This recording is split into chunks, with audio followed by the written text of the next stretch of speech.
undergrad at Waterloo, and then did a graduate degree at Dalhousie, which is awesome. My daughter graduated from Dalhousie, so good school.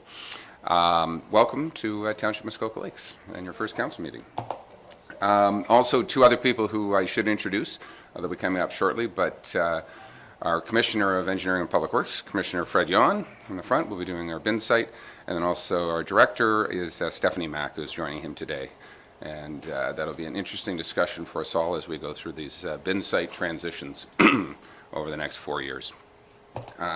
We're going to move on, I think, and those people, I think there's some people here for a couple planning matters with some bylaws. So what we will probably do is try and deal with those two planning matters right after the delegations, and we'll bring the bylaws forward, and then we'll get on with the rest of our agenda. So if that's okay with Council, I think we'll try and manage it that way. So, Commissioner Jahn, the floor is yours. Thank you, Your Worship. Maybe we can get some lights over there. Ryan, thank you. We can see. As you know, the province has mandated the district remove all 88 bin sites across Muskoka by April 2023. It's a very challenging level of service for us. So we've been coming to all area municipal councils in the last 2 days, providing an update on where we're at with this whole transition. So we have some things to share with you, and we also want to discuss our next steps moving forward. I'd like to introduce Stephanie Mack, our Director of Solid Waste and Environmental Services. She's not only heading up this study, she's also heading up the new waste management strategy that we've been rolling out.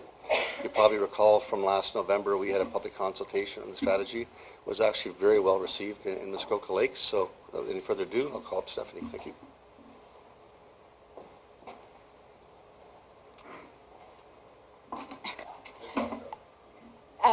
Thank you for your time this morning to talk about solid waste.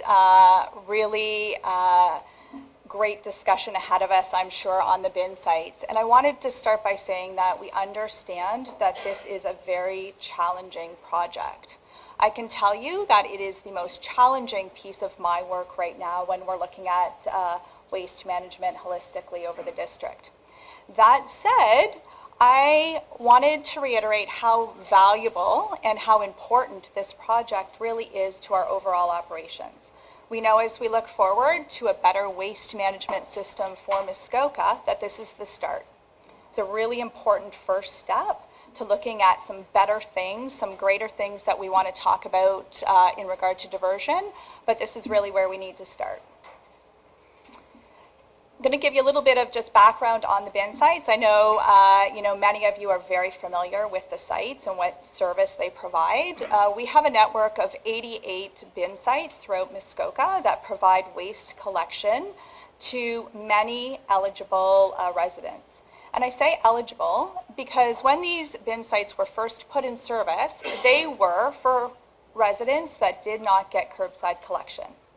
Since then, this has evolved into a system where it is being used by those not eligible. We see things like illegal dumping and abuse and a whole bunch of terrible things that are happening at these sites.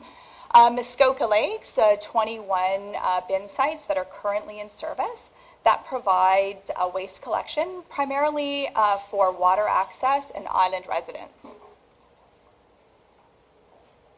So as we look at the problem, we acknowledge that it's challenging to see the pictures below there, but that's what we're dealing with. It takes an average of 10 staff all summer just to manage this network. And that's a lot of resources that we're investing in this.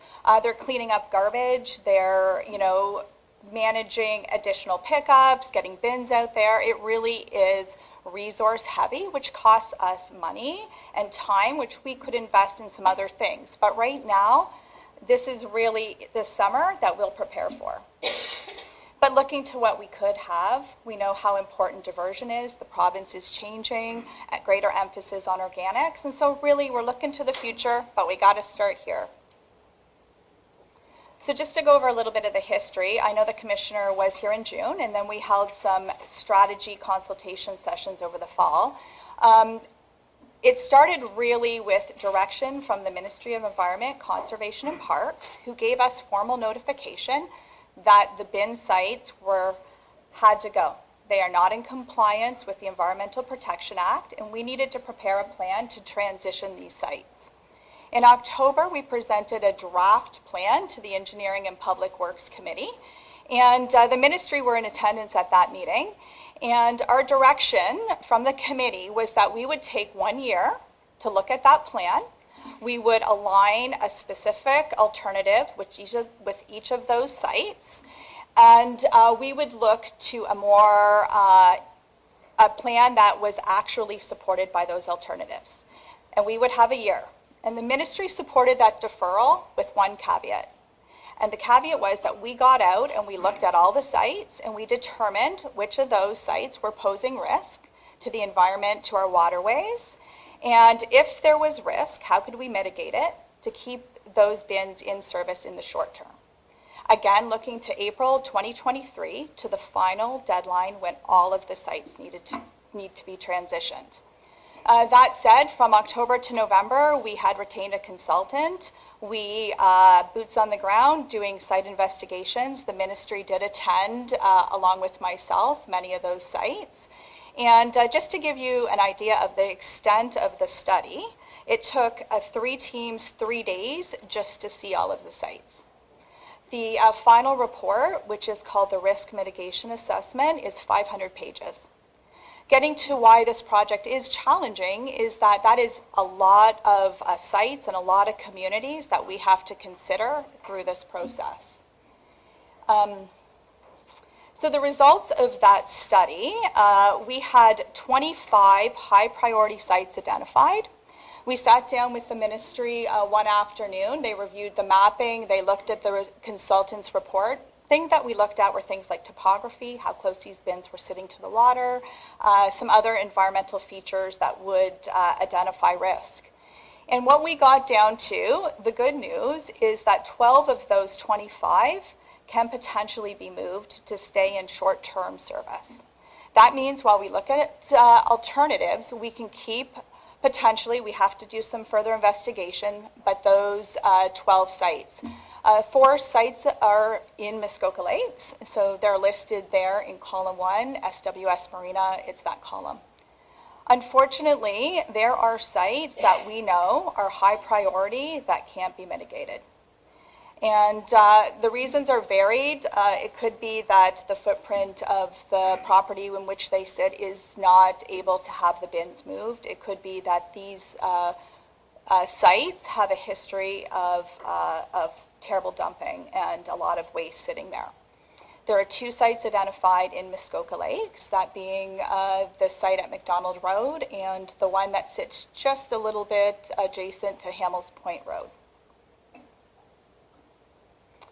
So what are we working on? So we really boil it down to 3 things this spring, which are important to us in the process. So the first is that we need to discuss with property owners those 12 sites that can be moved, and just making sure that they're in a location that is acceptable to the ministry.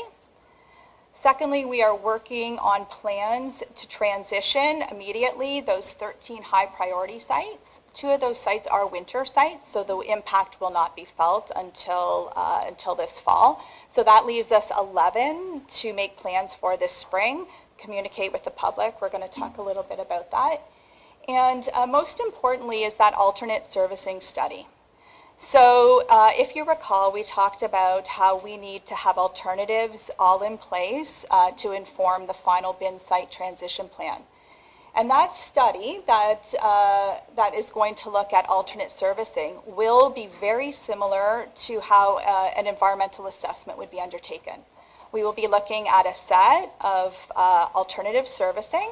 We will apply it across the 88 communities, and getting to a set of preferred alternatives, which we will then take for consultation this spring and summer. So the communication plan, we understand that communication and getting the word out and talking about the process is extremely important. It is actually critical to the success of this project. We have set up engagemuskoka.ca. There is a bin site transition page, which has all of the information. There you'll find some succinct messaging on next steps, but also you'll find staff reports, the consultants' reports, as much reading as you want to get into. We've also inserted information in property tax bills. Again, that was a request from the committee that we would look at that. It really leads residents to engagemuskoka.ca to find information. Signage at all bin sites will be a priority this spring. So the signage for the 11 high priority sites will provide alternative servicing. The rest of the sites will be signed to acknowledge that these sites are part of a greater transition plan, and we're working on it and where to get information. We're also working to notify by letter those that will be impacted this spring. And again, working with cottage associations, we've had some really good conversations with the MLA and Kashi Lake as we sit down and we talk about solutions and how do we get to a better system. It's okay. And in conclusion, this really, that's okay. So here we go. This is really the ask, and this is how residents can provide some input into this process and what we have set up. So again, I can't reiterate enough how important it is to register at the bin site transition page to get the most latest up-to-date information. And secondly, the terms of reference for the bigger holistic servicing study will stay open until March 1st. We are accepting comments. And what I'm going to just point out there that should there be any alternatives that you wish on that list, now is the time. So there is currently 6 alternatives listed. They range from redirection to an existing transfer station, to extension of curbside collection, to mobile, some sort of mobile system, to dockside collection. So there is 6 listed there. If there is any other options that residents or anyone would like to be part of that study, now is the time. And really important to us is that third bullet is information on how we can understand communities. This will all inform the servicing plan. So what we're looking for there is if we have a property on an island, where are they landing? What bin site are they currently using? What would they like to provide as additional information on how they're managing waste? Waste management is really tied into how we live. And if we can understand how people are living, then we can understand how we push out some alternate servicing to the bin sites themselves. And again, that is all available at that bin site transition page. And lastly, just to let you know that we will be preparing a rollout in the spring, summer of consultation on the preferred alternatives. This will be a series of at least five consultation sessions in each of the impacted area municipalities. And what we will bring then is the preferred alternatives for the 88 communities that will be impacted by this. Great. Stephanie, thank you. Council, any questions as this is going forward? Councillor Roberts?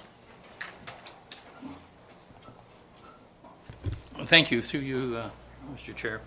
A good report of the on the ask.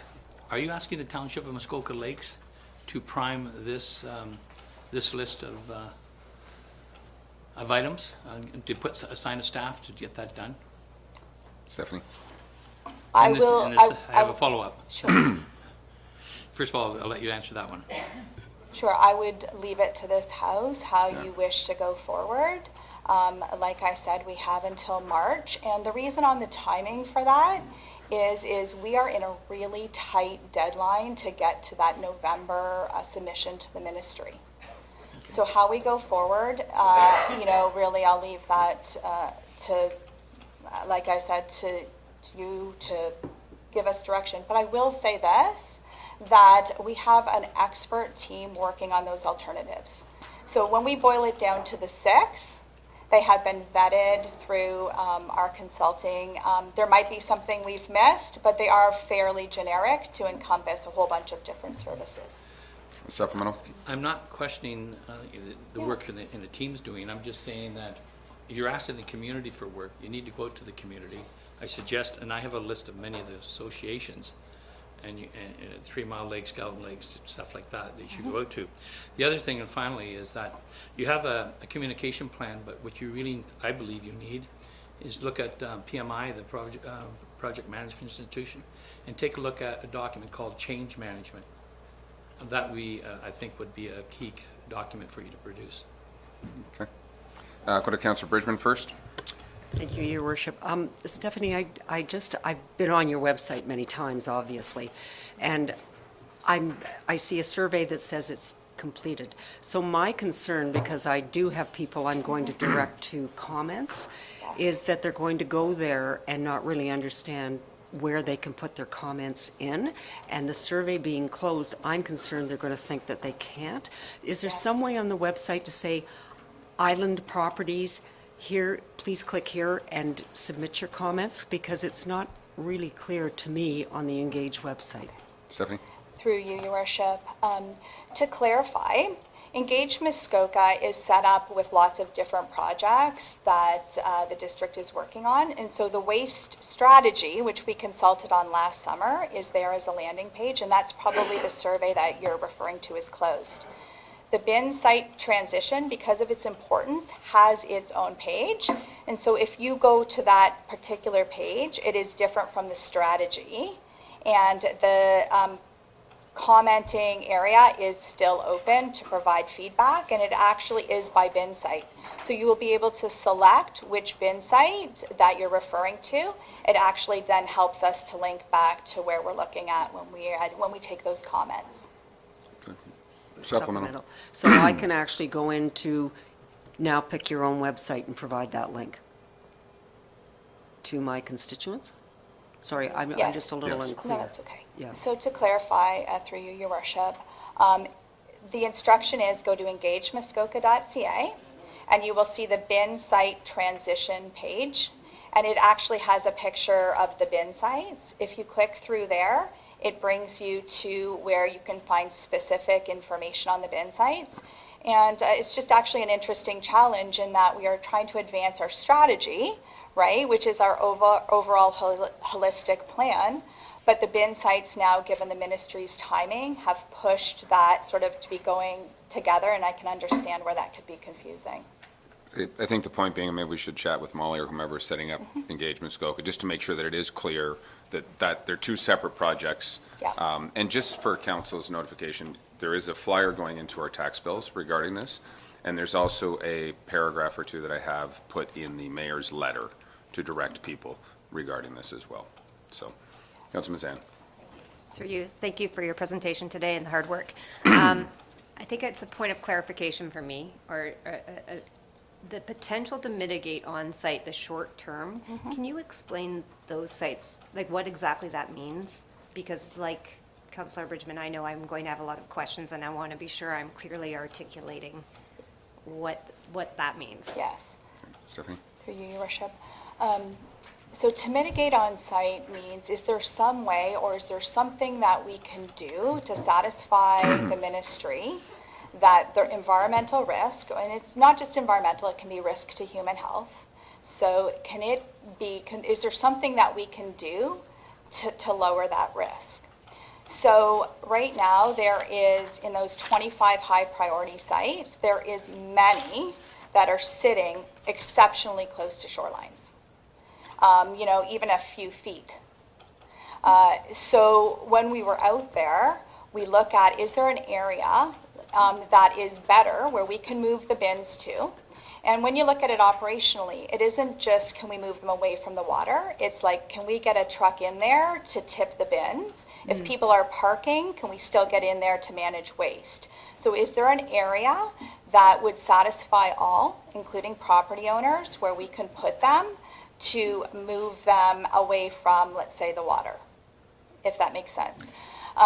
There are some, though, that sit on very small pieces of property that are exceptionally close to wetlands or to shorelines, that there is no place that we can actually minimize or lower that risk. There are 2 sites that require a small amount of consideration for some infrastructure in order to make them, in the short term, okay to the ministry. And that is Parker, so that's a Muskoka Lake site, and also one of our Gravenhurst sites. And so when we go forward, we have to look if we can put some sort of building or containment with those sites to satisfy the ministry.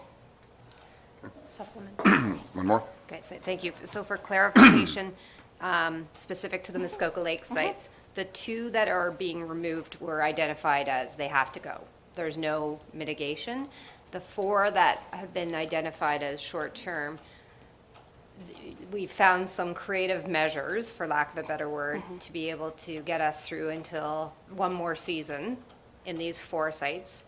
But they will, like the rest of the bin sites, ultimately need to go and when we have a final solution in place. Is that correct? Stephanie? I just want to Through be your sure I'm clear. worship, that's a very good summary. Okay. And not only will they stay in place in the short term, they will go in part of that bigger study, the ones that will stay in place, as we assess what does the new service look like for those sites. Thank you. So let me just sort of help council, because I've been working this obviously a little bit longer than most. So the 2 sites that are problematic right now in Muskoka Lakes are McDonald Road. That site actually came out last summer because there's so much illegal dumping that goes on there, bags outside, bears in the area. It could be cleaned every 2 days and still not managing. So one of the things that we need to do a better job of, Muskoka Lakes residents don't realize they can use Tower Road, which is 1.5 to 2 kilometers away, as a transfer station, even though it's not a Muskoka Lakes transfer station. So that's some internal stuff that we need to do a better job, as it's a Muskoka solid waste. So that mitigates that. From a Hamels Point Road perspective, there's a discussion, and maybe it's a curbside type collection that goes on there for those Islander properties at what's called Snails Bay Landing Corp, is the bin site that's there. So that is still to be landed.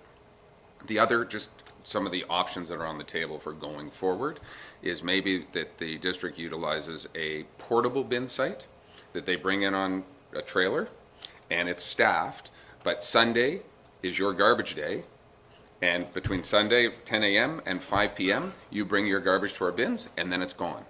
So I think the best description I heard is that the ministry has said, you need to own your garbage. We need to know who puts that bag in, and it can be tied to your property address and the bag limits and everything else. An unmanned bin site does not do that, and that's what is going to change. The 88 sites have to go away. So I hope that gives a sort of a 30,000-foot view for everybody. Any other questions? Stephanie, thank you. And we look forward to the next few months as more and more information. I know that Tuesday at District Council, we're going to be bringing a better timeline and some more communication to some of the signage.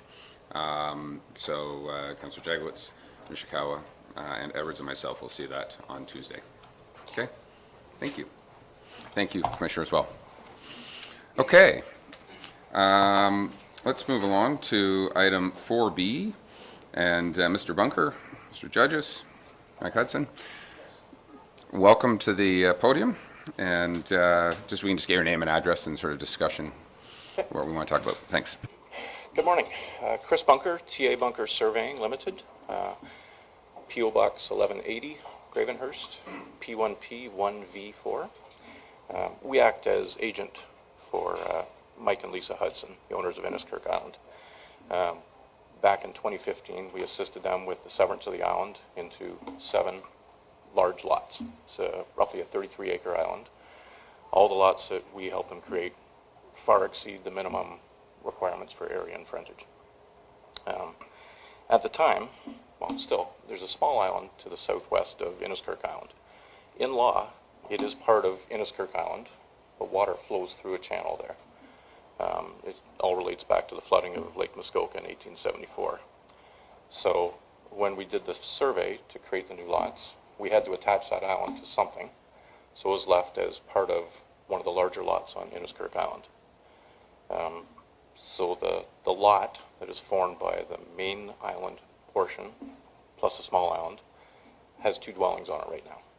So we came to Planning Committee last month asking to sever that small island off as a separate lot with the full understanding that nothing could be done to it. The small building on it could be maintained, but not enlarged, and Mike and Lisa were quite happy with that. A bylaw was to be passed to just enforce that, so make sure nothing else could be built on the small island, and we were fine with that. There was an objection from one of the neighbors on an island to the southeast, Mrs. Mintz, and she asked that in addition to that bylaw being passed, there'd be a restriction on boathouses to be built on the main island portion, that a 2-story boathouse could not be built and only a single story. I mean, when my clients first went through this whole process, we made sure that main island property, I forget how much frontage it's got, 600 or 700 feet of frontage, about 4 acres in size, so it's a very large lot. And it could handle a 2-story boathouse, no problem. And from the Planning Committee meeting, added to the same bylaw, I believe it was a note that yes, there would be a restriction on 2-story boathouses on the main island piece, which we don't agree with, so that's why we're here today. I noticed, flipping through my old records from 2015, the Mintzes had prepared almost a word-for-word identical objection and asked for a restriction on 2-story boathouses at that time. And so I'm sure it was considered then, and it was decided not to be acted on, and that's what my clients have proceeded with since then. And so we're here just to ask that restriction in the bylaw be removed. And I did have a question, I don't know if I can get an answer right now, but if it passes through, can we withdraw the severance? And in that case, we'll do something else, maybe. Like if the severance is withdrawn, does the bylaw still get passed?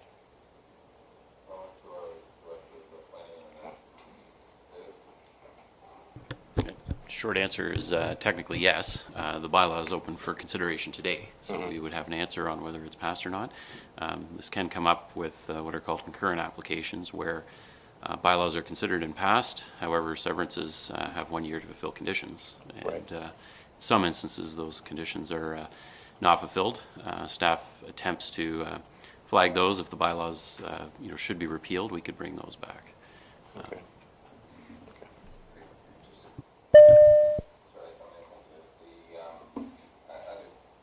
The other technical question I have, I guess, is the bylaws before us, but there's a minor amendment to restrict boathouses. Is that what would be recommended today? That is the recommendation of the Planning Committee, yes. So theoretically, we pass this on bylaw and then not pass them on amendment. Right. Okay, Council, any other questions at this time?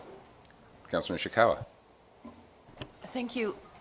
I almost feel like we need a map put up to show where a potential boathouse would go. Just so, Yeah. for instance, Right. it's not on the little island, like just to Yeah, it show will that. not be. So, just hold on a second. So the one thing that has to happen here, so we have yet to actually receive the minutes of our planning committee. We can't vote on any bylaw until such a time. So if council will indulge me, let us file that as a question and objection at this particular point. Right. Do we have any other specific questions? And we will circle back if we have some specific questions when we get to that bylaw portion. So we'll go through, excuse me, the 2 asks at this particular time. We can go through, read our minutes, approve the minutes because they are just factual, and then we can go back and visit these 2 specific bylaws a little bit more in depth, if that's okay. Councilor Jaglis, did you have a question? Yes, through you, thank you. My question just was, has anything changed, or is there any new information since this was presented to the Planning Committee last month? No, I don't believe so. No. Okay. Nothing's changed. Okay. So duly noted, we will circle back at this a second time. Right. Now, there was also, Wayne wanted to speak on this necessarily, but are we okay just leaving this with the one delegation at this particular time, or somebody else want to speak on the matter? Do you want to hear from me? I'm the owner. Mike, I think that would be appropriate. Just to answer any more questions, I guess. It's Mike Hudson on 1856 Knox Road, Vancouver. Grew up just outside of Guelph, though. We're talking about something that is probably 20 years away, developing this lot It's probably one of my kids' lots. So I'm actually here on behalf of one of my children. And I don't know what they're gonna build, but I dread to think that there'd be a covenant on it that says they can't build what they're allowed to at that time. So, does anybody have any questions for me directly about this? No? Mike, Okay. thank you at this time. Perfect. Appreciate it. Thank you. Okay. Okay, I think we're good. Wayne, did you want to speak? Thank you. I just wanted to, We'll get you to come right to the podium, so. We are webcasting, by the way. I think we've solved our problem, and we have a full-time technical flown all the way in from BC to solve this, so, anyway. my name is Wayne Judges, address box 347 Gravenhurst, postal codes Peter 1 T7. I just wanted to speak on behalf of the Hudsons. Jack, who's here with me, and my son and I have known the Hudsons since the fall of 2014 when we first walked the island. Construction commenced on the island in the fall of 2016, so we've got a history with them. And I wanted to thank the mayor and you guys for giving me some time to speak a bit. I wish you could all see Innesskirk Island, like in the flesh, not with pictures. It's an absolutely amazing piece of property. There's 36.7 acres and just over 10,000 feet of lake frontage, varying lake frontage. It's a beautiful, beautiful island, tucked down in the bottom end of East Bay, adjacent to Hardy Lake Park. So it's a beautiful area of the lake, very pristine down there. The Hudson family are now 3 generations in the area. They've overlooked Innesskirk Island for all 3 of those generations, and when it came available to buy, they were fortunate enough to be able to purchase it. It had been in a family for 40 plus years prior to that. As you can imagine, properties like this are rare in any of the 3 lakes, and maintaining the beauty of the area and the property is the most important thing of all, and that's exactly what the Hudson family have done. They've always wanted to minimize anything that they've done to the island, and they've done that so far, so that it doesn't affect no adverse effect. The island is very sort of discreetly developed. In the beginning, the island is divided into 7 lots. Way back when we first came to council, there was the thought, if things didn't go well, that island could have been divided into 16 lots many years ago if somebody wanted to buy it, develop it, put in a subdivision.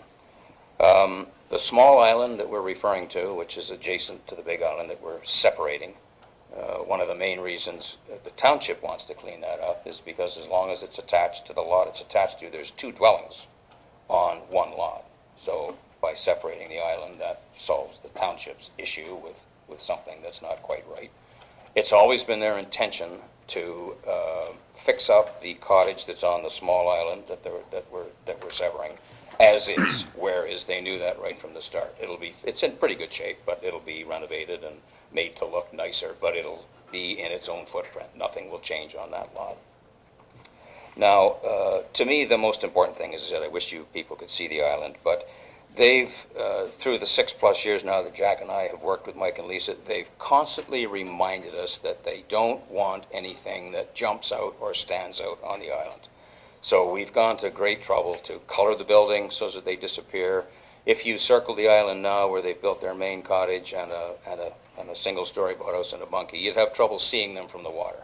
And that's just how Mike and Lisa are. That's how they want this island to be. So in my opinion, as a builder, and I've been up here now since 1972, I think they've restricted the development of the island themselves by only dividing it into 7 lots. And I think it's unfair to add an additional covenant to the development of this lot, namely the location of the boathouse, particularly at this point, or the style of the boathouse, particularly at this point in time, because we don't know where it's going to be if, in fact, they ever build one. We don't know where it's going to be. It's on a huge, huge lot. So I just think it's unfair that you add another restriction to what they're doing to the island, because what they're doing to the island is absolutely wonderful. I really wish you guys could go down there sometime and see it. It's beautiful. Okay. Wayne, thank you very much. That's it for me. We appreciate it, and as we start to debate a bylaw later on, we may ask for some more clarification and questions. Are there anything else right now? Councilor Nishikawa? I'm a little confused about procedure. So if we were to pass the minutes that have the restriction of the boathouse in it, how do we revisit it? The minutes are just the reflection of exactly what transpired in the meeting, and it's a recommendation to council at this point, and that's how our subcommittee structure, and then we have an opportunity, I'll say council gets to peer review, if you want to use that term, when we come back to council what we did at the subcommittee. So nothing's done. We can agree with the recommendation of committee, we can defer it, we can send it back to our planning council, or we can make modifications. And as you know, we have a bylaw, and then we have what's the word I'm looking for here? Minor amendment, thank you very much, to that bylaw. So the bylaw, again, we can pass that, and then we can choose whether or not we want to pass a minor amendment, if that, from a procedural perspective, helps. I just didn't know that there would be another separate bylaw. There's So one that's bylaw, why. the minutes reflect, and that we have to put it as such on the table and bring it to council for debate, and that's what we will be doing when we get to bylaw. I think Mr. Pink wants to add some clarification. Maybe just another way to put it, if I can, through your worship, to help clarify. Keep in mind, with zoning applications, the process or the file, so to speak, is not complete until only council can pass or defeat a bylaw.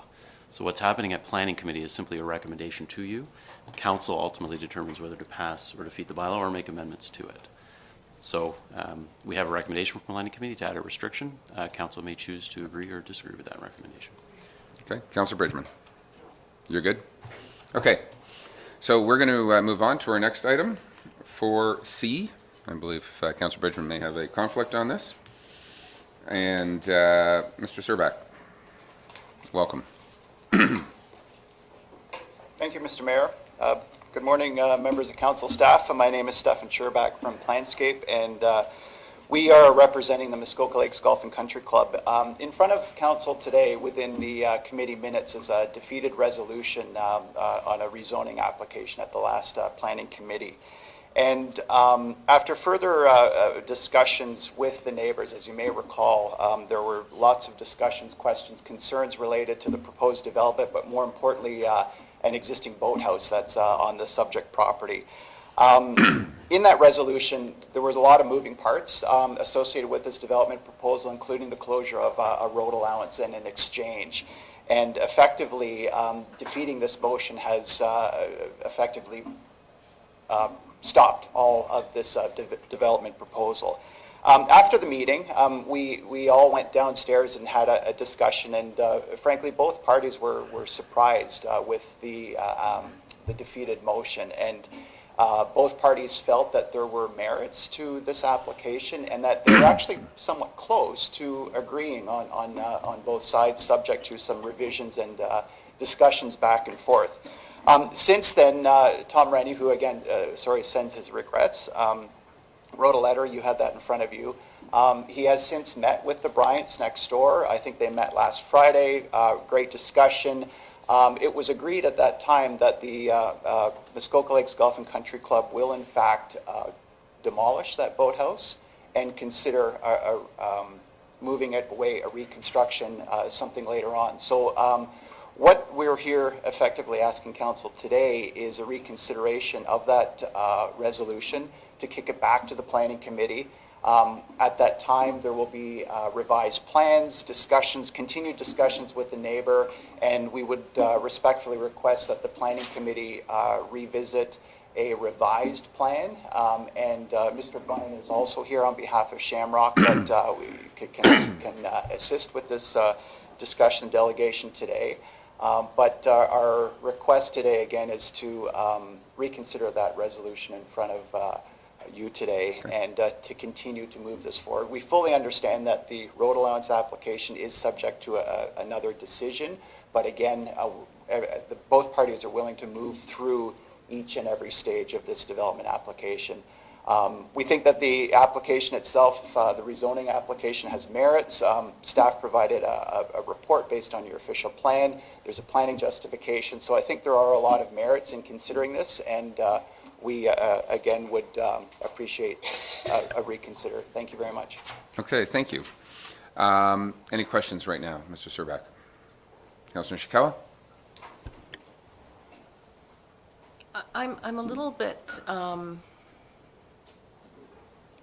unclear of how and why we're revisiting this, just decisions that I made as a member of that committee. We're on a lot of issues. And certainly the road allowance is a big one for me. And it's interesting because I'm not sure if we're revisiting this when in fact the road allowance could still be an issue. And I'm just a little bit confused and even why we just keep revisiting things. So and some of it also is that, in fact, we have seen in the past when we don't make decisions on a timely manner, it comes back to bite us. So I'm just not quite. So appreciate that. I think, and I'll hold for a second, I know Councillor Jaggis wants to speak. I think the reality is the applicant in this particular case has asked us to reconsider this idea. And I do think we also should probably hear from Mr. Bryant at the same time, because again, I'm going to suggest that if he would be in support, we should probably listen to the two people involved more so than us sitting here. But Councillor Jaggis, do you have a comment before I bring up Mr. Bryant? Yes, I have a question through you. Just to understand, if I understand it correctly, because I chaired that portion of the meeting because Chair Bridgman had a conflict. So if I understand you correctly, what you're asking, which by the way I support if this is true, that I think the big issue was the right-of-way seemed to be generally accepted, but the big issue was the use of the large boathouse. It's my understanding you have agreed to demolish that boathouse and reconstruct it on a site that's suitable to both parties in a smaller footprint. Is that what I'm hearing from you? And if it is, I support it. Through you, Mr. Mayor, Stefan? short answer, yes. Again, we need to, there's no point getting the plans together at this point. I know Mr. Bryant called me yesterday and said, can we have plans before today? But we know full well that if council chooses to kick this back to the committee, then we have our work cut out for us and we will go ahead. But if council decides to continue to move this forward and kill the application, there's no point doing it now. But that's the long answer, but the short answer is yes. Okay. And Mr. Mayor, just to go back to Councillor Nishikawa's question, you may recall that, yes, there were a lot of moving parts, but there was a holding symbol that had a series of events that were required to do, including the demolition of buildings, the closure of the road allowance. So, yes, if the road allowance becomes an issue, then effectively that's going to change the zoning application because there's a lot of setbacks, lot coverage, building, so what they sort of work hand in hand. And I think both parties fully understand that if council chooses not to move forward with that road allowance, then we have to go back and change the scale and size of the buildings and location and setback. So it kind of all works together in one sense, and that's why the holding symbol was in front of the planning committee to sort of lay a map out and moving it forward. Okay. Councillor Zavitz? Thank you. Through you. I think it's great that we're having this discussion, that we did send you away months ago to try to come to some sort of resolve. I think you're working really closely with each other to get there, and of course, with us. I would be in support of, going back to planning and continuing to try to find a solution, but I won't be if at the end of the day, it goes back to planning, comes back to us. It turns out that all you've done is torn the boathouse down and moved it over 11 feet. If it's going to be over there on the other side of the property, and it won't, because one of the biggest problems is still the concerns about Shamrock Watch, to be quite honest, a gem. And so I won't be supportive of it if, when it ultimately comes back for that final vote, the boathouse is the same boathouse. It's just you've torn it down and moved it. Obviously, if Mr. Bryant agrees, that's another thing, but we'd all have to. I think at this point, let's have a conversation, Mr. Bryant. Thank you. I think you're here. Tim, do you want to come join us and tell us your side? There's sort of two sides here. Tim Bryant, 1090 Shamrock Road, Port Carling, POB 1JO. Yes, this has been a very difficult one for the family, but at the same time, we are now getting closer and closer to a solution.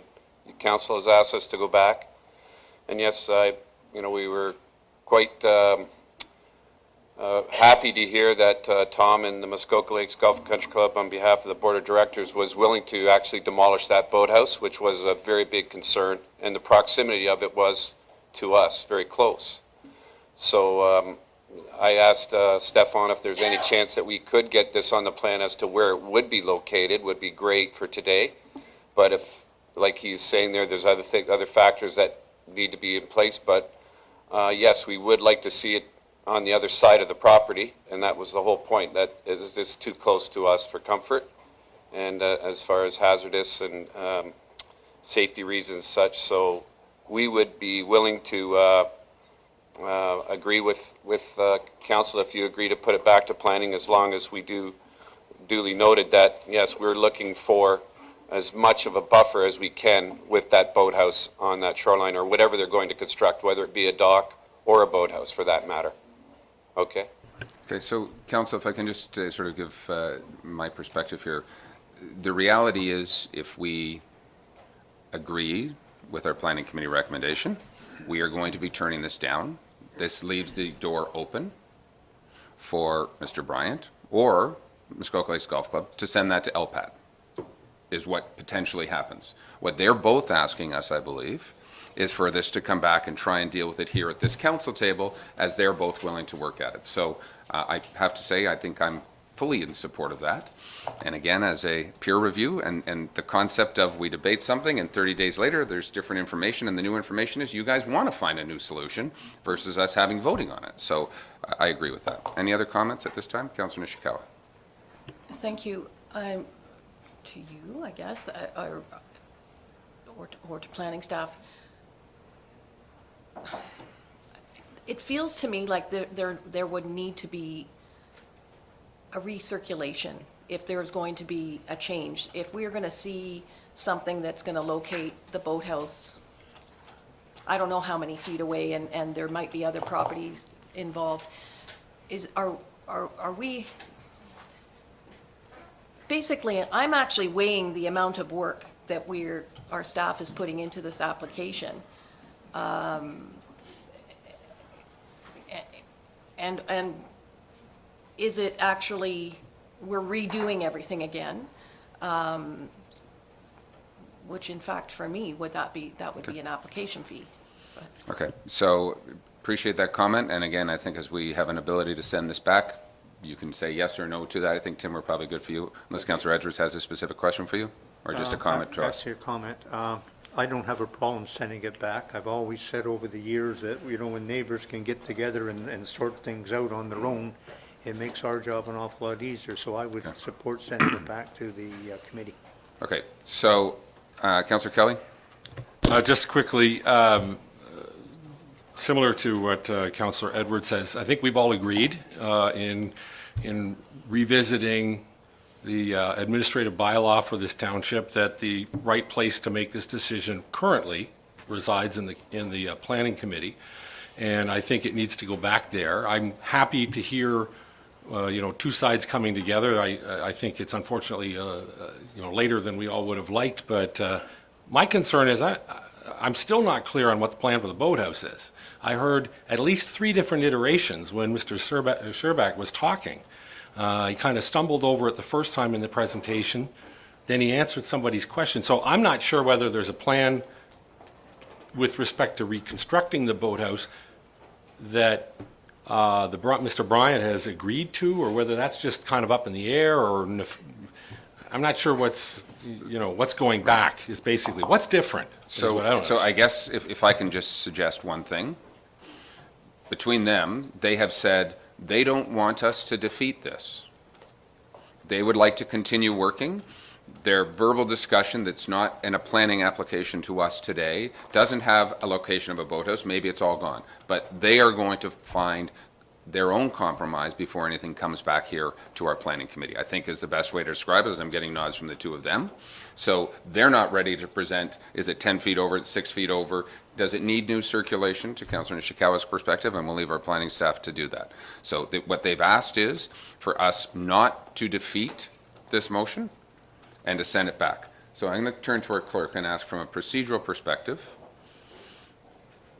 how we accomplish this, because there is a bylaw to be read.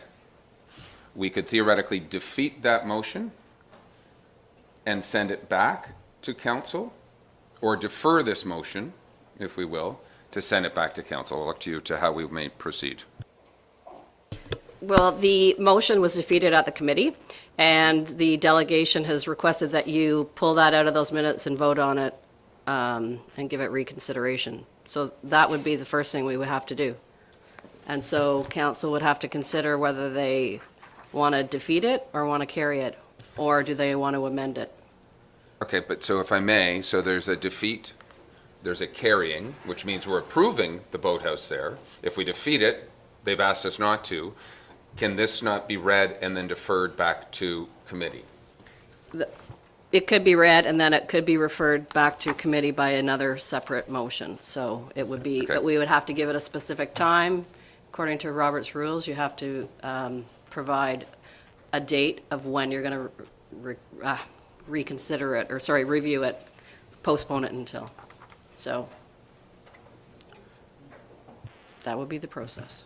Can we not just defer reading of this at this particular time?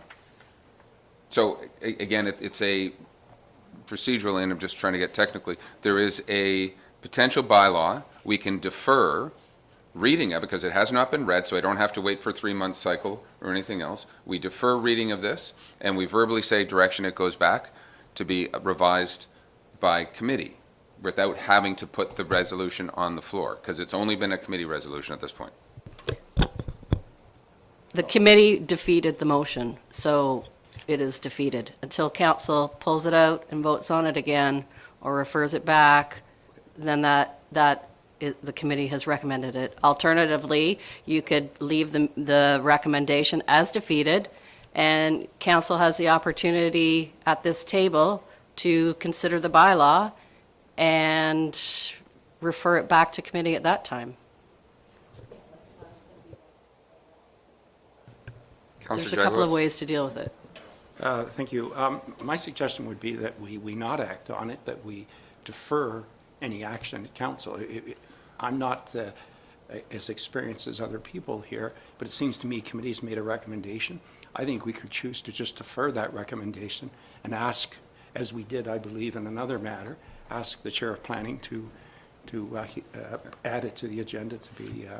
The clerk's wants to chime in, and again, this is where we're just from a procedural perspective, we need to understand. Cheryl? Committee defeated the motion. So if council wants to change that defeat, then they can vote on it, the exact same motion, council votes on it, and they can consider whether they want to carry it or defeat it or amend it, or refer it back to committee. Right. So that's... But that would be by a separate motion that somebody would have to put forward. The delegation has requested a reconsideration of the motion that was on the agenda, and so somebody was here, at this council table, has to ask for a reconsideration. It can't be from the delegation. Okay, I get that, but if we read this motion, can this council say we are going to refer it back and then add a separate motion, or do we have to say yes or no to this motion, is my question. The council could read the motion, read that motion, and then ask for a postponement or a referral. So that would be done by separate motion, and then we would put the number of this motion in there. It's a procedural, because and that's what I'm because just it trying to was make sure we're defeated. technically doing that, because I don't think anyone here at council wants to support this, nor do they want to defeat it. I think council generally want to refer this motion back, so I'm just from a... They could amend it. I know, but I don't think anybody wants to amend it at this particular point. We want to refer it back. So... I would so move that we refer it back. I would Okay. move that. So I need the same. So I need 2 people to sign this first of all, and then just to put it on the floor. And then we'll need a second motion to refer it back. I'll leave the clerk to do that. And then, so we're finished those 2 delegations, and then maybe we'll get to organize Mr. Pink, and we'll go back to the Hudson application. Oh, the minutes first of all. Got it. So let's work on that. we'll get the two on the table. Okay, finishes our thing. So let's just go through some committee reports if we can at this point. We'll welcome Councillor Bridgman back to the table. Councillor Zavitz, do you want to start us off?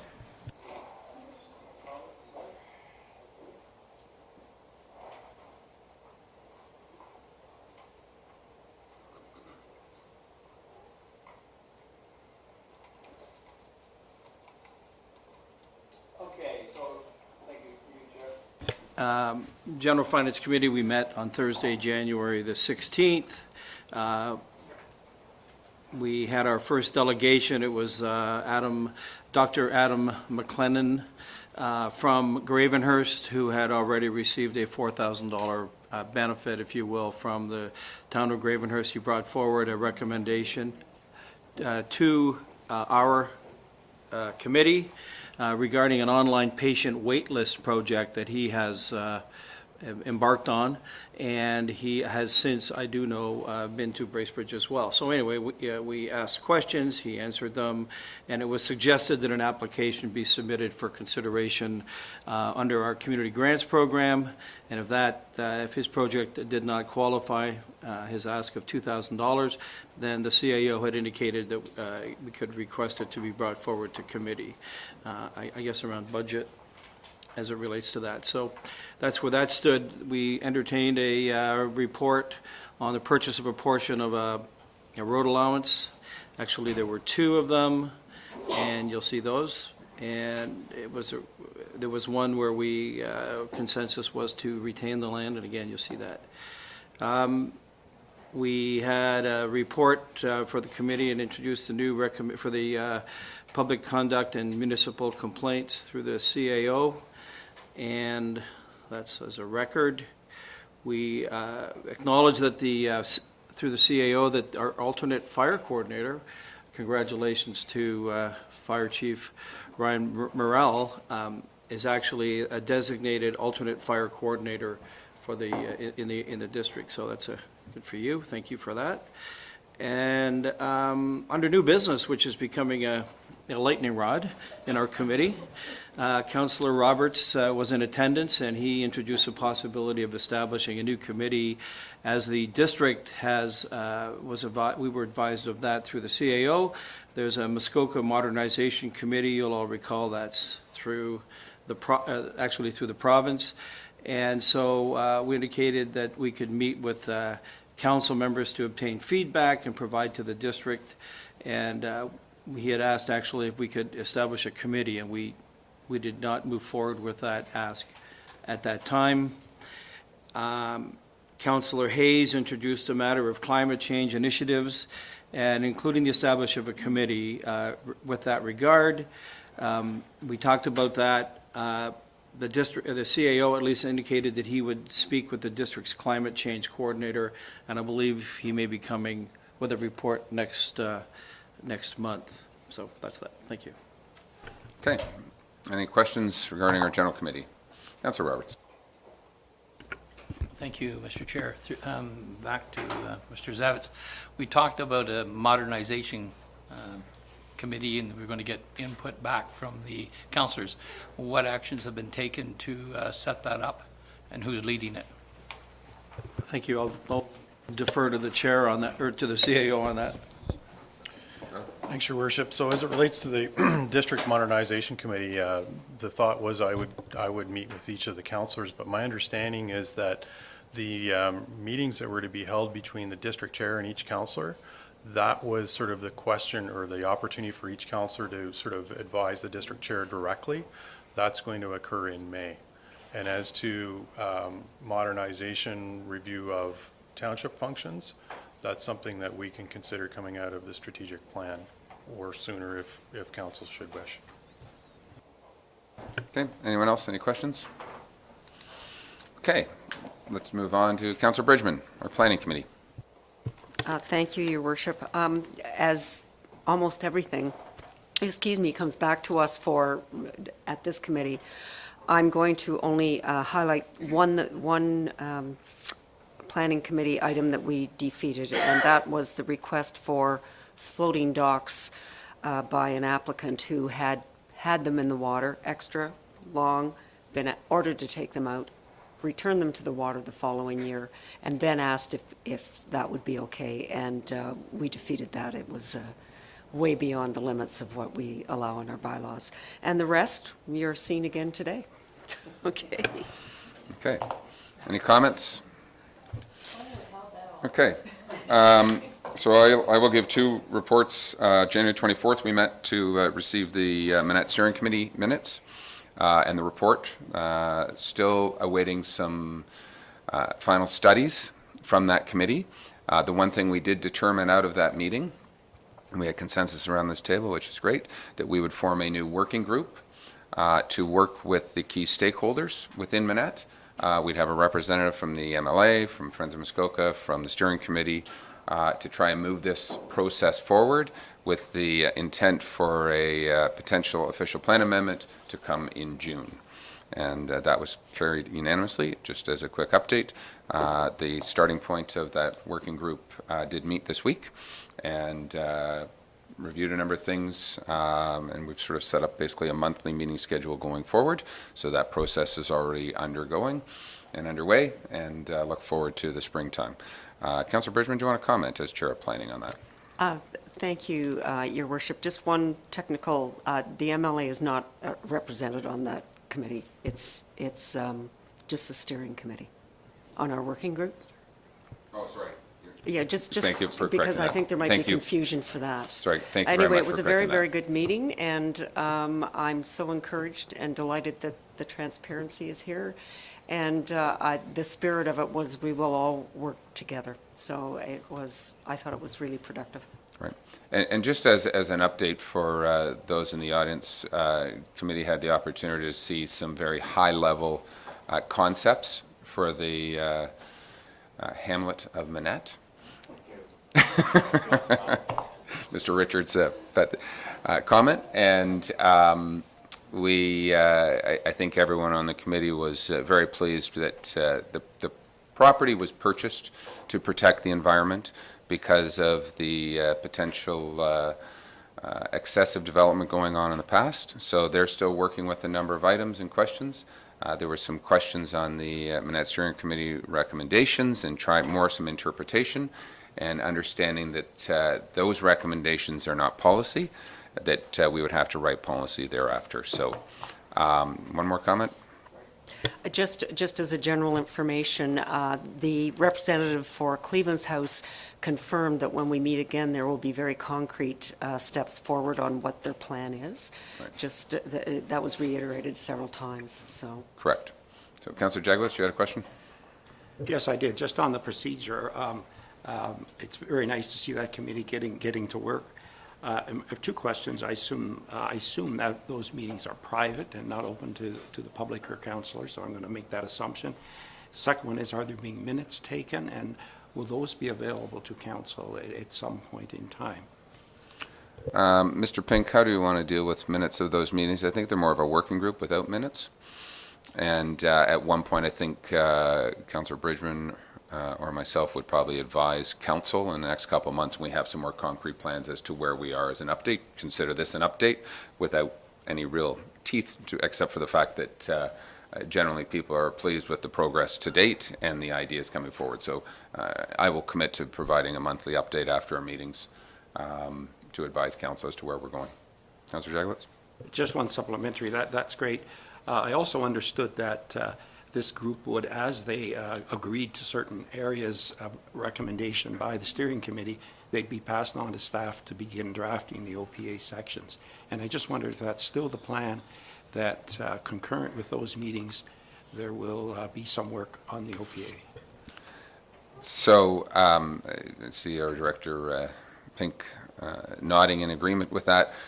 Generally speaking, we're trying to understand the full plan, I believe, and some of the issues and problems, as opposed to heading down a road and then having to back up, I think is appropriate. So I leave that in the capable hands of our planning staff to get us to a June finish line. So. Or sooner. Okay. And then the only other meeting we had was January 28th, and that was a meeting of council. And some were not in attendance, but I know that you had a phone-in meeting for that. Some people did, I believe, and that was our strategic plan meeting. And just for the public, we are working our way through a new strategic plan. And the idea of this strategic plan is to truly set a long-term vision for Township of Muskoka Lakes and to bridge councils so that we're not our vision and then the next vision and then the next vision. We really want some continuity, and that hopefully when new councilors sit around this table, they're not feeling, oh, we have to change everything because the old council was wrong. And it really is a plan with community engagement to look us 20, 30, and 50 years going forward. And we have some more information on that on our agenda later today for debate. So, okay, Madam Clerk, I have some, I think, minute receiving motions. This first, or this motion Yeah. that we have to deal with these first. Okay, so do we want, let's deal with, if I can, we'll deal with the Shamrock and Muskoka Lakes motion first. So if I may, we're going to, before I read this motion, we're going to be reading this motion. I believe is the consensus of this council that we will be deferring this, a decision on this, and then there's a separate motion that will refer this back to committee, correct? So I need a mover and seconder for that. So we'll let you do that as I read this. Moved by Councilor Nishikawa, second by Councilor Roberts. Be it resolved that ZBA 1018 bylaw 2018-34 of Muskoka Lakes Golf and Country Club Rule 5481 be approved with the following amendments: that the maximum lot coverage be limited to 10% within 200 feet of the high water mark. Habitable space be prohibited on the first story of the boathouse with the exception of a washroom. Provisions required to lift the holding symbol be added to the required, and that the required unopened original road allowance located on the eastern side of the subject property be closed and conveyed to the subject property, that a 33-foot wide strip of land along the westerly side of the subject property, which extends to Lake Rosso to Shamrock Road, be conveyed to the township, and that satisfactory site plan drawings be provided and related exemptions be amended accordingly. I believe Councillor Jagowicz requested this be referred back to our planning committee. That's correct. Do I see a nodding of heads? I don't think we take a vote on this. We're just, Madam Clerk, everybody in agreement to nod this back? Anyone opposed to that? I think we're all in agreement. So I will leave that. So it's basically we're laying this on the table. We're going to leave that on the table for future consideration. I have a new resolution moved by Councillor Roberts, seconded by Councillor Jagowicz. Be it resolved that the Muskoka Lakes Golf and Country Club application resolution be referred back to the Planning Committee at their March 2020 meeting. Any comments? All those in favor? And that is carried unanimously. Mr. Bryant, Mr. Szczerbak, thank you very much, and we look forward to hopefully some concrete plans moving forward. And I know it's difficult, and Tim, definitely for you, yourself, your guests, and the neighbors, and I know it's also difficult for the golf club to try and find that balance between two competing interests sometimes. So thank you for that. Okay. So that's fine, Madam Clerk, we're good there. So now we're going to read some other minutes. Moved by Councillor Hayes, seconded by Councillor Roberts. Be it resolved, the Mayor and Council adopt and enact the following minutes and recommendations contained in the February 12th, 2020 consent agenda, and direct staff to proceed with all necessary administrative actions. January 15th Council meeting minutes, January 16th, 2020 Council General Finance Committee meeting minutes, and action items 1 to 3. January 17th, 2020 Planning Committee meeting minutes, and action items 1 to 4, 6, and 7. January 24th, 2020 Committee of the Whole meeting minutes, and action item 1. Madam Clerk, does this exclude that resolution regarding Muskoka Lakes? Because the motion was defeated, it's not, there is nothing to enact. Thank you. Okay. Any further comments? All those in favor? That is carried. Thank you. Okay. Now, let's, can we circle back to our planning application and the bylaw regarding the Hudson application? If I may. And you're looking a little Tom Selleck these days, Mr. Sharp, I have to say. Thank you, Mayor Harding. I'll take that as a compliment. It is. Ferrari parking outside? Good morning, members Okay. of council, colleagues, applicants and agents, and members of the public. Consent and zoning bylaw amendment applications have been submitted concurrently in the name of Hudson and Innesskirk 3, 5, and 6 Limited. The subject lands form part of Innesskirk Island on Lake Muskoka. In summary, the applicants propose to create one new lot that is undersized in terms of lot area, to prohibit new buildings and structures on the new lot, and to prohibit, and to reconfigure lot lines. Planning Committee heard the applications in January and recommended to council that they be approved, subject to standard conditions of consent and approval of the following minor amendments to bylaw 2019-161. That a two-story boathouse be prohibited on retained lot number 1, and that expansions to existing buildings be prohibited on severed lot number 1. At the time, staff had received comments from the District Municipality of Muskoka indicating no objections. The Township's Development Services, Public Works, and Emergency Services Departments also commented indicating no objections. A Township Building Inspector responsible for private servicing, Mr. Boss, had no objections. And the final submission was by Robert Kerr of Lee, Roach, and Kerr on behalf of Margaret Ellen Mintz, who is the owner of Island K, south of Innesskirk Island. Ms. Mintz had numerous concerns and suggested that in the case of an approval, restrictions should be imposed on the retained lot, including prohibiting a two-story boathouse. Staff are now in receipt of 5 letters of support from the following individuals: Rosemary Edwards of Grands Island, Cindy McMillan of Grands Island, Amy Edwards Booth of Grands Island, Jock and Sue Fleming of East Morris Island, and Andy and Tricia Thompson, who are nearby property owners on the mainland. In summary, the 5 letters of support identify that the applicants have proven themselves as good land stewards who have prioritized the environment during the redevelopment of their island properties. I have no further comments at this time, and I'm happy to answer any questions from council. Thank you. Okay, Mr. Sharp, maybe you can put up, I think there was a, or to the clerk, there was more of a site plan that showed the location of the boathouse. I believe there's one on the page 126. 126 of council's agenda package. Of the current? Today's? I believe so, yes. 126. Just so that we can all have a quick peek of what's going on.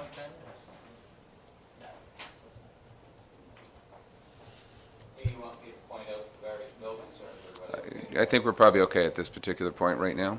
And maybe just, Bryce or David, through you, maybe you can just sort of refresh our memory, what is on, or maybe one light out as well. Ryan, thank you.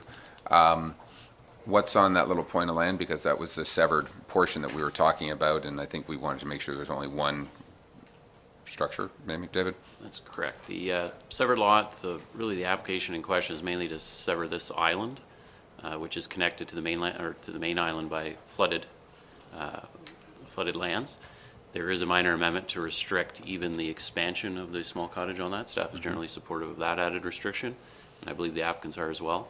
The other added restriction was a restriction of a two-story boathouse on this retained lot number 1. As we've heard from the applicants, they do not agree with that recommendation. Okay. Council, questions regarding that two-story boathouse and comments accordingly. Councilor Ishikawa. I am curious if perhaps Mr. Judges would be able to show us if there was an intention of where the boathouse would go and where that, what that would look like. I mean, I see a couple of spots, but. I can answer that. There is a dock. Thank you. On that lot right now, but see the old house, or can you point to the old house on that, what's it called? Right here. There's the old cottage, and there's actually a dock right there. And that's where the boathouse could go, I don't know. Like I said, it's Depends what your 15, children 20 want to years do. away, right? So- Okay. There's no application to build a boathouse today. The request is from the property owner to change the Planning Committee recommendation to restrict the two-story boathouse and only allow a one-story boathouse on that. Any other comments? Councilor Roberts. Thank you, Your Worship. one of my colleagues remind me why we, and I'm just forgetting about it right now, why did we go to restrict on the one story? There was valid reasons why we did that. Everyone's memories like mine? Did you want to chime in, Councilor Nishikawa, being here? Sorry, I think that there was a discussion about the location, and basically how that would affect the neighbor. So I must throw in my comment then, and again, seeing where the location was going to be, it wasn't going to be out on a point or basically stuck out there kind of thing. I'll just leave it at that. Councilor Bridgman. Thank you, Your Worship. Let me, this was on behalf of the complainant. I found the section that I think will help you. It is, because in 2015, there was an application put in.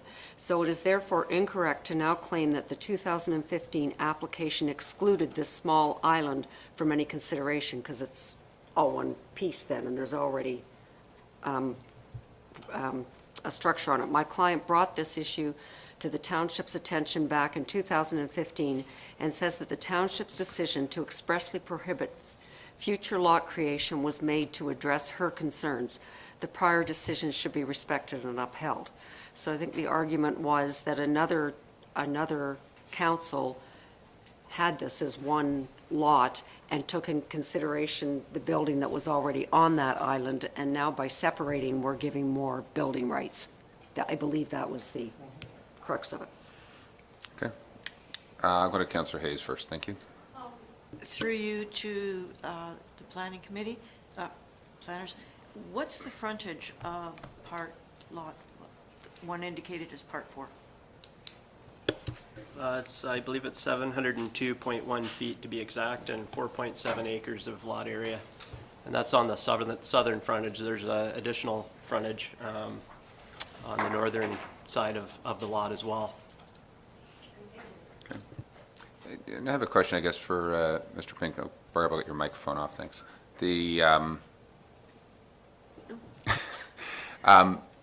If we didn't sever this lot today, they could, as of right, build a two-story boathouse in this cove, or not?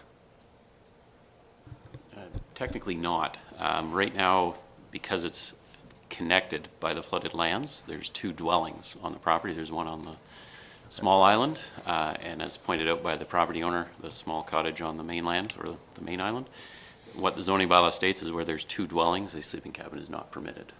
So they would not be permitted a 2-story boathouse because we only permit sleeping cabins in the 2nd story.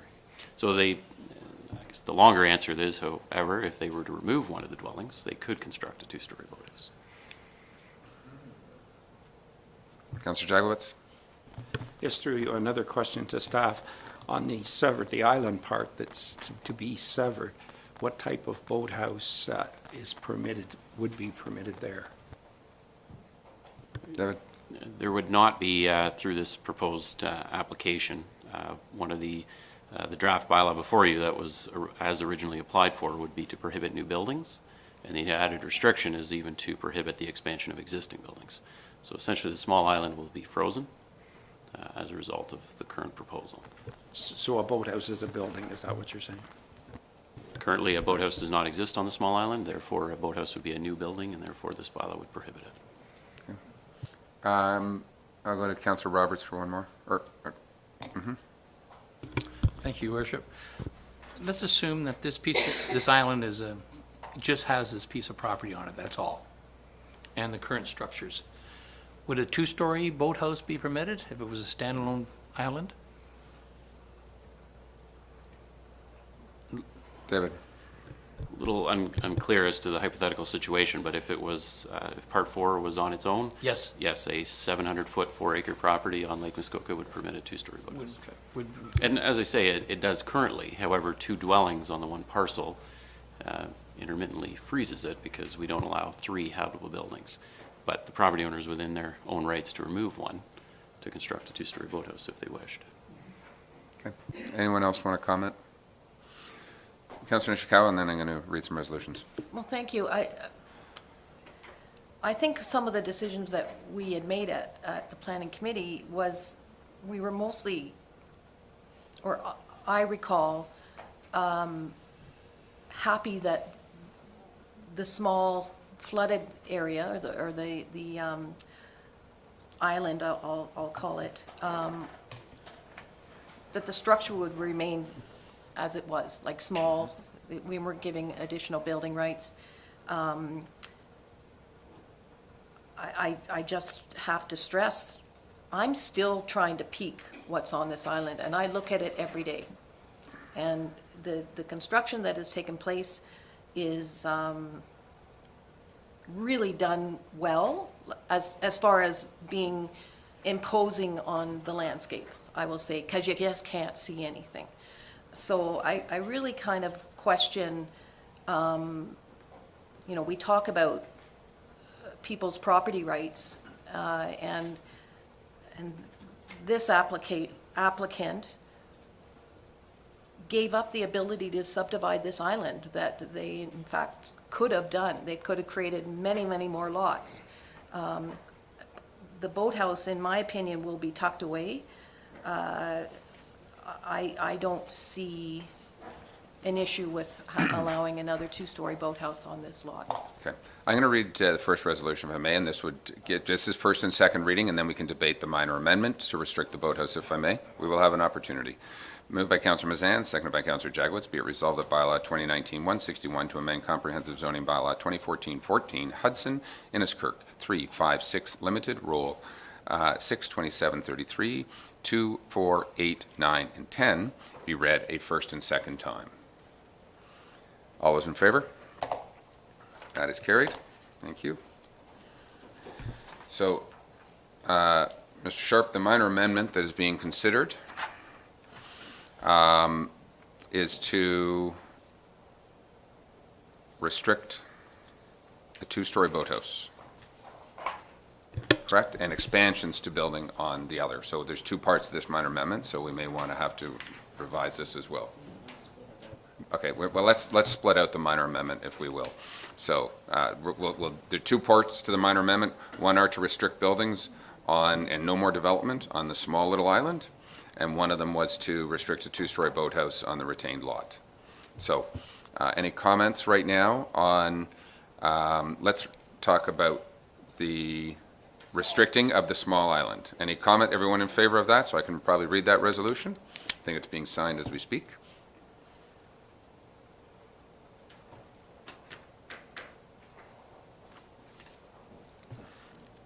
Being modified. I'm going to wait for planning staff if we have questions on the two-story boathouse, okay? And I would say from, again, what's changed as our peer review of council of committee, Mr. Hudson was not here when committee was here to hear his wishes or objection. I know we just had the planners here at the time, so appreciate him coming from Guelph or Vancouver via Guelph or wherever to come and discuss his island. Appreciate that. So, in case it involves staff, okay, so let's let them focus for a second. We're going to finish this and then we're going to take a 10-minute bio break, folks. Though in favor, I think, the more we have to have a bathroom break, we get through things faster.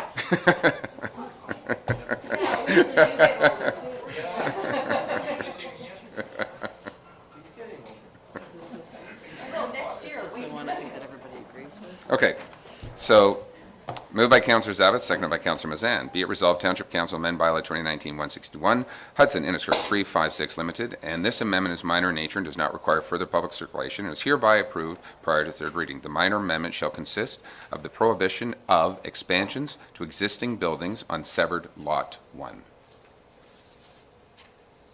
Okay, so we're freezing the small island. All those in favor? That is carried. Thank you.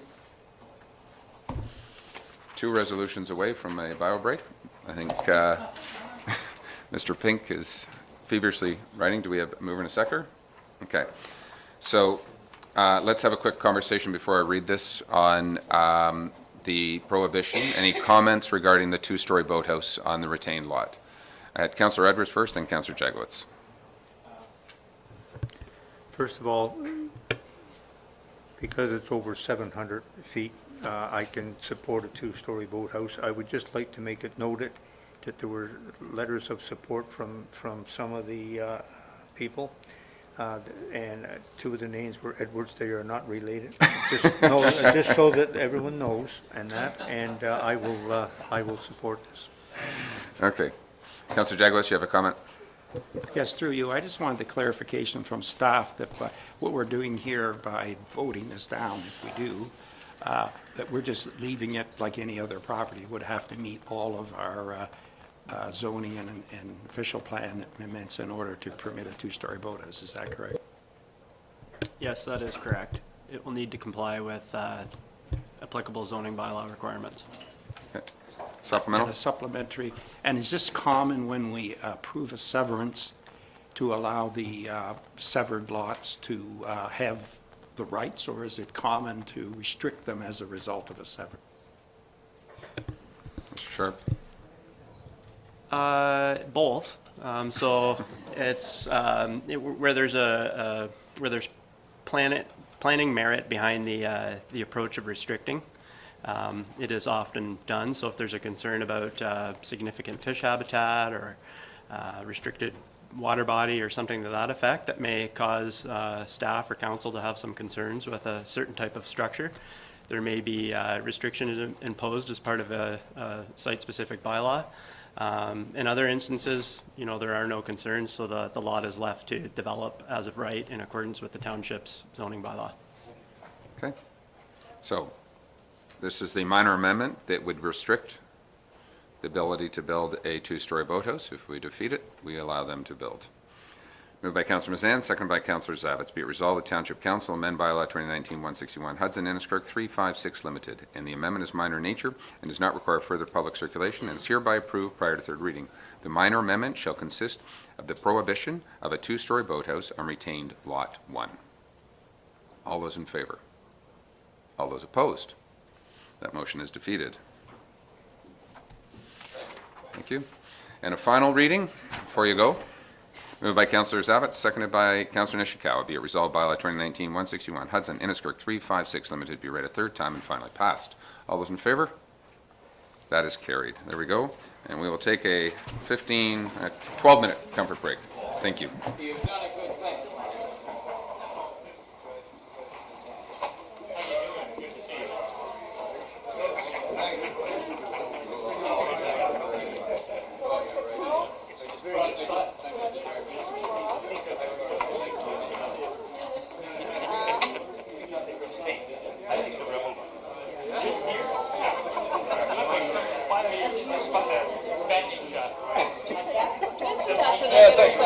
Yeah, no, nice to meet you finally. Thanks very much. I know you were working on the golf. Yeah, I know. But thanks for working on the committee. Oh, you know what I thought was interesting was the other map that actually showed the little island that Mrs. Mitz owns. So I think her view is actually more up the lake. I don't think. Yeah. So that little, if it ever happens, I don't know how it really affect her view so much, right? So, anyway, where's your pub?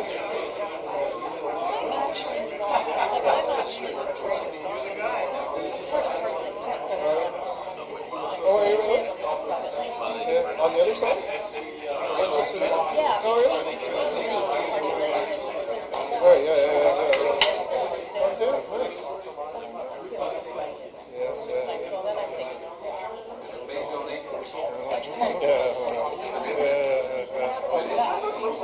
Well, thanks. But anyway, it's But it's true, I guess it's kind of like, I mean, mostly because of the oh, sorry. Yeah.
Okay. Okay. Council? We'll get everybody back here. So we're going to keep going. We have our consultant here from Strategy Corp to talk about our strategic plan. And if it's okay with council, I want to sort of jump around a little bit. I know he has another meeting, I believe in Halliburton this afternoon. And so he can attend that meeting if we can jump ahead.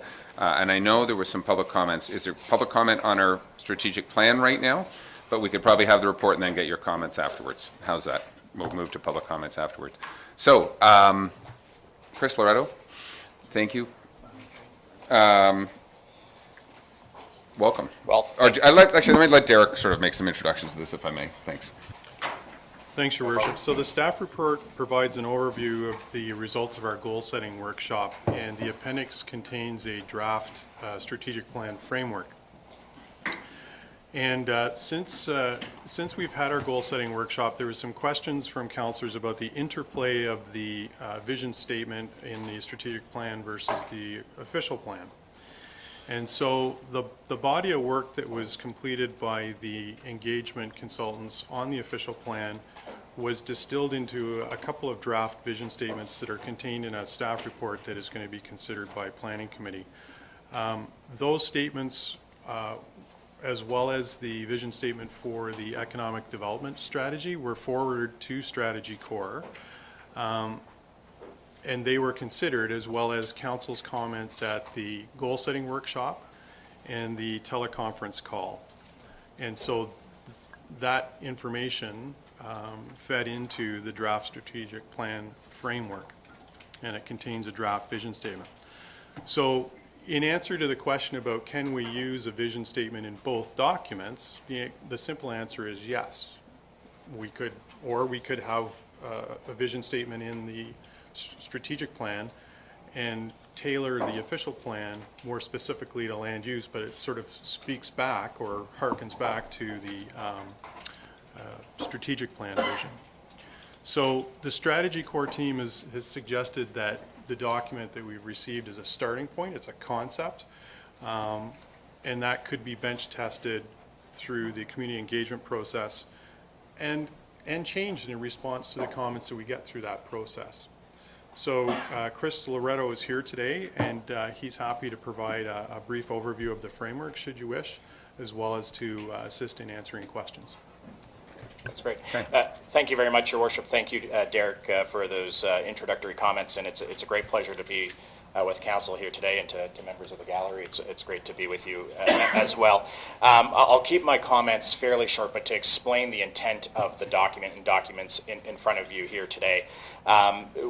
We've worked with town staff to lay out a fairly comprehensive process to get to a strategic plan for the community and for the corporation. And so what is presented here is, as Derek and the mayor have said, is a distillation of what came out of the goal-setting workshop with council a couple weeks ago, as well as a subsequent discussion we had with a number of folks that weren't able to join us that day.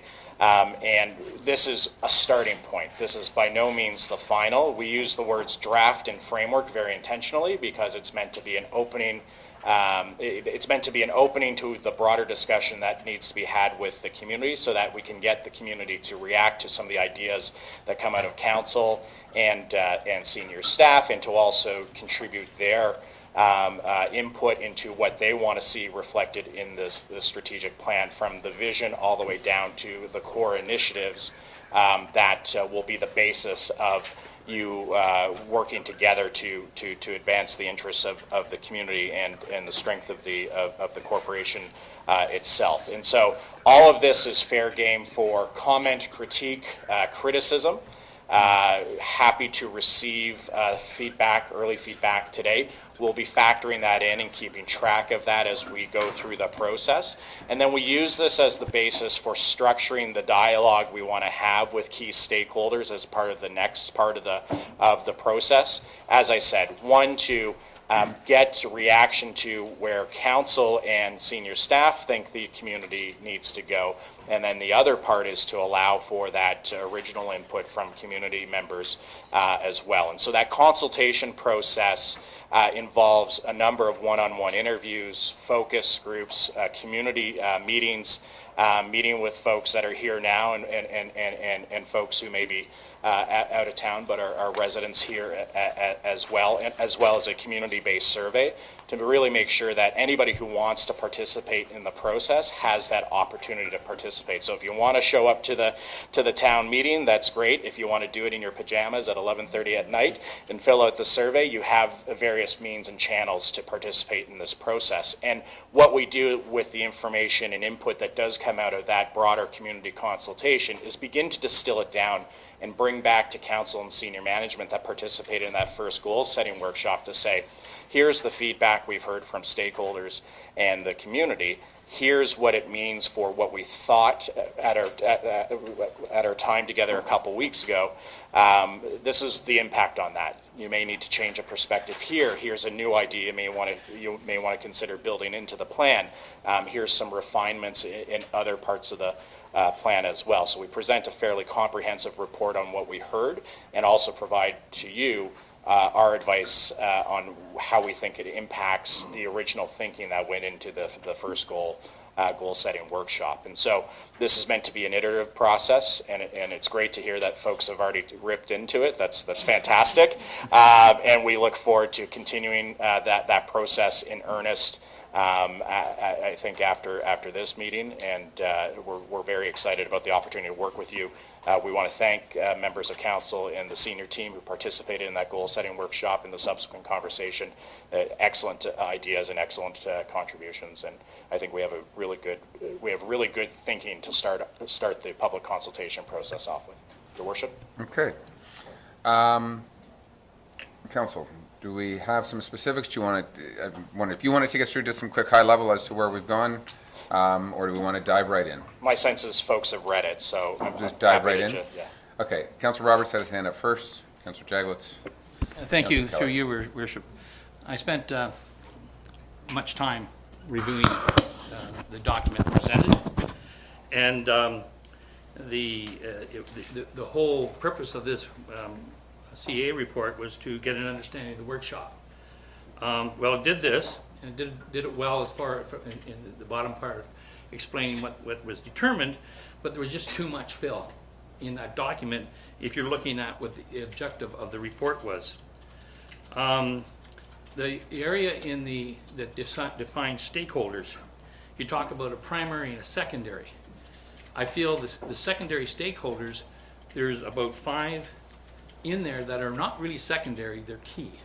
They're being Muskoka Lakes Association, Muskoka Ratepayers, the Watershed Council, and the Friends of Muskoka, which were not listed in the secondary. So I think that there are secondary, which really I think is a bad terminology, because their input is as important as all stakeholders, and they could have something that's more important.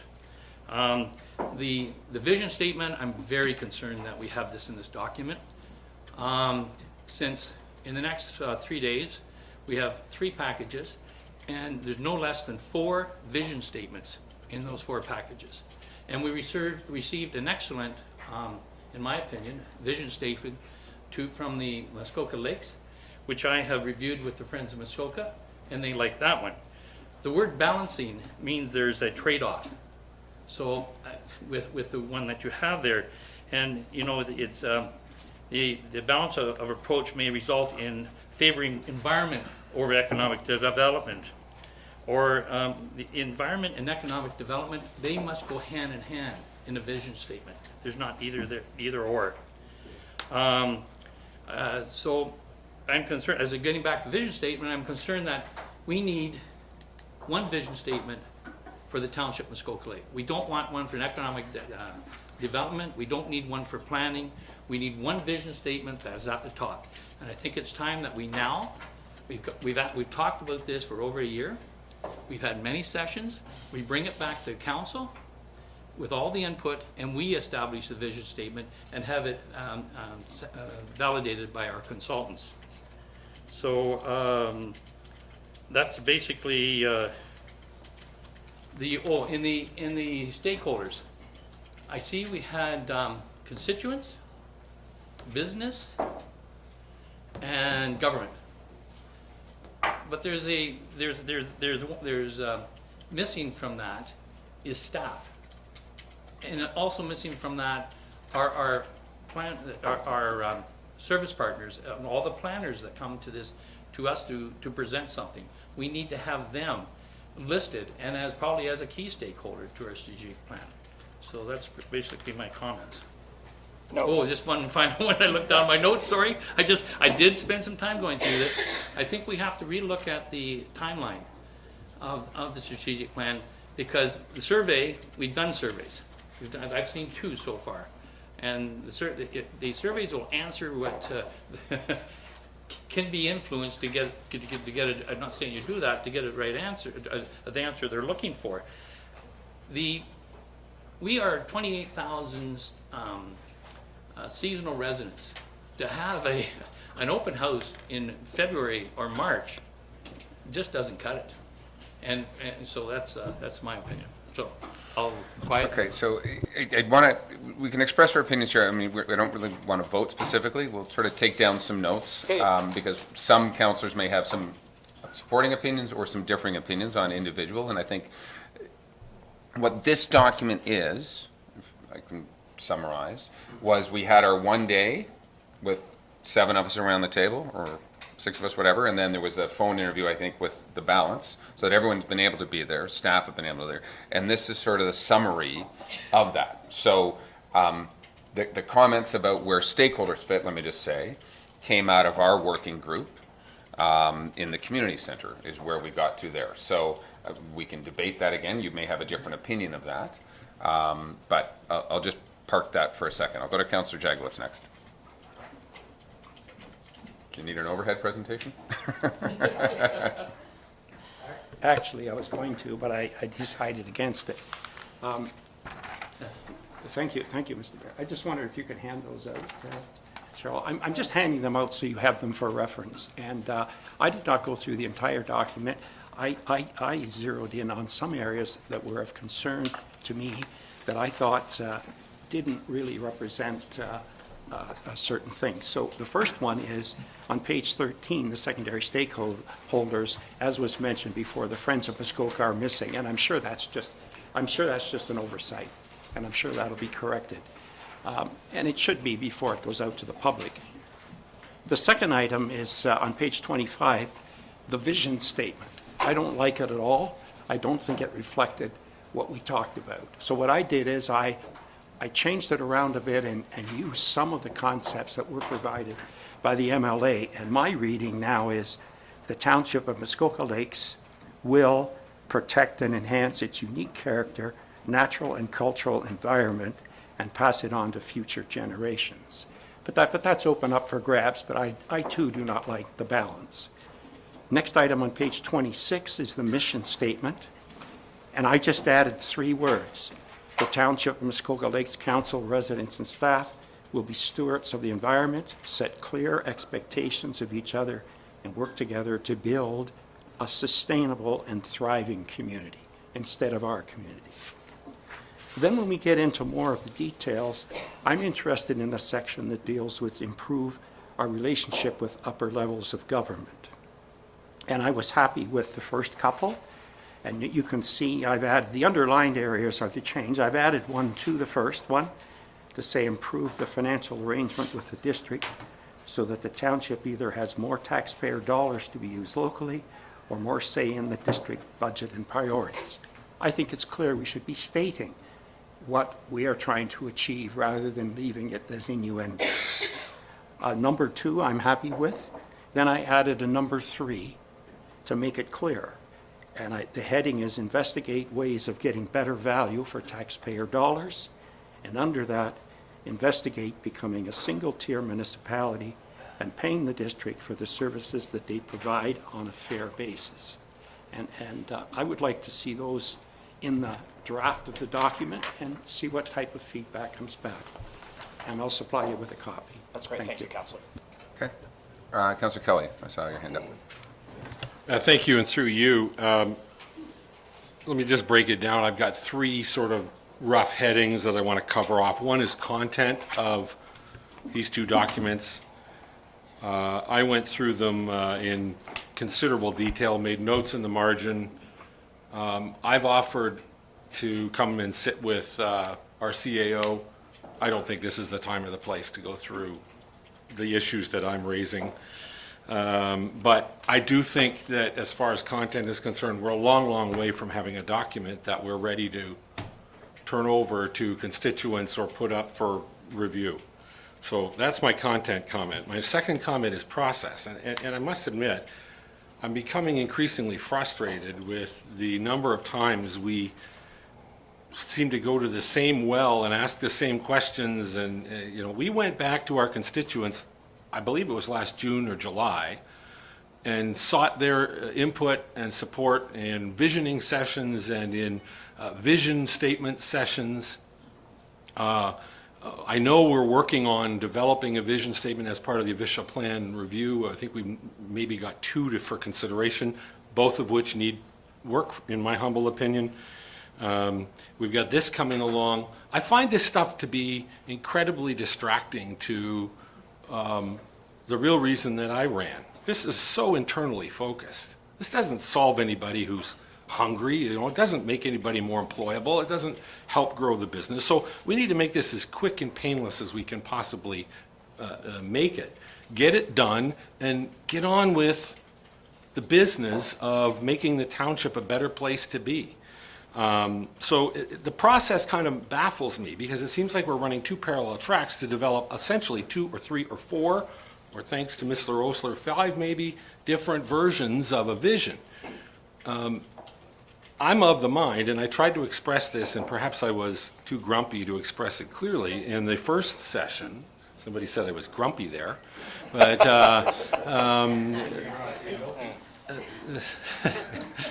but the fact of the matter is, you know, the vision for the ultimate poll was taken 16 months ago. We had an election.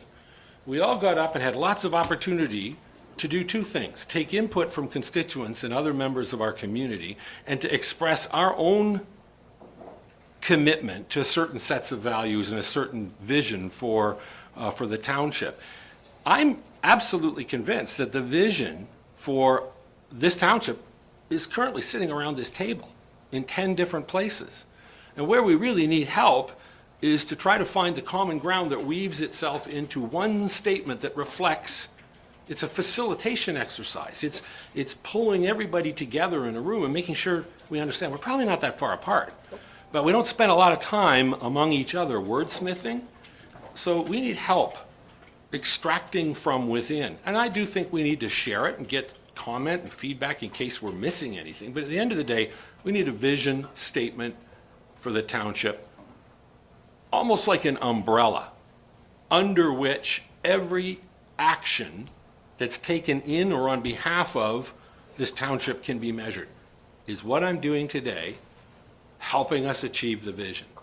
Either as an employee, as a counselor, elected official, as a visitor, as a resident, as a seasonal resident, it was what I'm doing today help me or help the township achieve its vision. And we're really at risk of confusing everybody, including everyone around this table. We're going to wind up with everybody carrying their own little pocket mission statement that nobody else has seen or shared. We need a common vision. Everything needs to feed up to it, whether it's the official plan and how it gets reviewed and reassessed, whether it's the planning committee and how it operates its business. The last thing is timeline. Obviously, I don't think we're going to be anywhere near ready by the end of February just to do any kind of community engagement. I think it's February the 25th or something was the tentative date. And I realize it's a tentative date. I think we're going to have to push that back a long way. There's reasons why we might push it back until we actually have a captive audience, like when the thaw comes. But that's it. Content, process, and timeline. That's all. Thank you. Thank you. Okay. Councilor Mazan. Thank you, through you. Similar comments, and I'm not sure if it's a question, I guess, to you, Chris, or maybe our CAO. Specific around the vision, it feels like we need a quarterback. You know, I'm hearing lots of the language, but the real frustration is that there's been so much input in multiple different areas. And it gets confusing, not just to us around the table, but every time we go back out to, and I would argue, and that's another point, to the same audiences. It's muddying the waters. And I think I brought this up at the strat plan meeting, just the importance of the facilitation, like just we need a quarterback. And I'm not sure today if it's the strat plan, and again, I'm not sure who I'm asking this question to, so I'm looking at you, Chris, but it could be our CAO. Is it being led by our official plan?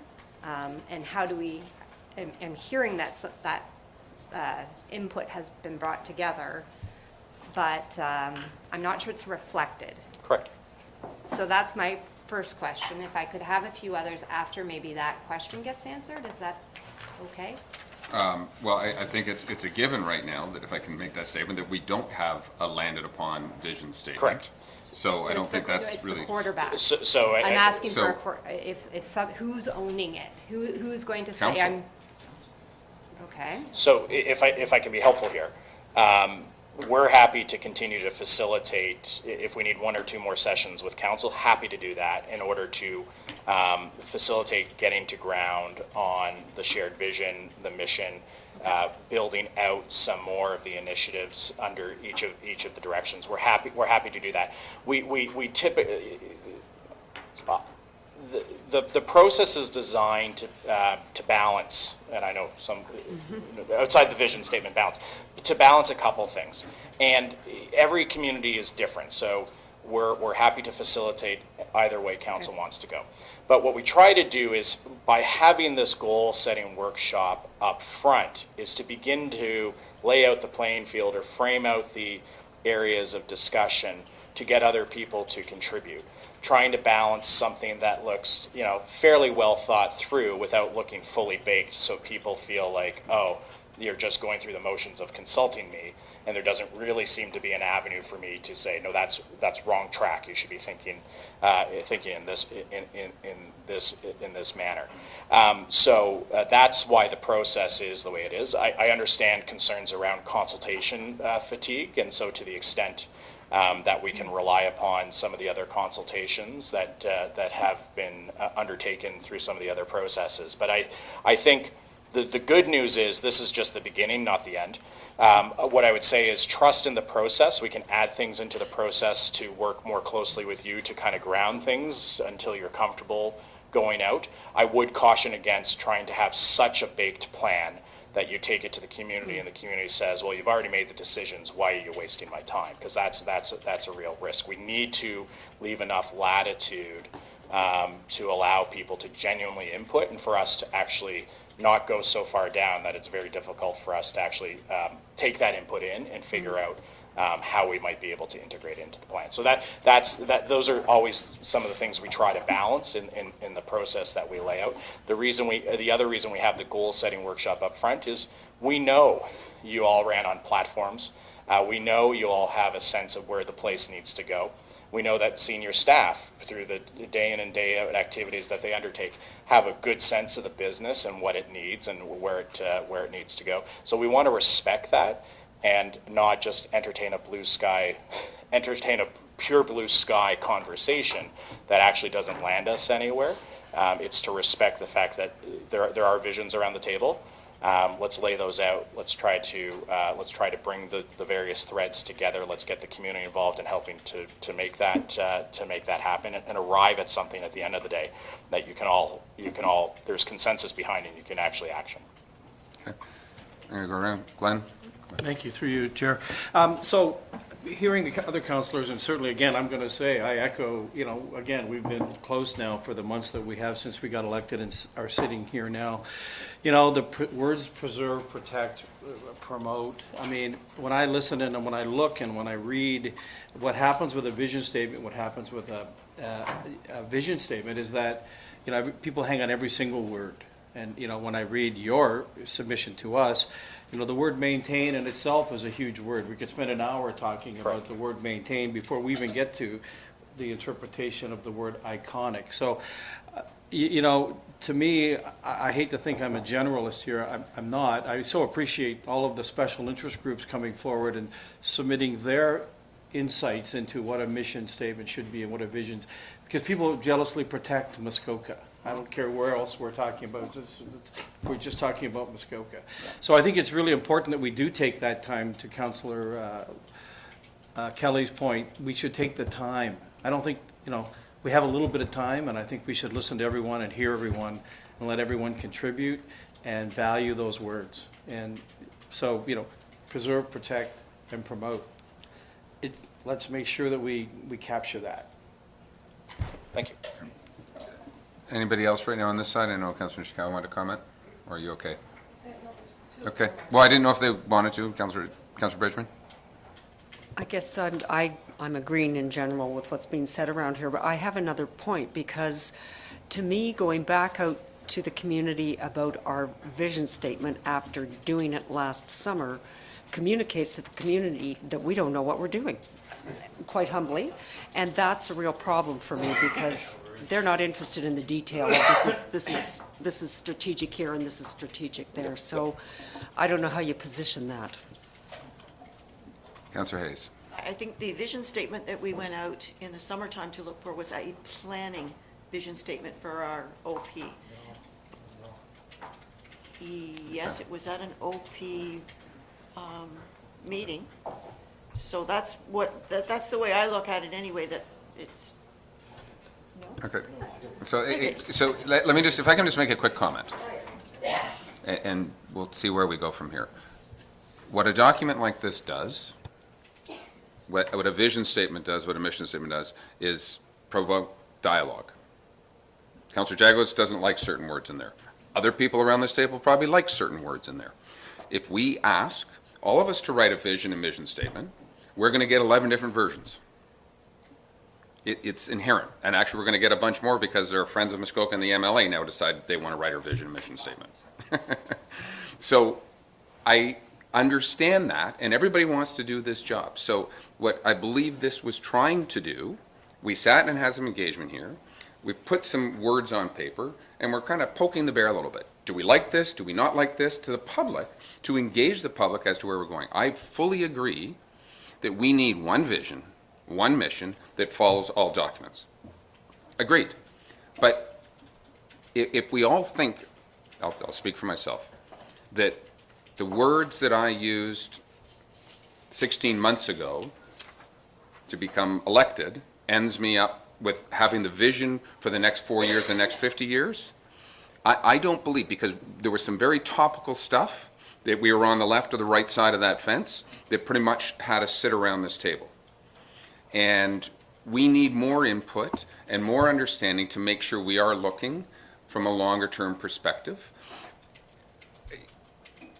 Last time I looked again, I don't think, maybe one or two people are more communications based from their careers around this table, but we've got a lot of different disciplines, and I'm concerned at a time we're almost micromanaging this process versus letting a consultant help guide us through this, to Councillor Mazan's perspective, quarterbacking the process.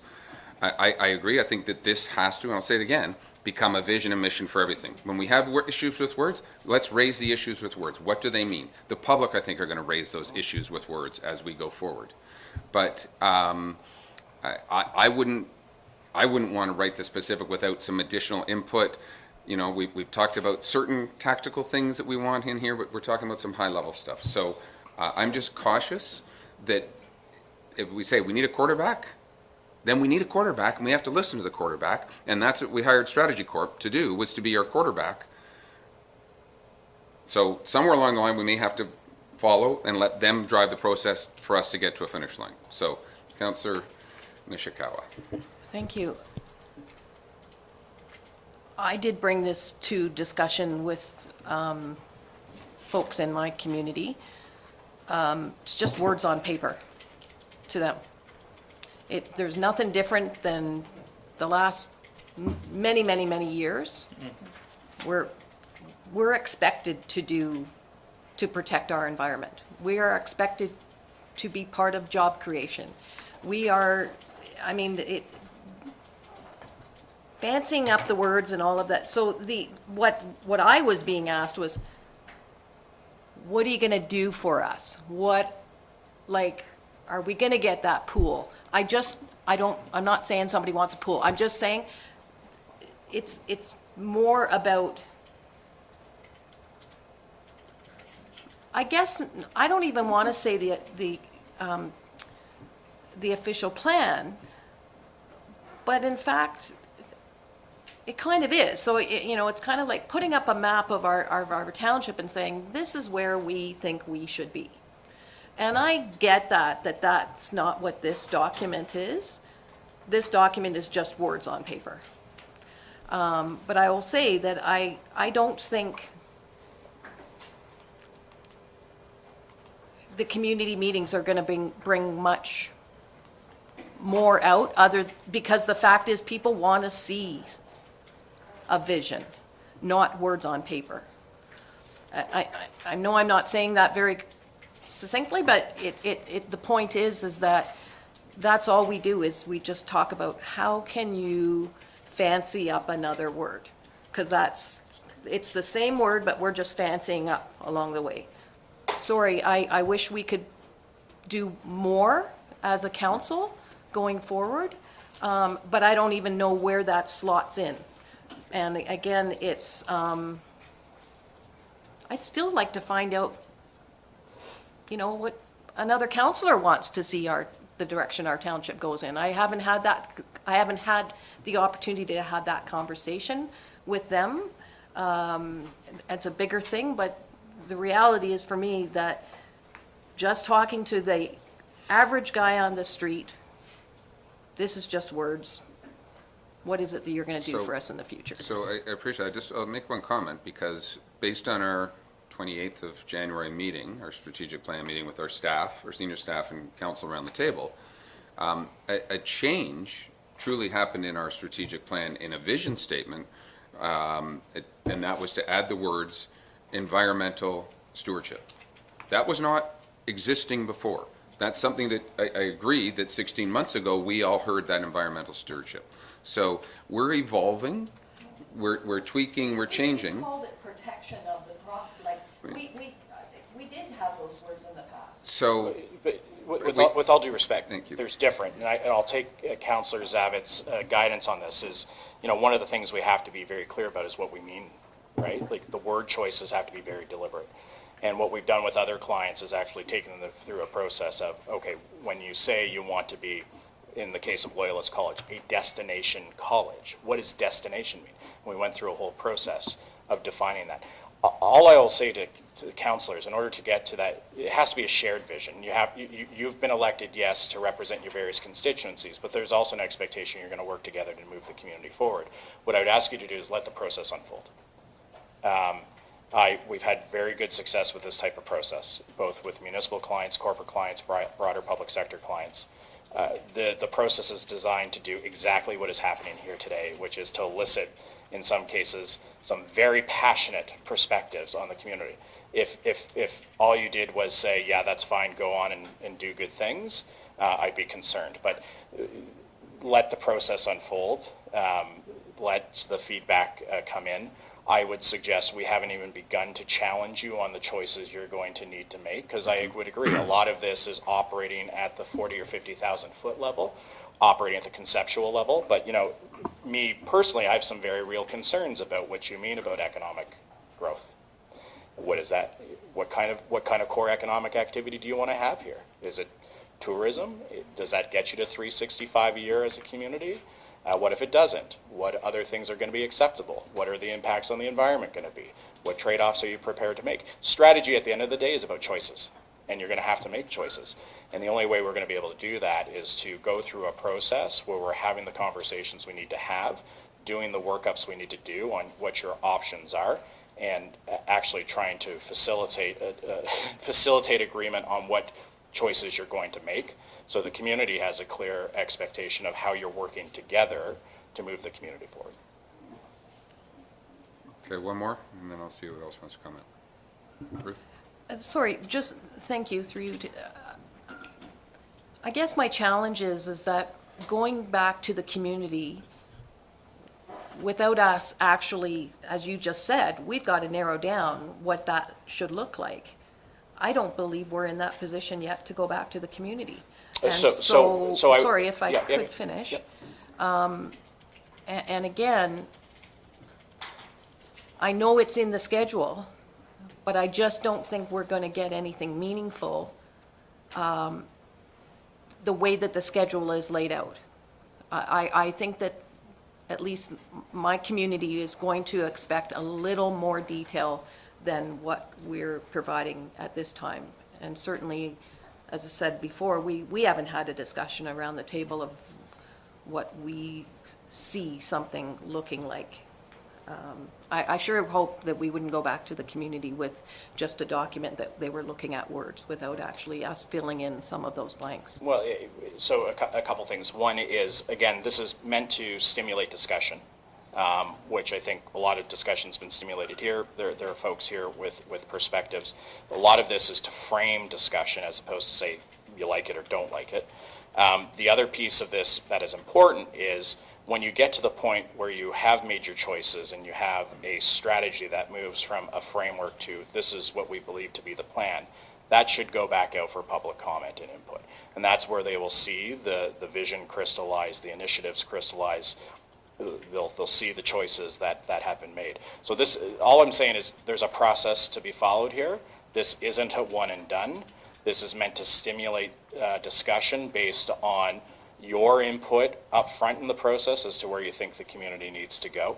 And I would ask you to trust the process. We can make adjustments if council feels that they need to come together again before something goes out. That is, we're happy to do that, because at the end of the day, you have to own the output of this. But in a lot of respects, we seem to be getting ahead of ourselves. The other thing I'll say is the schedule for consultations, separate from the content. We're happy to work with you to understand what a more what a different timeline might look like on that, given sensitivities about who may be here or who may not be here. But like I said, we're trying to design an engagement process that allows anybody. If you're like me and like to contribute at 11:30 at night in your pajamas after the kids are asleep, or if you want to show up to the meeting, or you want a focus group, there will be many different channels for you to participate. Councilor Mazan. Thank you, through you.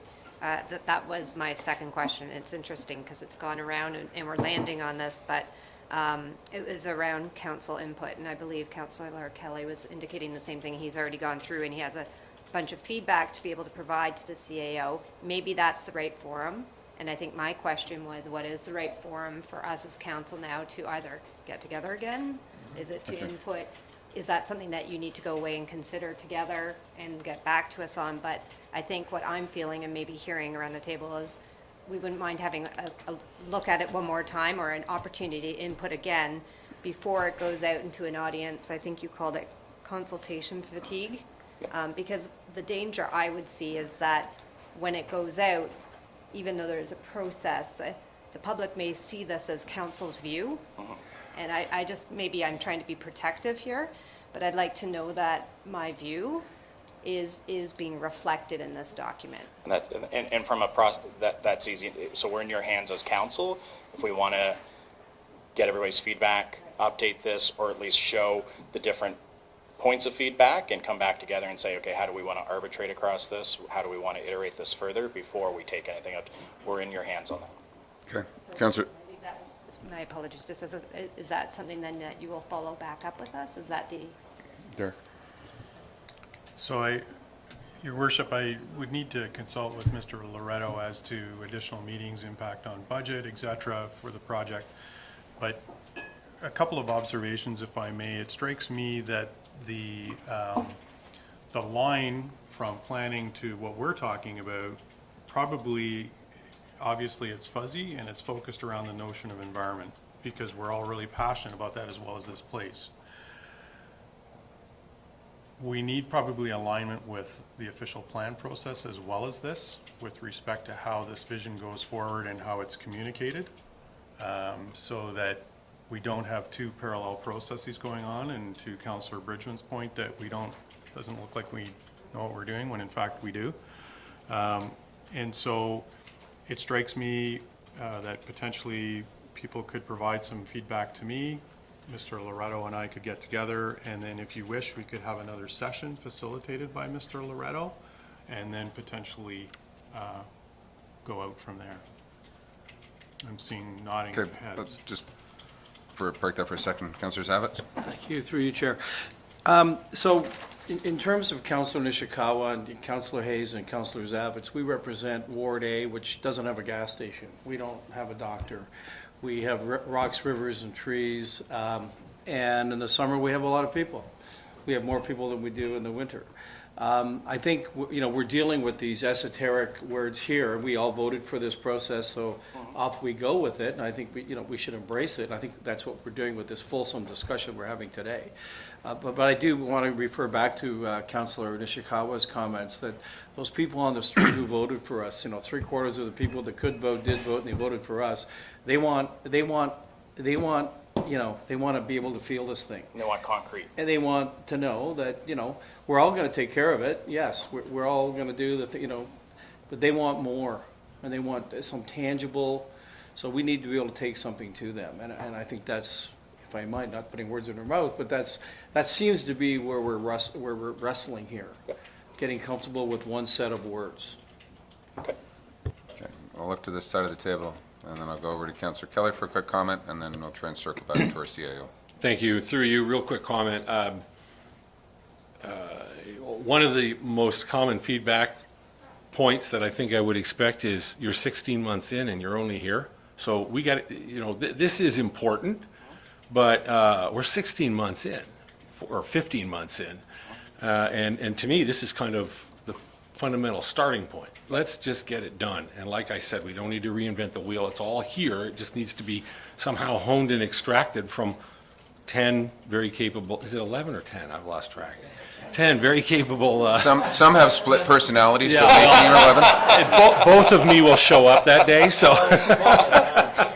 Might be 20. And the last thing, somebody has said, and frankly, maybe more than one, the risk of over asking at our constituents is, I think they're entitled to say, just make stuff better for me. They're much more rooted in the grassroots day-to-day life than this esoteric thought of how we're going to guide ourselves. I think we were elected to lead, and we need to be leaders, and leaders don't spend a lot of time taking polls, and that's it. Okay, I'm going to look to our CAO a little bit here, and Chris. So I will say that a month ago we bought into a process. We've been following that process. What I'm hearing around the table is we are concerned about taking some of this information to date to the public, which is following the process of which we revised. I've heard that we don't need to go to the public, don't go to again, we're just going to do it all in-house. I will vote, I am not in favor of that, as we set a term for the next 4 years. So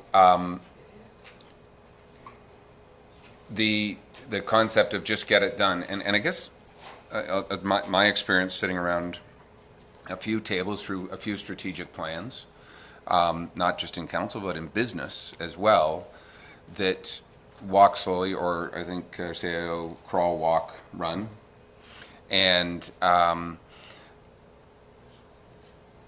pushing back on some of the community. I know this, one thing I love about this council, we are so engaged, we want to go, we want to go, we want to go. The horse is at the gate, and we're waiting for that gate to drop. The fear and the concern is if we all go off in different directions, and I think that's what this is trying to do. So I guess I'll look to our CIO, and I'll look to Chris in a little bit. If there's another slight refinement, not to give a canned presentation to the public, but is there another way, or just to position with the public, you're in isolation, the council's in isolation, And we're going to bring it all back together. Because again, if I follow the strategy that you've outlined to us, which I trust, because we hired you to get us to the finish line, you know, we're jumping to a finish line saying we don't like where we're going to be. So I want to be careful that we don't do that either. And I guess, is there any kind of a hybrid version to make sure that we're not giving the public some wrong information that council's not comfortable with yet at this point? Yes. So, I mean, what I would say is, Derek and I, my job and our team's job is to make sure you get to something that is tangible and actionable, and people can see, yes, I know where we're going, and I know what priorities have been set. And the tough part of strategy is trying to balance the need between, I need a pool in this specific part of the community versus what are we going to do in terms of rec and community development overall. What I would say is, I think it's worth Derek and I talking about, whether or not we need another session with council and the senior team to further flesh some of this out, because there are things that have been raised here at the table that, I apologize, I was not at that first session, but I didn't hear on my call that it may be worth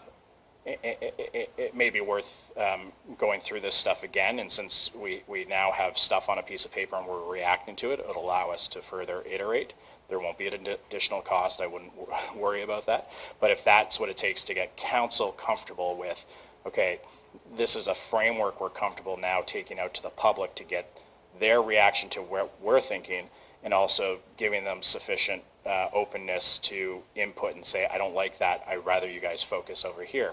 That's certainly something we can help with. Derek, do you want to comment as to, we have a resolution to move today based on this plan. I'm getting that council doesn't want to move forward based on this at this particular point. I guess, we can delay for 30 days and come back with a revised plan. Will put us into June, theoretically, for a strategic plan, if we pause for a month with some more engagement. Mr. CAO. Your Worship, so I'm and Chris, we're in the hands of council. We're hearing that you want to provide some additional feedback. I think, as I suggested earlier, if you could channel your feedback through me, I can provide that to Chris in a fulsome memo, and then we can have another session, and then once council's satisfied, move on with the engagement process. And I do want to reiterate, I do believe that there should be alignment between the vision of this process, that it's made clear that if it is your desire to have one vision for all documents or both documents, that we are clear on that. And that would be a key message going out to the public when we do consult. Clarification question, Councillor Kelly? Yeah, through you, just a quick question. I'm sorry, I just misunderstood, or maybe I didn't understand what you just said. There should be one vision. Is that what you're saying? For everything, the kind of overarching thing. Okay, good. Yes. Okay, so if we are okay, we will not endorse the current plan. I apologize for that. No apologies. We will refer this back. Our CAO will take input, have a discussion with Chris, and provide an update 30 days from now as to a revised plan, if you will. Is that fair? Nodding of heads, everybody? Yes. Okay. Yes. So I just want clarification insofar as, does council wish to discuss this at a special meeting, or do you just want it to come back to the next meeting and we'll have a conversation about it?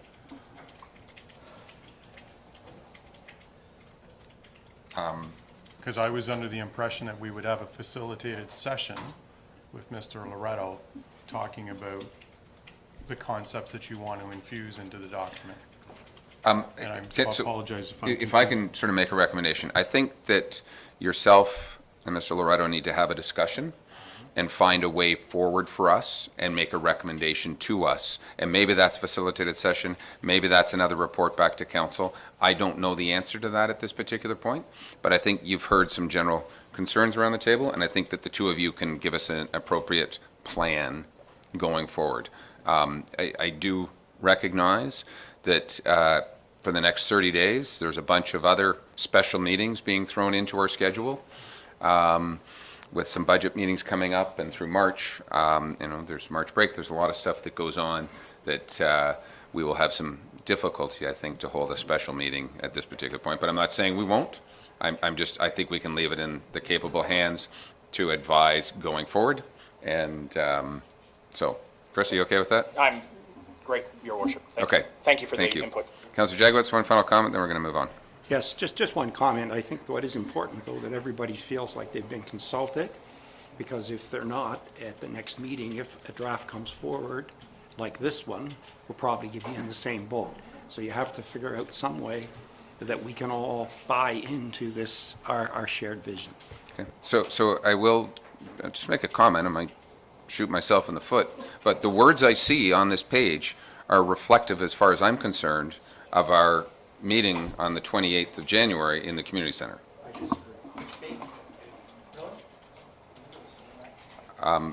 Councillor Kelly? But I don't think that the meeting and what we talked about was necessarily reflective of what we really think is our vision. Okay. So we'll have to park that conversation. I'll leave that. I'm not weighing into that comment right now. We'll try and take my foot out of my mouth. So, Chris, thank you. Great. Thank you, Your Worship. Thank you, Council. We're not going to read this resolution, but I will say, Ms. Seplet, I think you wanted to speak on this topic. Would you like to speak at this particular point, or sort of in a moment?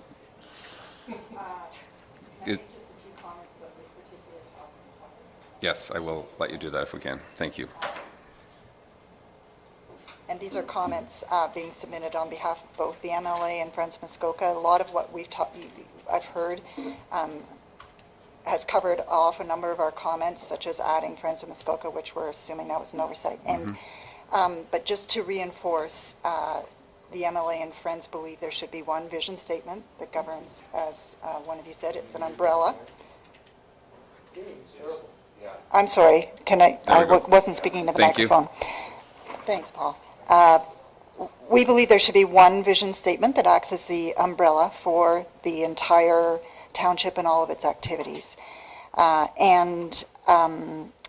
We do think that when there was the community visioning session and survey last summer, that the community was pretty strong about its view that the environment should have priority, and furthermore, that the environment is the economy in Muskoka.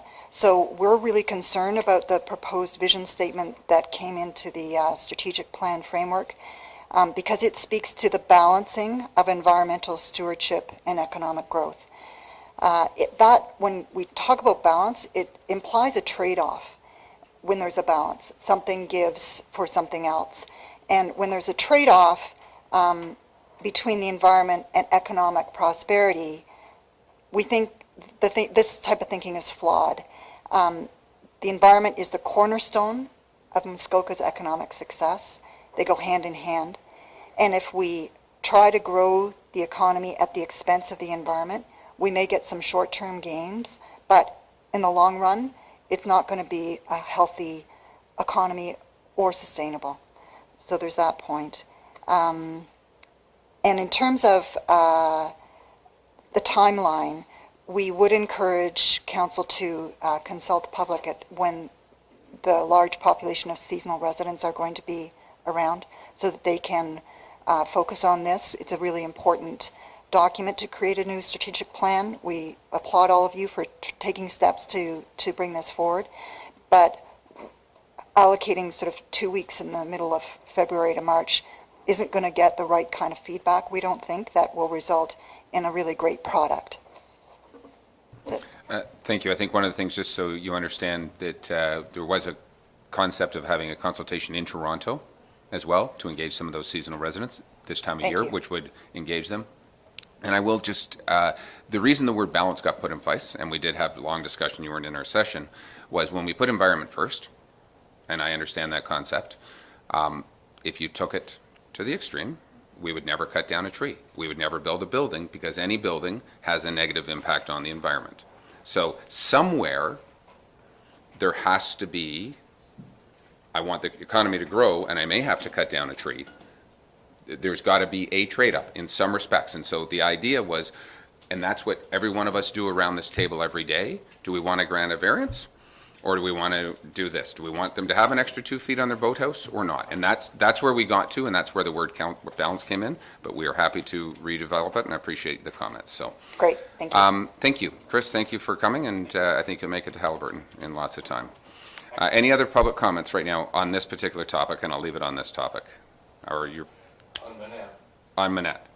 Okay, so I may, just hold on 1 second here, we're going to park this, so our direction to staff is for our CIO and Chris to work together to provide some next steps to make sure that we can refine based on the discussion around this table today, and I greatly appreciate that. So thank you all, and I think as Chris said, we're all engaged, which is great, and heard from MLA and friends that we want the seasonal population engaged in this as well, so duly noted. Okay? Pardon me? Oh, okay. So, Mr. Richards, there's nothing right now on our agenda regarding Manette. Manette Review Committee. We just adopted the minutes. There's no point of discussion item. No resolution, nothing that this committee is debating on. We just talked about what went on. So if there's something that we're going to debate and discuss, that's the point of this public consultation. We heard at the last time, I know you spoke on the Manette committee. So if there's something that we're going to vote on, I'm happy to hear comments. Otherwise, This is for the public. 2 weeks tomorrow is possibly the most important day for the future of Muskoka. okay, I'm not sure what 2 weeks. I'm not sure what 2 weeks tomorrow is. I'm making sure we're on the same. Paul, no, I am making sure that we're on the same page when you speak about 2 weeks tomorrow. My brother's birthday, maybe that's what you want to talk about. I don't know. So I respect that there is an LPAT hearing regarding legacy. I respect the fact that I've seen many correspondence from Friends of Muskoka and from the MLA that have encouraged the public to attend that forum. I will say I do not want to use this forum of a council chamber to promote public attending a meeting or not attending a meeting. That's the public's choice, and that's your own individual ratepayer choice to attend or not attend. I think the message is delivered, and what we need this public consultation and our 2 minutes here is to inform council on decisions that we make or don't make. So and that's your perspective. Appreciate that. So thank you. But okay. council and the town has spent many thousands of dollars already against And what's happening. I understand that, and our planners and the town will obviously be at that hearing and will be representing the public as we discussed prior. So, Madam Clerk, where are we going to go? District updates. Who wants to go first? Ruth, are you ready? Am I being overruled? Yes. So, Frank. Thank you, Mr. Chair. This was a busy meeting cycle at the district regarding finances. It was their budget cycle. So it started off at our January 22nd meeting. There was a presentation by the Continuous Improvement Unit. This is a 3-person unit made up of staff and managers from some departments. And by the way, it can also include some township staff as well, so we might want to consider that. They rotate on approximately 2-year basis. Our CAO was one of the first to participate while he was at the district. Their budget is about $300,000 per year. We also had a report and approved a maintenance contract for the solar generation net metering system at the Golden Pheasant Clean Water Treatment Plant in Huntsville. You may not be aware of that. Clean water is a new term for wastewater. The project was approved in 2018 at $1.9 million and is expected to produce net revenue of $2 million over its 25-year life. It is expected to go into operation sometime this year. Then we addressed the budget. Commissioner Stevens made a presentation on the 2020 tax-supported budget. That's the one where the taxpayers get a bill for it. And we reviewed our committee's budget which accounts for about 22 million of the $78 million levy. The OPP and MPAC costs of 18 million actually had a reduction this year, whereas legal, IT, and HR were up between 6 and 14%, an average of 7.6. I asked for a $267,000 reduction to this budget. However, the budget was recommended to council as submitted. Then there was a meeting on February the 7th, which was a committee of the whole meeting, and at that meeting, the entire budget was considered. Commissioner Stevens again made a lengthy and detailed budget presentation, and the overall budget was recommended to council as presented with a number of amendments, mostly minor and technical in nature. The exception was an additional amount of $600,000 to be added to reserves for a future unnamed $2 million affordable housing project. I believe, and I may stand corrected, that this was suggested by a Bracebridge councillor, but it received general support.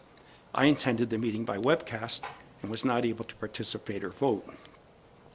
The 2020 tax-supported operating budget represents a net increase of about 3.5% and brings the tax levy to about $78 million and includes the addition of 14 full-time equivalents, of which 6 are in administrative positions scattered, and 3 are in the airport budget.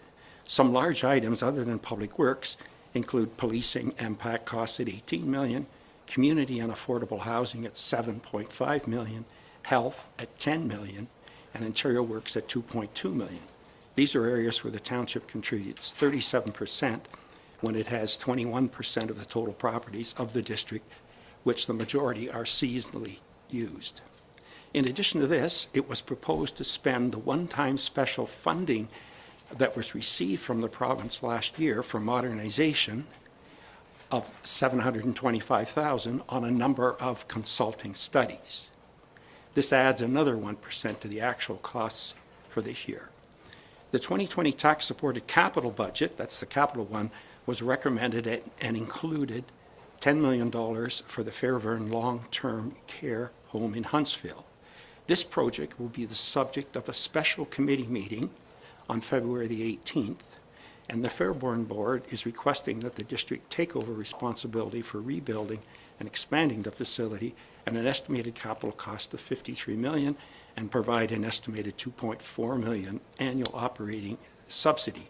This is in addition to the $1.4 million subsidy that is to the Pines, the existing long-term care.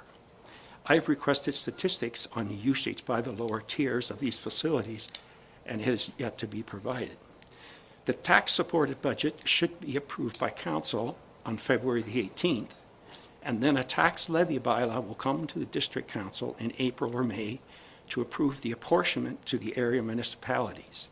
In previous years, 37% has been allocated to TML taxpayers and 63% to the other 5 area municipalities in total. This is because the costs are allocated on a property assessment basis rather than on population property or a fair use basis. In addition, costs of water, sewer, and solid waste are charged on a usage basis to those that have that service. That's my report, Mr. Chair. Thank you. Any questions or comments? Councillor Jegowitz? Councillor Nishikawa? Thank you. I have 2 committees to report on. So the Health Services, most of our discussion, again, was budget related. The 2 areas of greatest concerns are whether we're going to hire a manager to fill a gap between the Lynn and something. Sorry, I don't have a clear picture.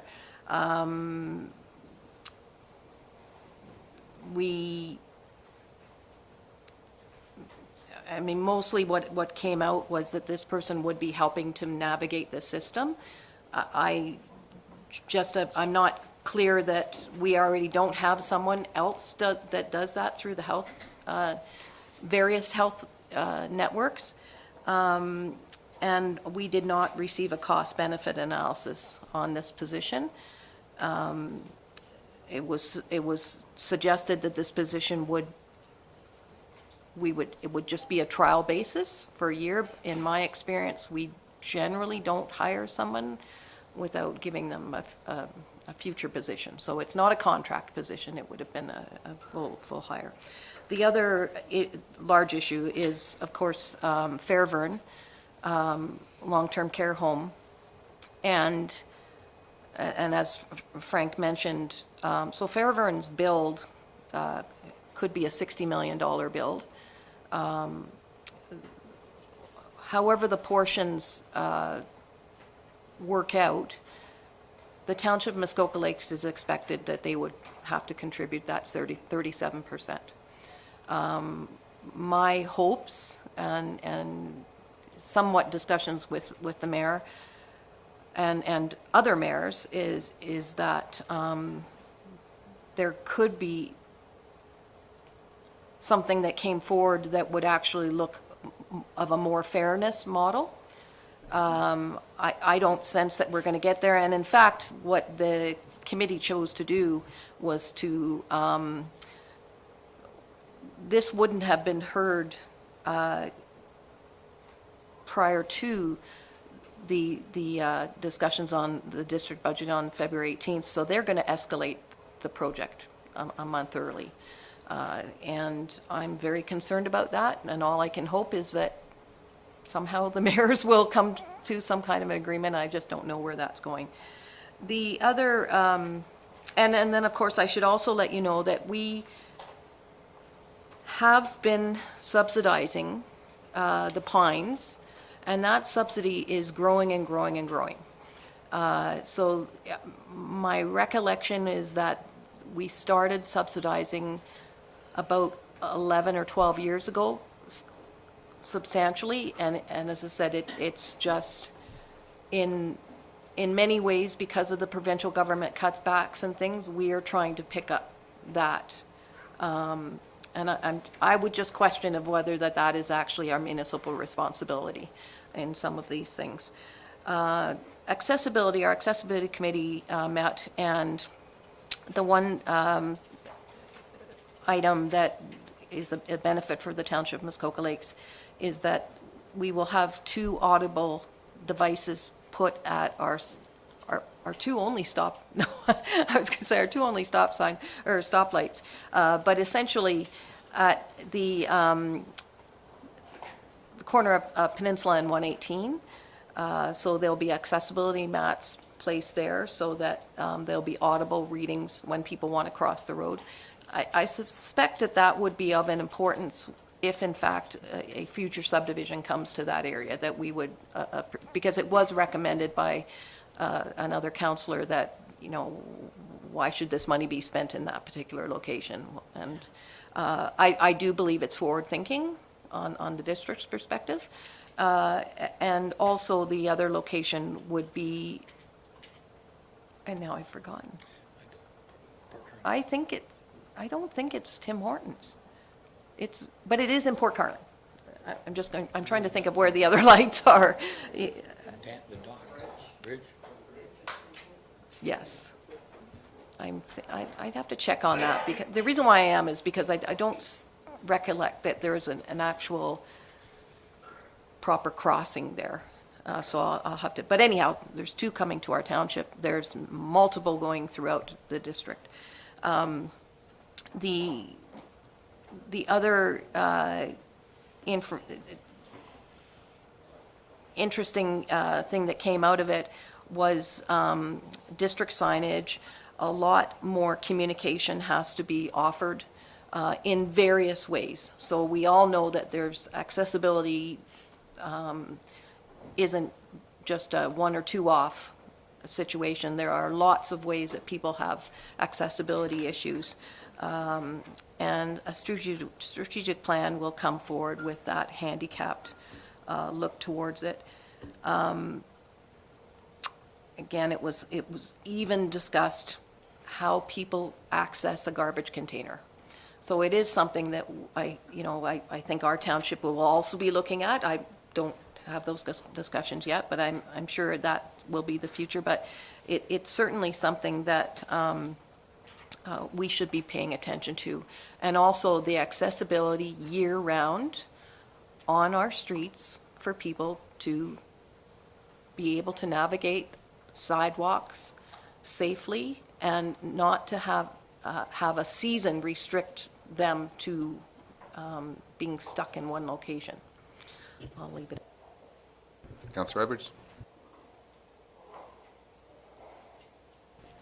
Thank you.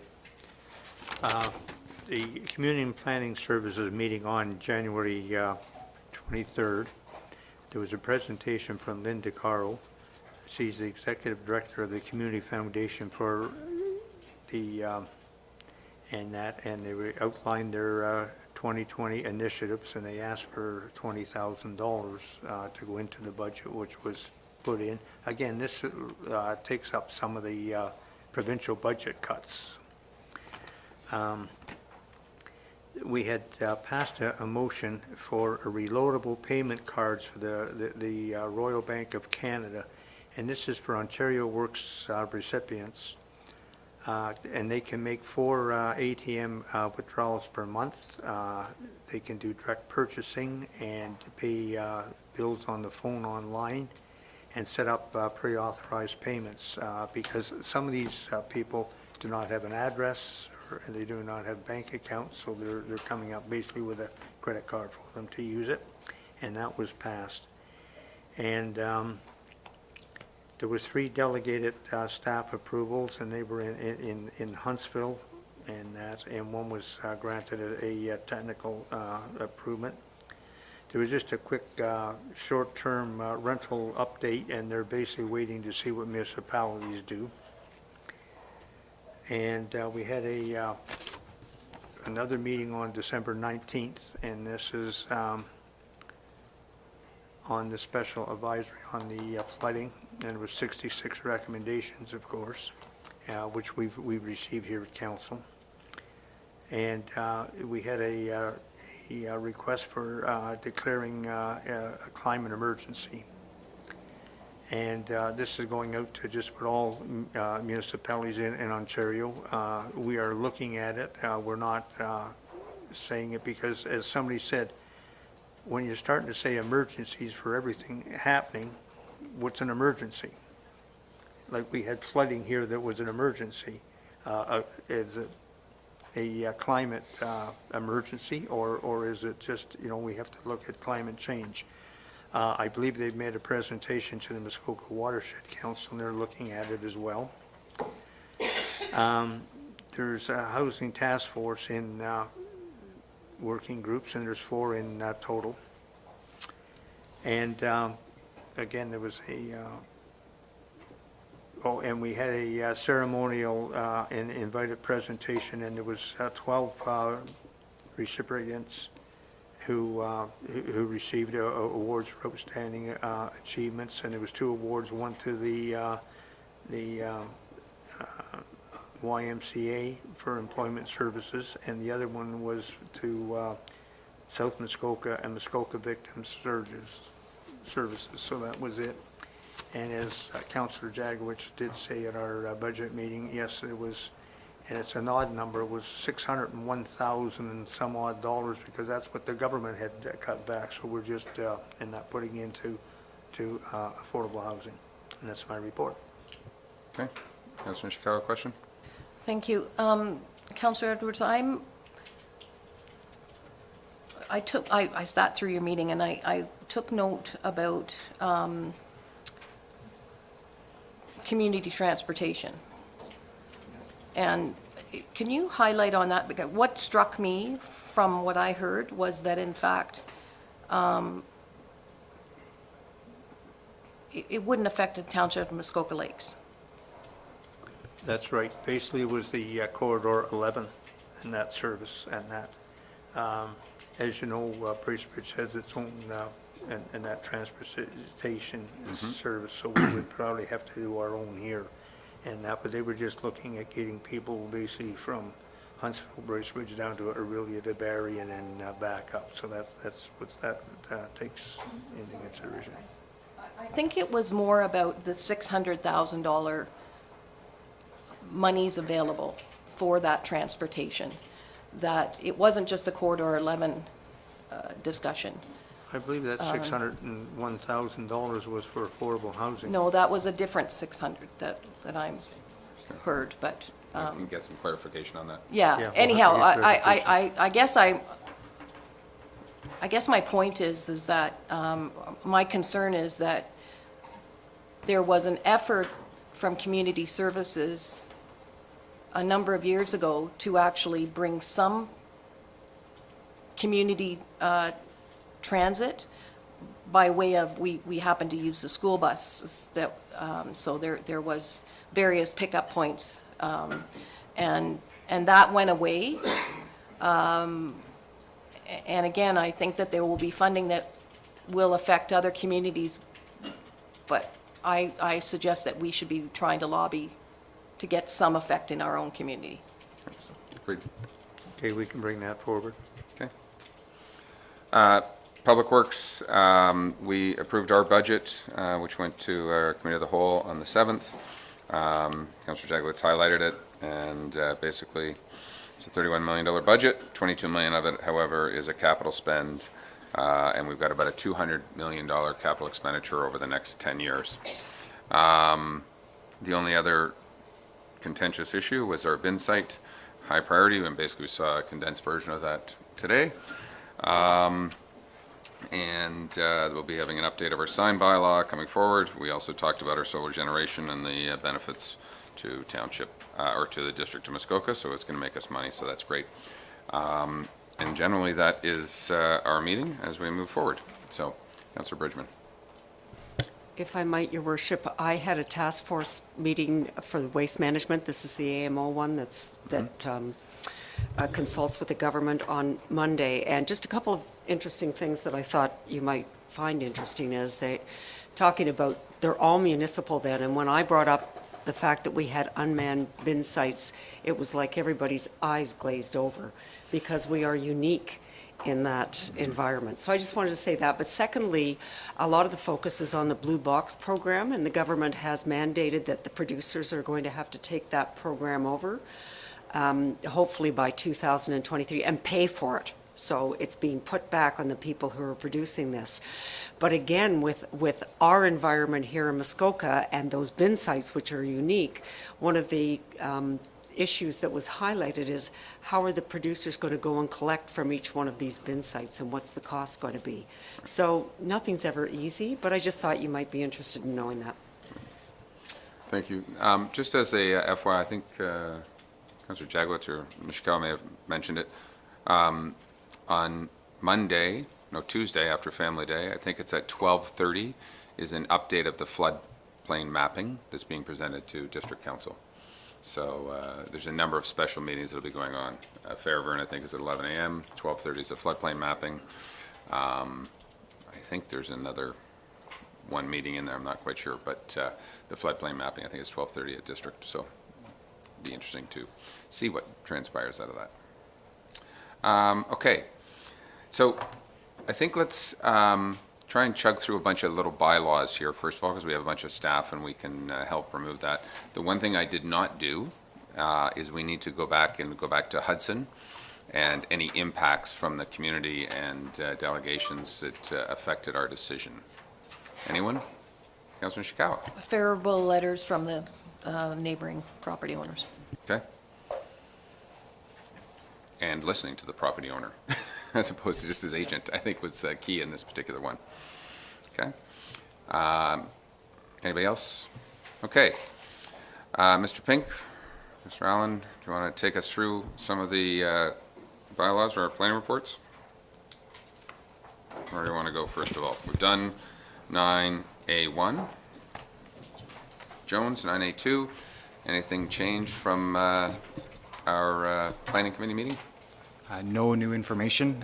Just as a quick reminder, this property is at 1105 and 1107 Robert Johnson Road, and there was a proposal to redevelop the lot with a new dwelling and a new two-story boathouse and a dock. All the existing structures were to be removed. The Planning Committee recommended approval of this application provided that the first-story boathouse length be reduced by 10 feet, as well as reducing the cumulative floor area of the separate rooms located on the first story of the boathouse and removing the ability to have non-marine related storage. Happy to Okay. answer any questions. So we would have a minor amendment in this particular one. So let me read first and second, if I may, Madam Clerk. Moved by Councillor Zavitz, moved, seconded by Councillor Roberts. Be it or is that Jaglowitz? That's Jaglowitz. I didn't miss the G. Thank you. Moved by Councillor Jaglowitz. Thank you. Seconded by Councillor Roberts. Be it resolved, bylaw 2019-107 to amend comprehensive zoning bylaw 2014-14 Jones. Roll 5, 4, 52, and 53. Be read a first and second time. All those in favor?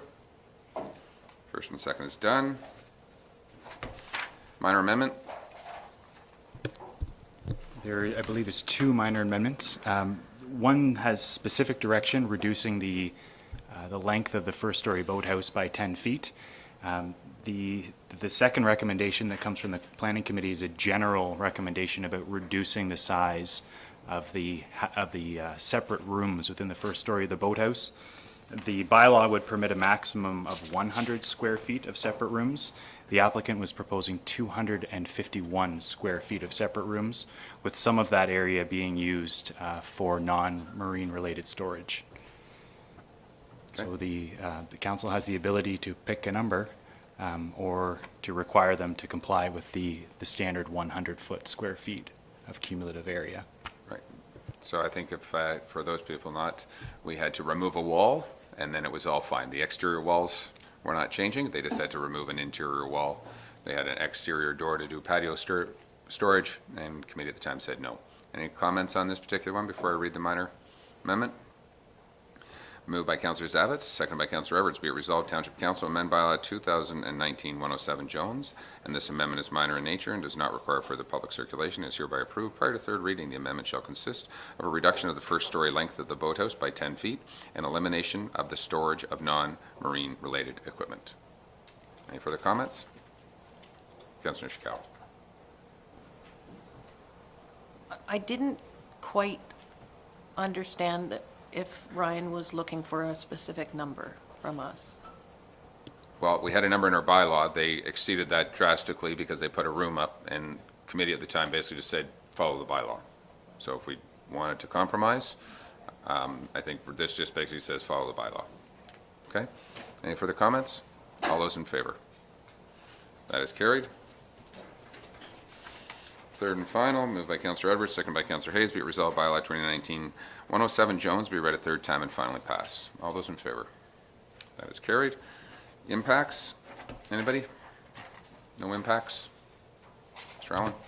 No input was provided from the public, and comments of no objection were provided by the district as well as the township departments, Public Works, Emergency Services, and Development Services. Okay. Next bylaw for Fahner. Oh. This is Mr. Selleck, so excuse me, Mr. Sharps. Okay, sorry. Ba-dum-ba. Okay. Tom, over to you. Thank you, Mayor Harding. So a zoning bylaw amendment application has been submitted in the name of Payfor Muskoka Incorporated. The subject property is known municipally as 1046 Craigie Lee Road, unit number 10. In summary, the applicant proposes to redevelop existing shoreline structures on the property, resulting in a 2-story boathouse and 2 docks, a lot coverage amount of 10.3% within 200 feet from the high water mark, a cumulative dock width of 90 feet, a first-story boathouse length of 67 feet, and a second-story boathouse length of 57 feet. Planning Committee heard the application in January and recommended to Council that the application be approved. Staff have received comments from the district of no objection, from 3 township departments, no objections, and from both immediate property owners with no objections. No minor amendments were recommended or are required at this time. I have no further comments, and I'm happy to answer any questions that council may have. Thank you. Okay, thank you. I'm going to read first and second. Moved by Councillor Roberts, second by Councillor Kelly. Be it resolved that bylaw 2019-148 to amend comprehensive zoning bylaw 2014-14 Paffer Muskoka Inc. Roll 419-034-01 be read a first and second time. All those in favor? Anyone opposed? That is carried. Thank you. No minor amendments being required. Okay. I have a third reading in front of me. Thank you. Moved by Councillor Kelly, seconded by Councillor Edwards. Be it resolved, bylaw 2019-148, PAF for Muskoka Inc. be read a third time and finally passed. Any further comments? All those in favor? All those opposed? That is carried. Thank you. Any impacts? I don't think any impacts. I don't think we had any submissions in support, so nothing swayed our opinion. Who's up next? Okay. The next application was in the name of Ushishin at Unit 22, 1059 Big Joe Road. Councillor Bridgman had mentioned this was the application that was recommended for denial. This applicant had constructed docks over width, not in compliance with the bylaw. We had received 5 letters of objection and 1 letter of concern. Okay. So, any questions right now from council on this particular one? Councillor Bridgman reminded us in our planning committee there was excessive amounts of docks. They called them floating docks, but we bylaw stepped in and asked for the removal of those docks. They're trying to legalize them, but committee said no. Councillor Jaglitz? Yeah, just a procedural thing. Committee turned it down. How are you reading it? Are we? We read all our resolutions in the affirmative. If we agree with the recommendation of the committee, we would vote against this particular one. Moved by Councillor Edwards, seconded by Councillor Zavitz. Be it resolved that bylaw 2019-120 to amend comprehensive zoning bylaw 2014-14 Ushin, Rule 4.11.2 be read a first and second time. All those in favor? I read it, no. So I put it on the floor, so all those in favor? All those opposed? That is defeated. And we have some impacts. I believe the neighbors' objections and excess development above bylaw. Okay. Lakeland Holdings. Who's up? Brian? Thank you. There was a zoning bylaw amendment in the name of Lakeland Holdings at 1087 Muskoka Road 38. The applicant had proposed to recognize the existing area and lot frontage, as well as to permit some reduced setbacks related to a proposed building, as well as increased coverage. We had received comments of no objection from the district and Township Public Works, Emergency Services, and Development Services Department.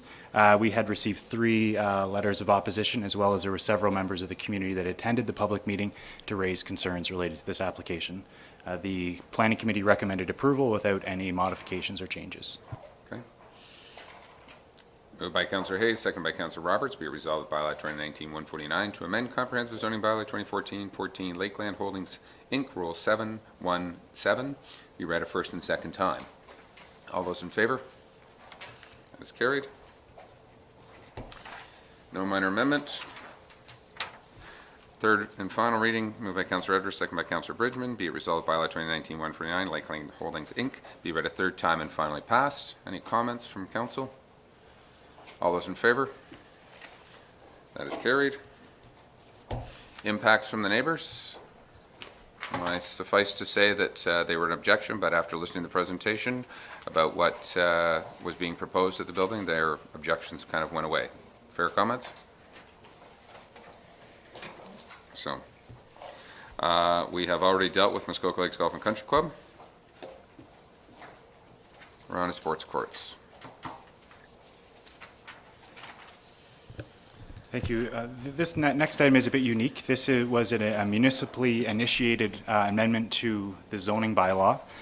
At the direction of Council and Planning Committee, staff prepared a draft bylaw for consideration.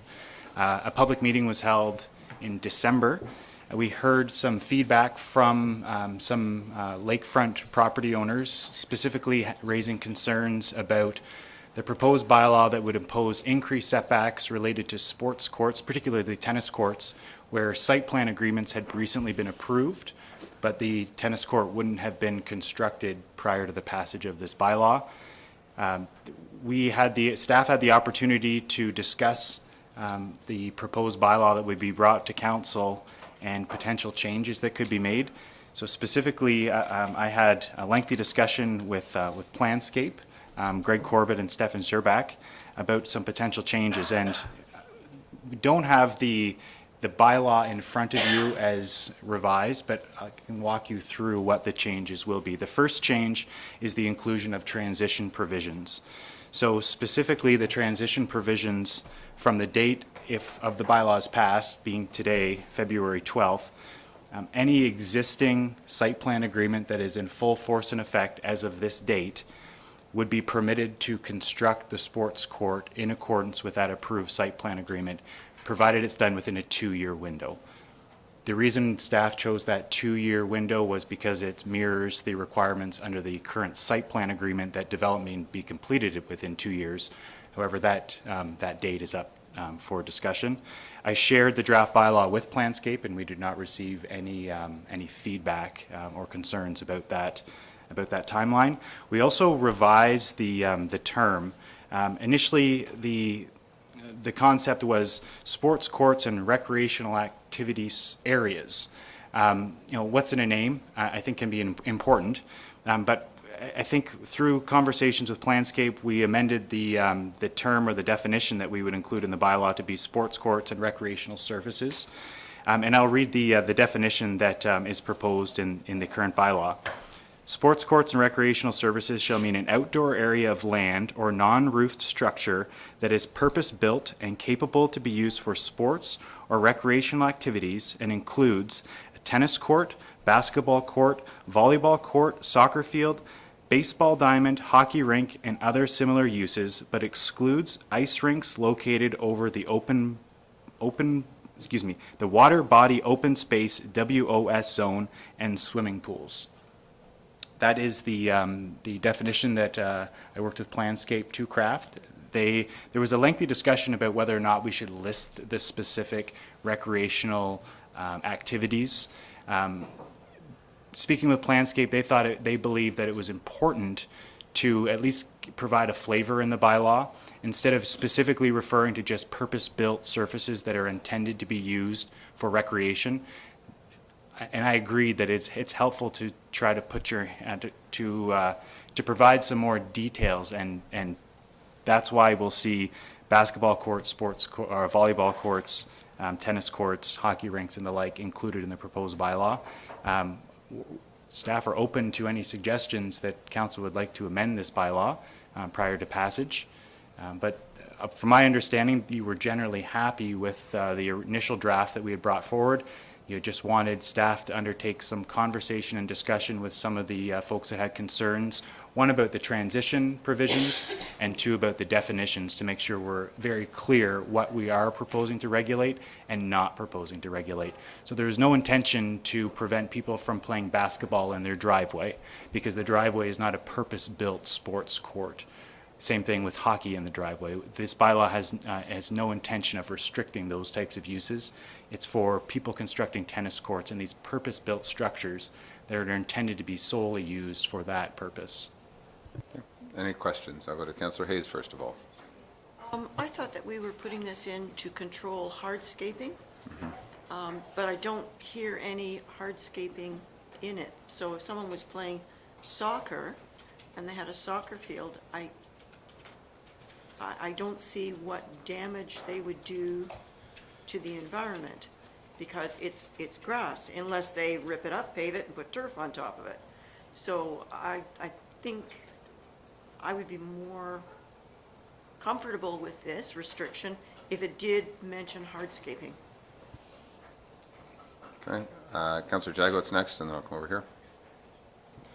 Yes, thank you. Through you, I'd just like a clarification.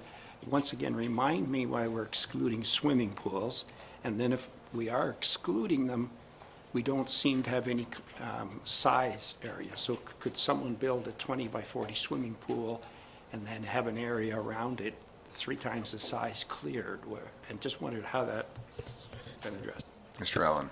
Through you, the swimming pools were specifically excluded at the direction of council. Presently, a swimming pool does not count towards coverage, so provided it meets setbacks, it could be constructed at any size. Mr. Pink. Just to expand a little bit further, ultimately the direction from Planning Committee was not to include swimming pools. I think some of the background to that was typically cottage owners who want to put in a swimming pool would typically not want to do that 200 or 500 feet into the forest. The desire is to put it lake facing. Now that is something that council may disagree with the Planning Committee recommendation to exclude them, but that was the direction, not to include swimming pools. Do you have a supplemental? Yeah, so possibly there just should be some size limitation, that's all. I mean, how do you define a swimming pool? Is it the area where the water is, or is it the fencing around it? So could there be a swimming pool that includes a big enough hard surface area that you can play tennis on it? You know, like Perk that question, I think, right now. I'm going to go over here, Councillor Edwards. And that two things. One was the soccer or baseball, but there's a lot of normally clearing and leveling as well, so you don't want that right at the water. That's why I think it should be left in. And swimming pools, I think it should be noted that they can't be covered, because I know we had one at Committee of Adjustment there, and it was showing, and it was, it's almost like another building there because it was a completely enclosed swimming pool. And that, so, how was that covered off, Mr. Pink? I believe that would be covered off in lot coverage, would it not, Mr. Pink? That's correct. That is largely regulated by lot coverage. I think how this process emanated, or the concern that started it, was sort of excessive, as you said, site alteration of properties, tree removal of sport courts that are not regulated by lot coverage. So there's essentially nothing in the zoning bylaw limiting their size or location other than 66 feet back from the lake, which I think the general consensus of Planning Committee and the community was that's perhaps too close. So I would echo the concerns. I agree hardscaping is certainly an important component of it, but a large soccer field or baseball diamond would result in an excessive amount of tree removal within 60 or at 66 feet from the lake. So I think it is appropriate to include those. Certainly we can open up the issue of swimming pools a little bit. I'm a little hesitant to sort of debate an appropriate size or limitation to a draft bylaw at this setting. I think if the size of swimming pools, really we want to control those, that might be better to direct back to Planning Committee. So for some further discussion or possibly even recirculation, because that would be a new inclusion that the public hasn't had an ability to comment on, and they very well may wish to. So I wouldn't want to arbitrarily pick a number at this forum. Alternatively, we could start a new process and pass a swimming pool bylaw that council could direct staff to do in the future months. We can try to do that. Because I think at the last Planning Committee there was a desire to move this restriction in place as soon as possible, I think was general desire. So we could do a separate swimming pool initiative if council feels that's an urgent issue. So I have a question. To be honest, I don't see many swimming pools, but right. I would look to you. I have a question regarding somebody who wants to call it a soccer field, but I want to clear a bunch of land. Does that not, so to put a grass area that I could play soccer, may not be purpose-built, I may want to sit with chairs, is that not covered off under our tree cutting bylaw already? So we're not just clear cutting to build that, correct? That's correct. So the tree cutting bylaw, together with the zoning bylaw, work well that way, so we wouldn't permit just a clear cut of a property, as it would contravene the tree cutting bylaw. However, the zoning bylaw specifically does permit accessory uses, such as sports courts. So when site plan applications come in for large recreational areas, there's limited to no ability to staff to prohibit their inclusion on the site plan. So that's what this bylaw sort of plugs that hole. I guess I would supplement in my comment, we use two things there. We talk about volleyball courts. If I've got a big beach area in front of my place and I want to put up a volleyball net, I've got a volleyball court, and now you're going to tell me I have to put it in the back of my property, which I'm not sure is appropriate. And the other thing I think about is I know neighbors with horseshoe pits, which is a purpose-built sport, if you will, and that theoretically may not be allowed based on the wording of this bylaw. So I'm not sure we've landed on the wording properly. I appreciate we want to regulate this, but haste makes waste, and I think just to understand the full language and or maybe wordsmith to make sure some of the other comments as far as an area to kick a soccer ball around or whatever, is it purpose-built or not, might be multiple, I don't know. So I I think I just flagged a bunch more questions. I'm going to go to Councillor Zavitz first, Councillor Kelly, Councillor Roberts is just standing, and then Councillor Nishikawa. I think, of course, I think the vital word here that's missing, and we're talking about wordsmithing, is hardscape. To Councillor Hayes' point, when you're going to spend $100,000 to build a basketball court, put a fence up, put basketball, backboards up, that's what we're talking about here, as I understand it. I mean, it's when it's a purpose-built piece. So I think with the addition of the word hard surface, hard, whatever that point is, purpose-built, I mean, I would support that. Okay. Councillor Kelly. Thank you. Through you, my only other comment is I don't think we should try to be cute enough to guess what every sport anybody would ever do is. I think we need to be somewhat representative and leave it open, for instance, for new sports which may come along. Pickleball? Pickleball. Right. Councillor Nishikawa.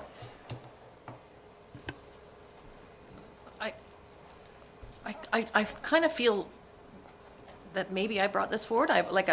My big issue was in fact tennis courts or sports courts, hardscaping.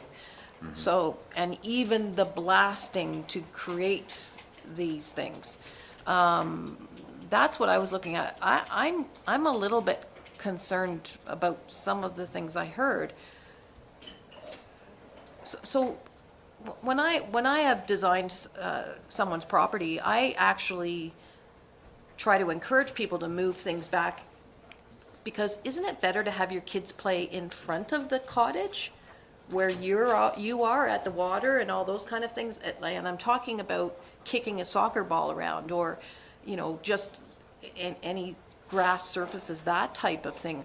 I'm kind of concerned that we're kind of getting in a discussion that we're going to restrict some of those uses on the property in the first 200 feet. That was not ever it was really these hardscaping. We know the damage that hardscaping does.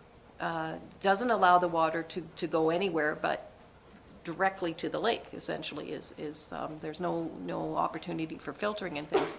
So I sure hope we're not trying to come up with some kind of wording that's going to, restrict families to play in front of their cottage.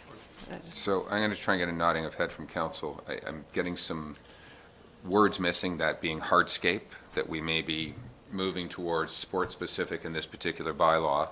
And I'm sensing that we maybe want to defer this at this particular time to go back and make sure we have a better understanding of the wording before we move this forward. Because if we move this forward today, remember, it's law. So do I get a nodding of heads that we are okay to defer this back and get some more language, and maybe hopefully our planning staff can maybe encapsulate more of the hardscape concept versus the sport-specific concept. Mr. Allen?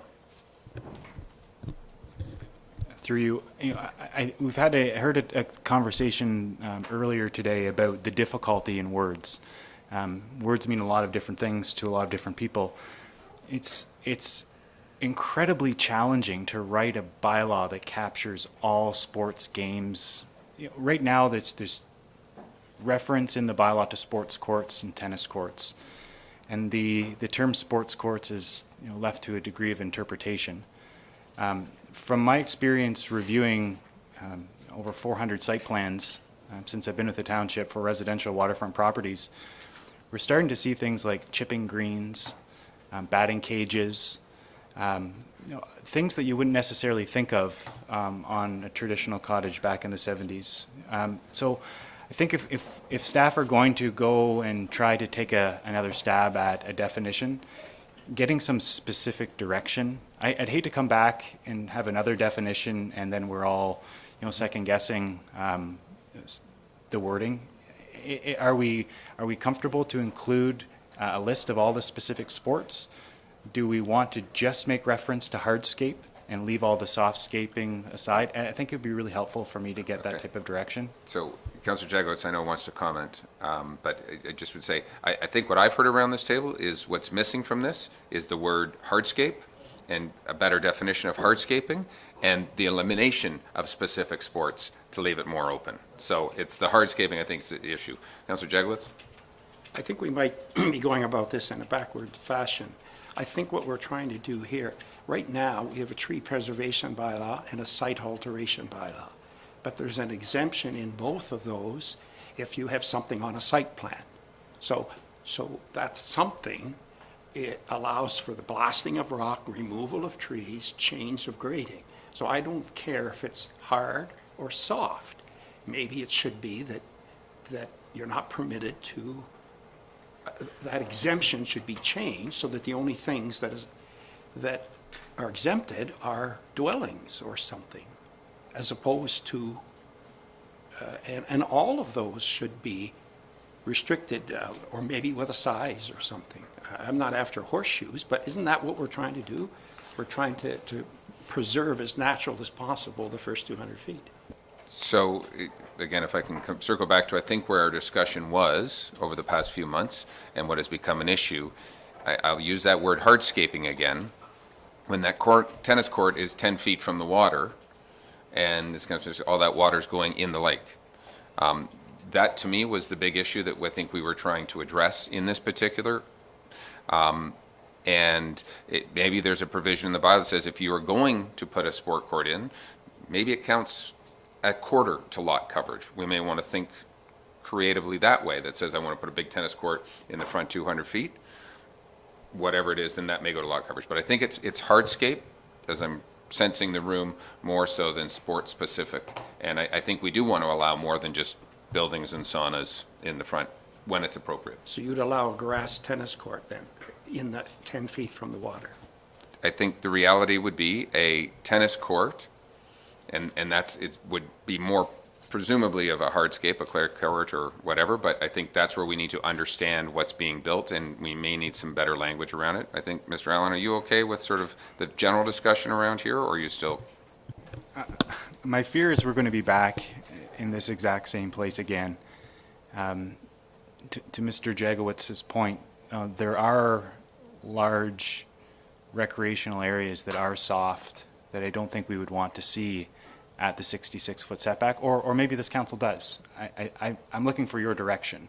Ultimately, council or the planning committee had directed staff to put together a bylaw. We've done so with consultation with some of the cottagers that did have concerns. If you think we've missed the mark, we'd be happy to go back and try to do some wordsmithing. But as much direction as we can get up front, it sounds like everyone has a slightly different perspective of what should and shouldn't be included in the bylaw. Okay, I haven't heard from Councillor Edwards. Yes, I think, and that one of the things, everyone to get around bylaws and not get very, very creative. So I'm going to put a soccer pitch right beside, in the front of my cottage, cut all the trees down, and the kids don't play soccer anymore, but now I got grass. And that's, so I think this is one of the things that we're trying to do is stop the clear cutting and everything at the front. And that if it's 200 feet back, I don't care what they're doing at that point, whether it's hard surface, whether it's grass or anything. They could put AstroTurf in or that, but the thing is this, it gives us some teeth, and they can always come to Committee of Adjustment to ask for a variance. CAO wants to chime in.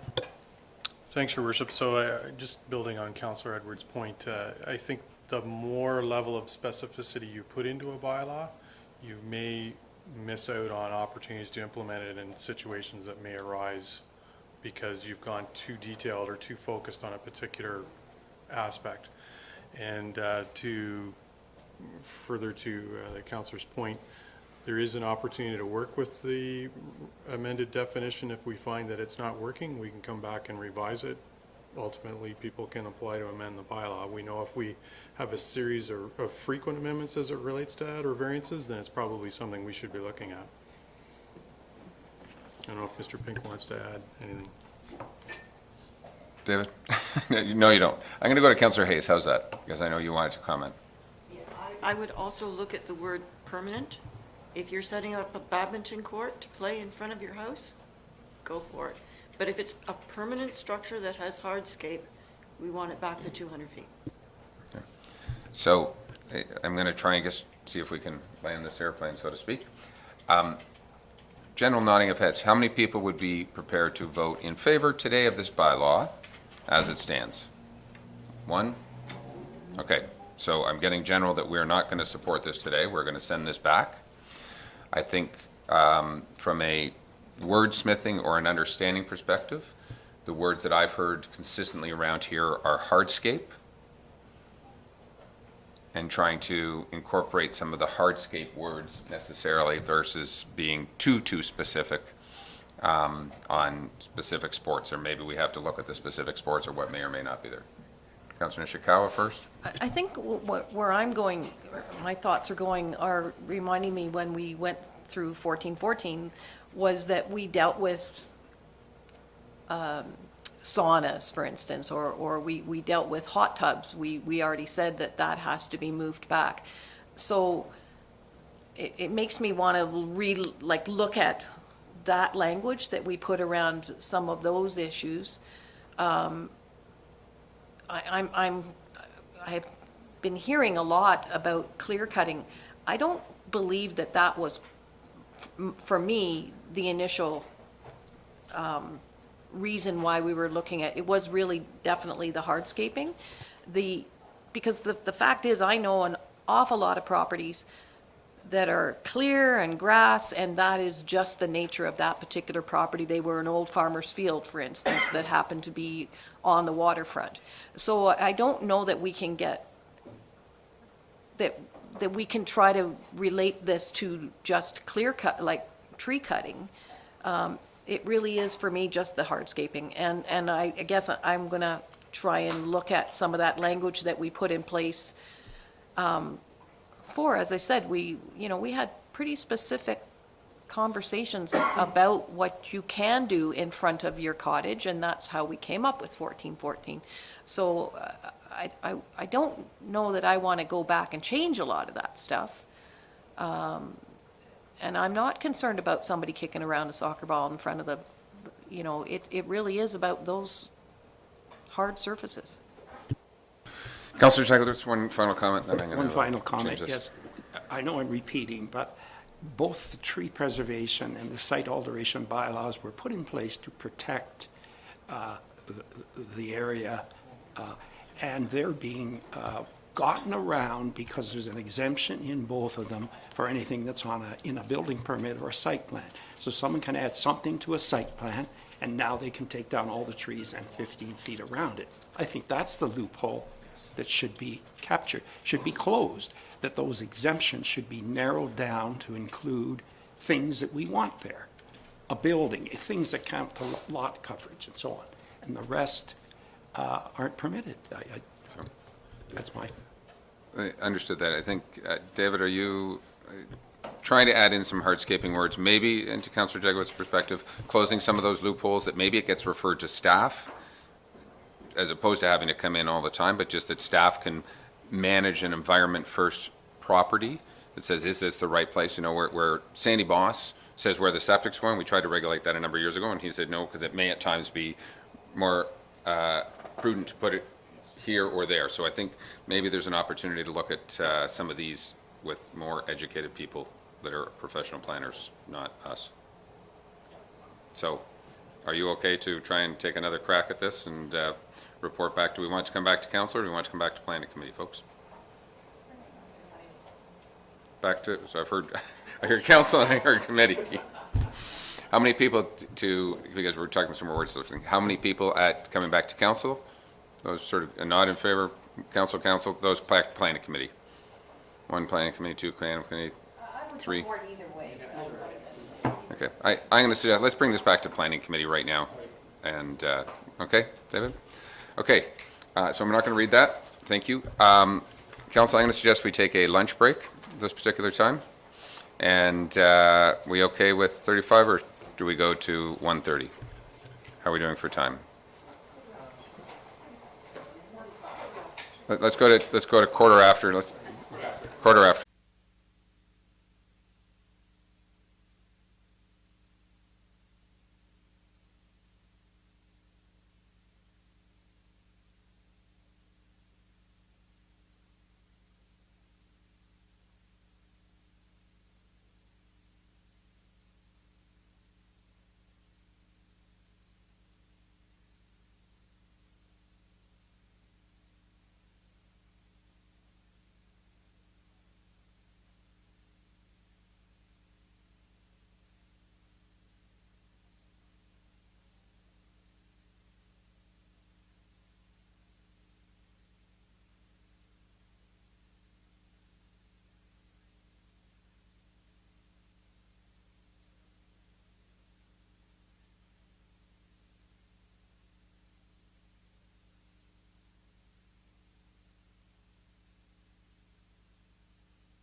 Okay, council?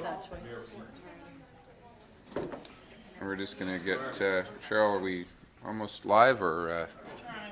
I know. Sorry, we had a confusion on time. I know. Just for the public, that was a little confusion between 1:15 and 1:30 from a start time, so that's why our staff was not here yet. Our fault. Because we don't give enough Just- time. That's my opinion. Just saying. Just trying to log on, and then we'll make sure we're recording before we jump into this. The good news is we're recording. Let's take away. Well, we're not sure we are recording. No, yes, we didn't crash this morning. That's right. I feel like we need to take a moment and celebrate that. Yes. We have a new device. I'd appreciate if Cheryl was a little more confident. No, it was recording. It's just, there's like a screen that goes over during the breaks and the lunch. And we turn off the mics so that there's no audio. Right.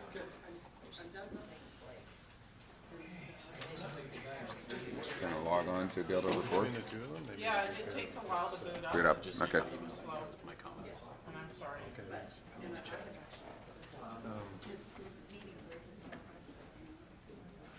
Okay, we can catch back up, but what I think I'll do, we're going to back up to some of our senior management and staff reports.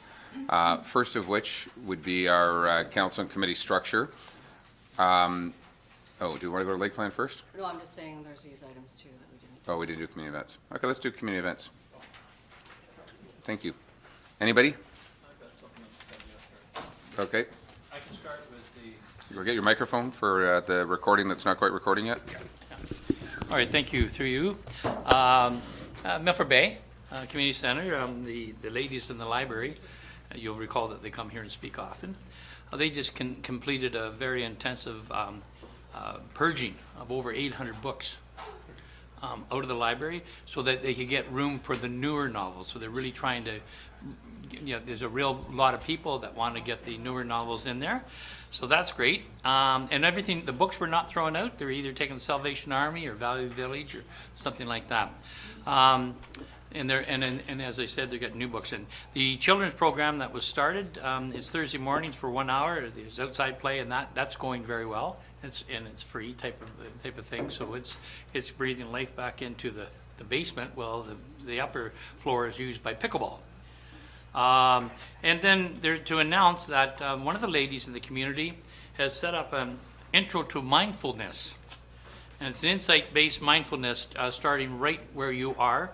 It's free for 6 weeks, learning new skills and strategies to manage stress and anxiety and cultivate a friendlier relationship with the present moment. And I think all counselors should go to this. No, I'm kidding. But this is great. She's bringing the whole community and anybody. It goes from 1 o'clock to 2:30, starting on March 14th. See me if you want any more details.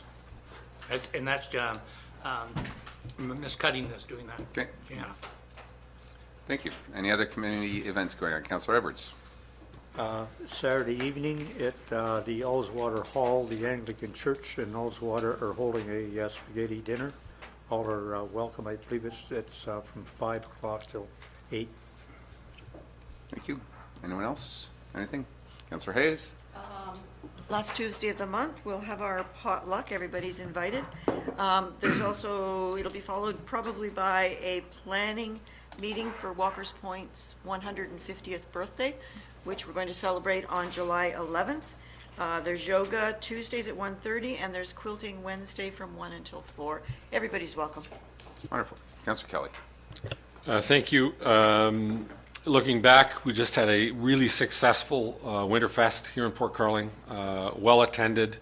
Well over 700 passports were sold, and nobody under the age of 15 buys a passport. So there was lots and lots of people around, right from Friday night, which was brutally cold, Saturday morning, which was brutally cold, hockey. It just was a really well attended, lots of 2 and 3 generation family groupings showing up. So kudos to the people who organized that. And forward looking, this Saturday is Friends of the Muskoka Watershed day at the Rose Warren Transfer Station. Get your ash back. Get your ash down there if you can. And they need it. Thank you. Okay, anyone else? Councillor Jagowitz. Thank you, Mr. Chair. I don't usually have items, but I do have an important one. In Manette, they now have a movie theater. The Peninsula Recreation Center on Friday, February 21st at 7 p.m. is showing The Darkest Hour. If you recall, that rec center has been updated with the latest equipment, and apparently it's quite good. All are welcome, and it's free. Perfect. Anyone else? Okay. Let's actually have a quick discussion on lake plans if we can. I think, David, we had this at our planning committee, and I think just give us everyone a quick high level as to how this may, or how lake plans may interact and that would be the word I'm looking for, into our official plan. David? Thank you, Your Worship. Yes, I think under new business at the January Planning Committee meeting, committee members asked if I could just give a bit of a overview of lake plans, and I think the outcome was, I presume you liked it so much you wanted to hear it again. I think this might be the third time for some councillors, so I apologize for the repetition. But the best way to summarize the lake plan is really to look at it like a secondary plan as part of the OP. You've probably heard me say many times that it's virtually impossible to write policy and bylaw for the township.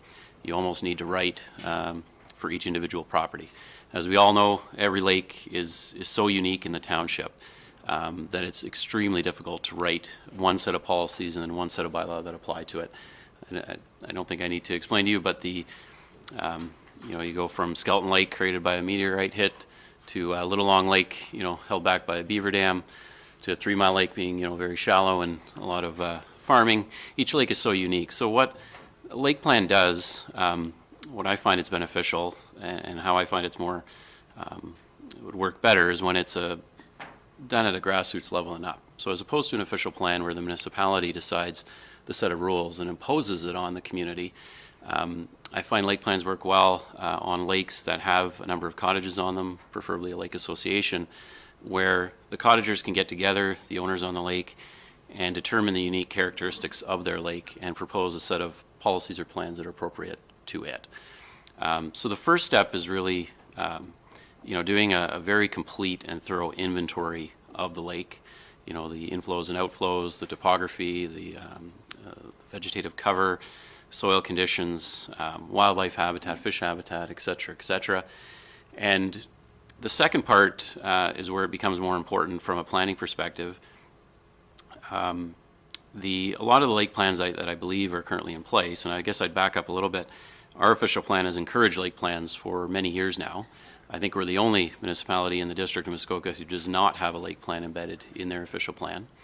And as I said, I think some of the lake plans that I'm aware of in the community really deal with things that aren't as implementable from a planning perspective. So they certainly talk about cottaging etiquette and boating etiquette and fishing and things of these natures, which is very helpful for the community and certainly for their own stewardship of the lake. But I think what a number of lake associations are now doing are putting their minds to the planning piece and proposing as part of their lake plans actual objectives or goals to implement through our official plan and then eventually through our zoning bylaw. And I've spoken to a lot of them, and just to give it a bit of perspective, for example, speaking a lot with Little Long Lake, obviously on that lake, a 66-foot long dock, if on a large part of those lakes, if both sides built 66-foot long docks, they'd be shaking hands on the end, and you wouldn't be able to boat up and down. On 3 Mile Lake, a 66-foot long dock may not be an issue at all. It's pretty shallow. There's really no narrow stretches. So, they're putting their minds to whether it's increased lot sizes or prohibiting lot creation or limiting docks and boathouses based on the character, the history, and the development of those lakes. And then the goal is they will come and present to us, likely during our official plan review, because they don't have to pay application fees, and they will present their lake plan to the community. And again, hopefully when it's a grassroots up and the lake association and all the residents on the lake buy into it, it puts council in a much easier position to pass a unique set of policies and eventually bylaw provisions for that individual lake, as opposed to the municipality trying to write a one-size-fits-all document, and then likely, as we keep hearing, fighting this balance of competing interests. So again, hopefully we see a few of those. I know a few are in the works, and I think we're likely to see them as we work through our official plan review process. So hopefully Thank you. Council, any questions of Mr. Pink? I guess the only question I have, David, thank you, is Lake X. 2/3 of the lake is developed. There's one property owner that owns the balance third. The Lake Association says, we don't want any more development. We don't want any more lot creation. And they put that in their lake plan. Where do we go with that? It's a very good question, and it may very well come up. And that's certainly, I guess, in an ideal world, and what you'd hope is during the preparation of that lake plan, all the residents buy into it and participate in its evolution and production, and they come to council as a unified voice that they're all in support of it, and hopefully they do the heavy lifting in trying to balance the interests and perhaps reach a reasonable compromise. But keep in mind, any lake plan that is presented to you and could become part of our official plan will have to have a minimum one public meeting, and you may very well get comments from some landowners that they're not necessarily supportive of it, and that's unfortunately a difficult decision that council will have to make in the future as to an ultimate decision on whether to implement those policies or not. So again, you hope that those issues are resolved before they get to you by leaving it at that level, somewhat like your committee council structure. However, it's not always a perfect world, and at the end of the day, as you well know in your short time here, you have to make the difficult decisions sometimes at the end of the day. Thank you. Okay, anyone else? Thank you for that, and we look forward to hopefully Muskoka ratepayers and Friends of Muskoka and the MLA will encourage those lake associations to submit some lake plans to help our overall planning authority. So, okay, we're going to move on to our staff senior management team reports, but I'll turn it back to the public right now to our ability to speak on any agenda item, and I think that there was someone, Ms. Eplett, wanted to speak to us on one of the items we're going to debate. So, Susan, the floor is yours.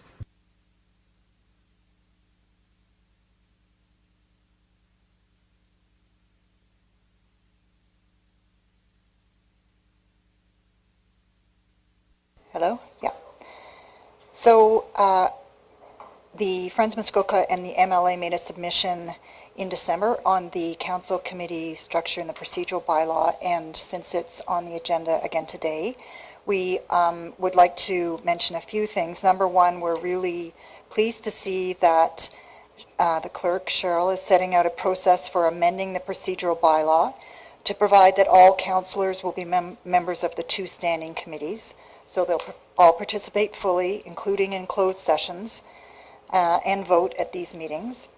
And also pleased that council and standing committee meetings will be could be held over 2 rather than 3 consecutive days each month if the procedural bylaw amendments are approved. And we encourage council to pass the necessary resolutions for these changes to be in effect as soon as possible. We don't see any benefit to waiting for the strategic plan, since it's not going to affect the composition of standing committees or days when meetings are held. And there's also no need to wait for any council training sessions because councillors have been working very well on these standing committees since last July. Just as a reminder, in our December delegation, we did ask that the public should not have to make requests to delegate until after the agenda is released. This meeting today is another example of the problem with having to request to delegate before the agenda is released, because Friends of Muskoka was not aware that the draft strategic plan framework or this council and committee structure proposal would be on this agenda. So I'm limited to 2 minutes to speak, and I would have much preferred to have 5, so I had more time to make more effective and fulsome comments. So we strongly urge council to also amend its procedural bylaw to permit the public to request to delegate during the 2 business days after the agenda or a supplementary agenda is released. Thank you. Okay, thank you very much. Anyone else care to comment on any items on our agenda? I will turn this over to the clerk, and item 8A, I believe it is. We have our procedural bylaw, council committee structure, 6-month review. Madam Clerk.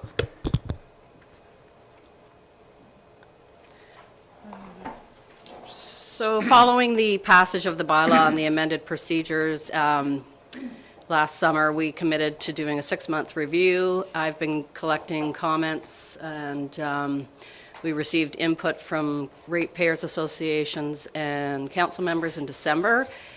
We are in the process of our strategic plan, and there's a potential training session following, or a potential training session coming forward. So we have structured the report to indicate that the changes should await those. However, if council wishes to move forward on some or all of the items before that, then the list of alternative motions are there before you. I'm not sure if you want me to go through every detail of the report, or if you want me to answer questions. I think we'll probably go to questions. Councillor Bridgman. Just a question, Cheryl.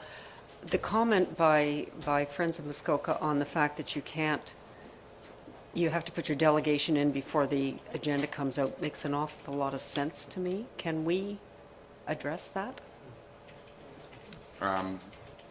You can speak, Cheryl. They, as seen today, they have the ability to come and speak before council on any item on the agenda. So I other than 2 minutes versus 5 minutes, and if council wants to change that, I don't think that a change is required, because everyone has the ability to speak without having to register first. I'm sorry, supplemental. Thank you, Your Worship. I just think for transparency purposes for the public, it makes sense to allow them to have that extra 3 minutes if they really want it. So that's just my comment.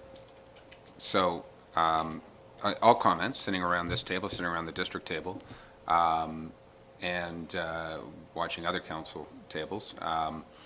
We're the only council, I think, that actually allows that, a 2-minute conversation on a walk-on delegation.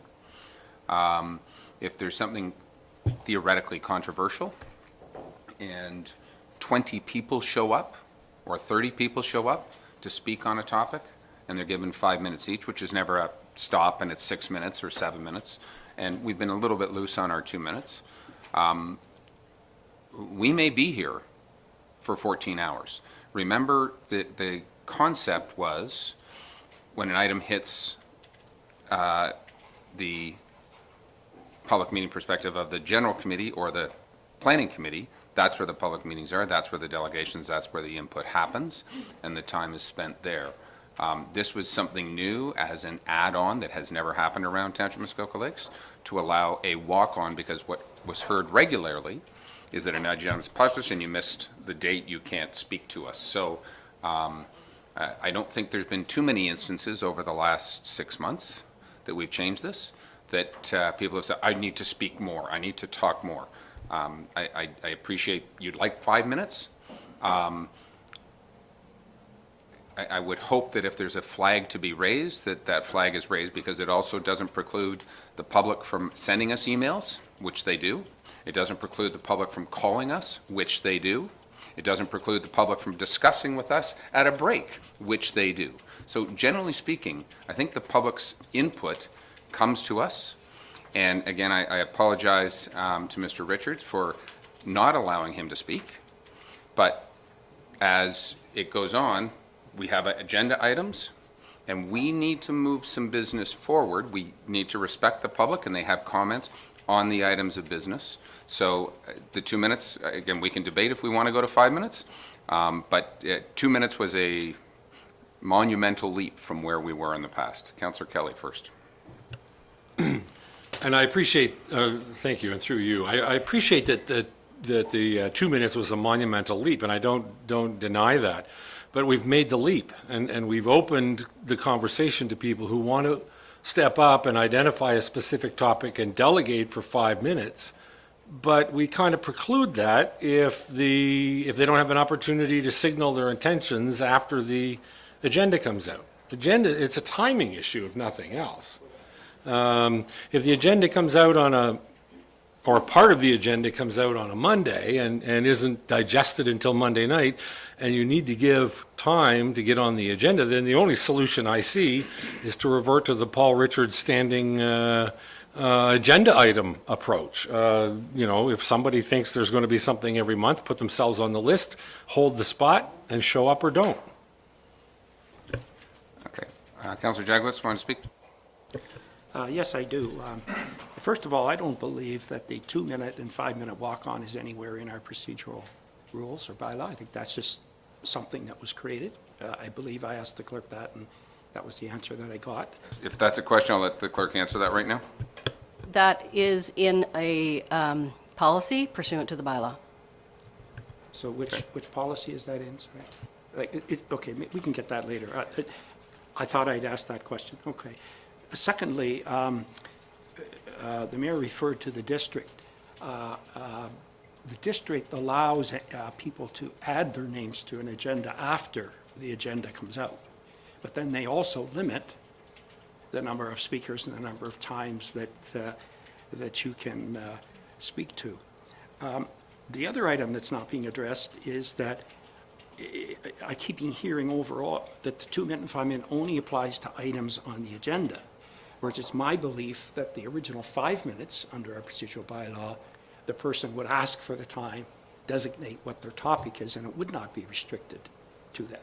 So I just wonder if I agree with Councillor Bridgman that maybe we should just go back to the 5-minute thing, have people sign up ahead of time, but have it a day or two after the agenda is out. And I think that would just make it so much easier.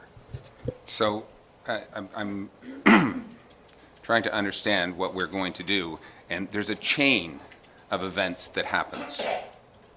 So let me take the very controversial Bala Falls.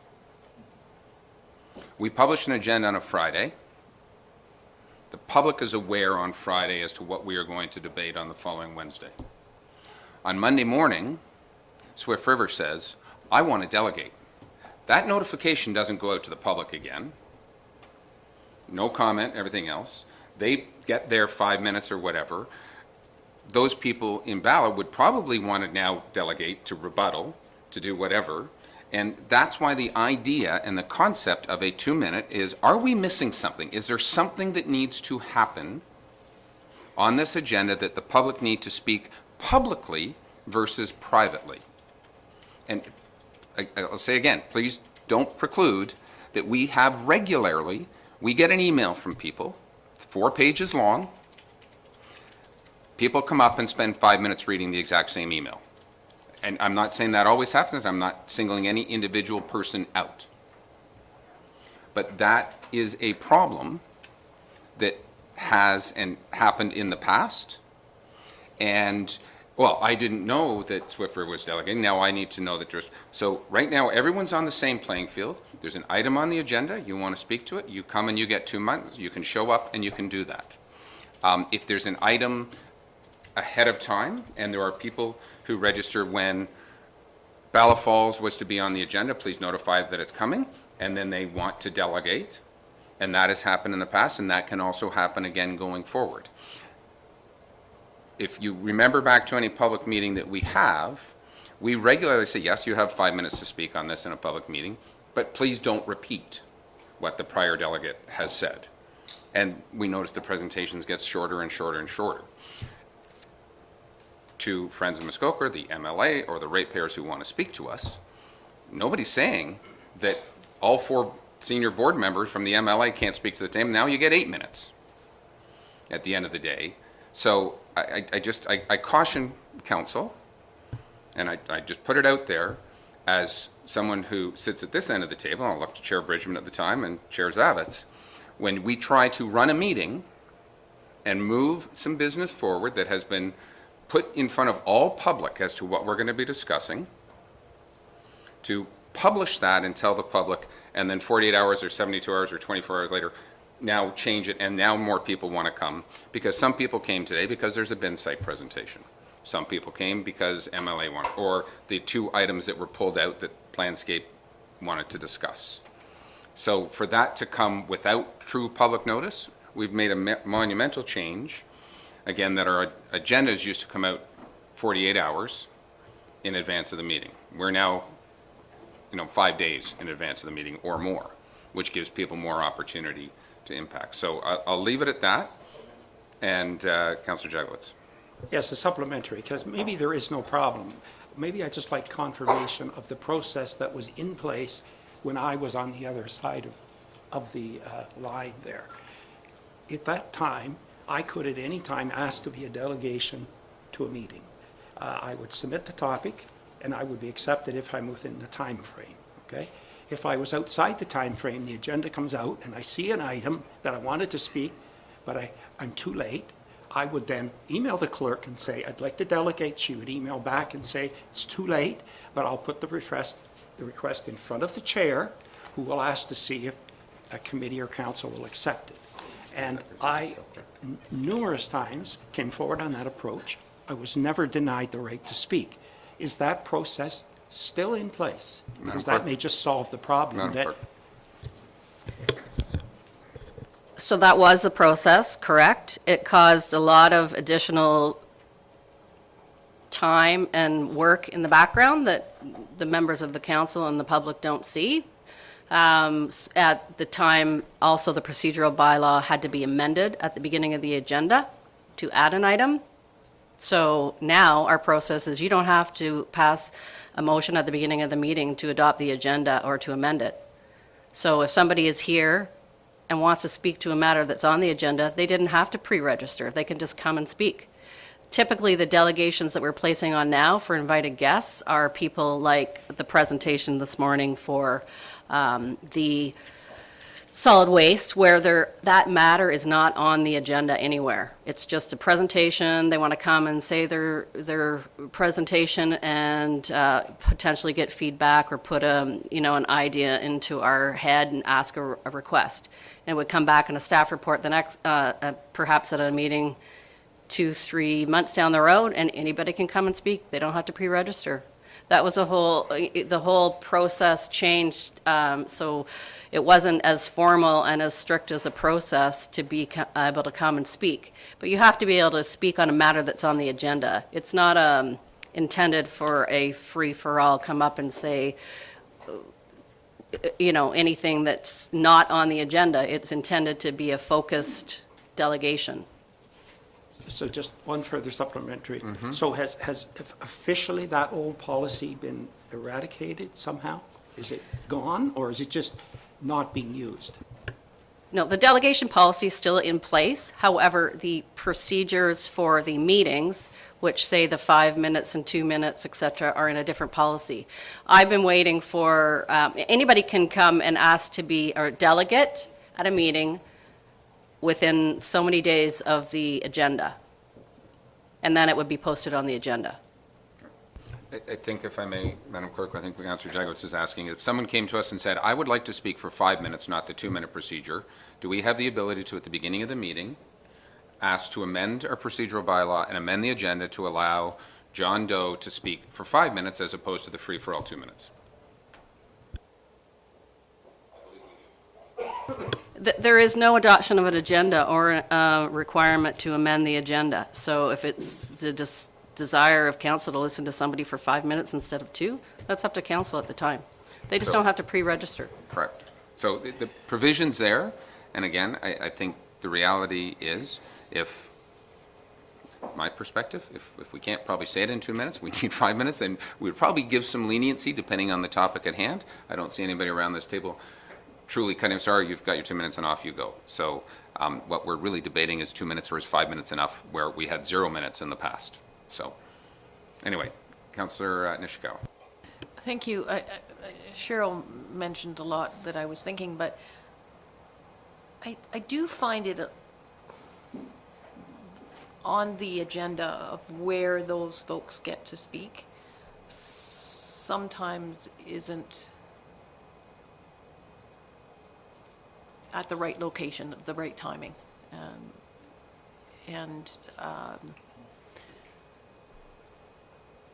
I don't know how to fix that. I'm just saying, that, like, I find that to have to wait, like, you know, we're already moving forward on other items, and then we're going to allow the public to speak, and we've already made some changes or suggestions or whatever that would be. That's where I have a little bit. So if I may, typically the public speak at the beginning of the meeting.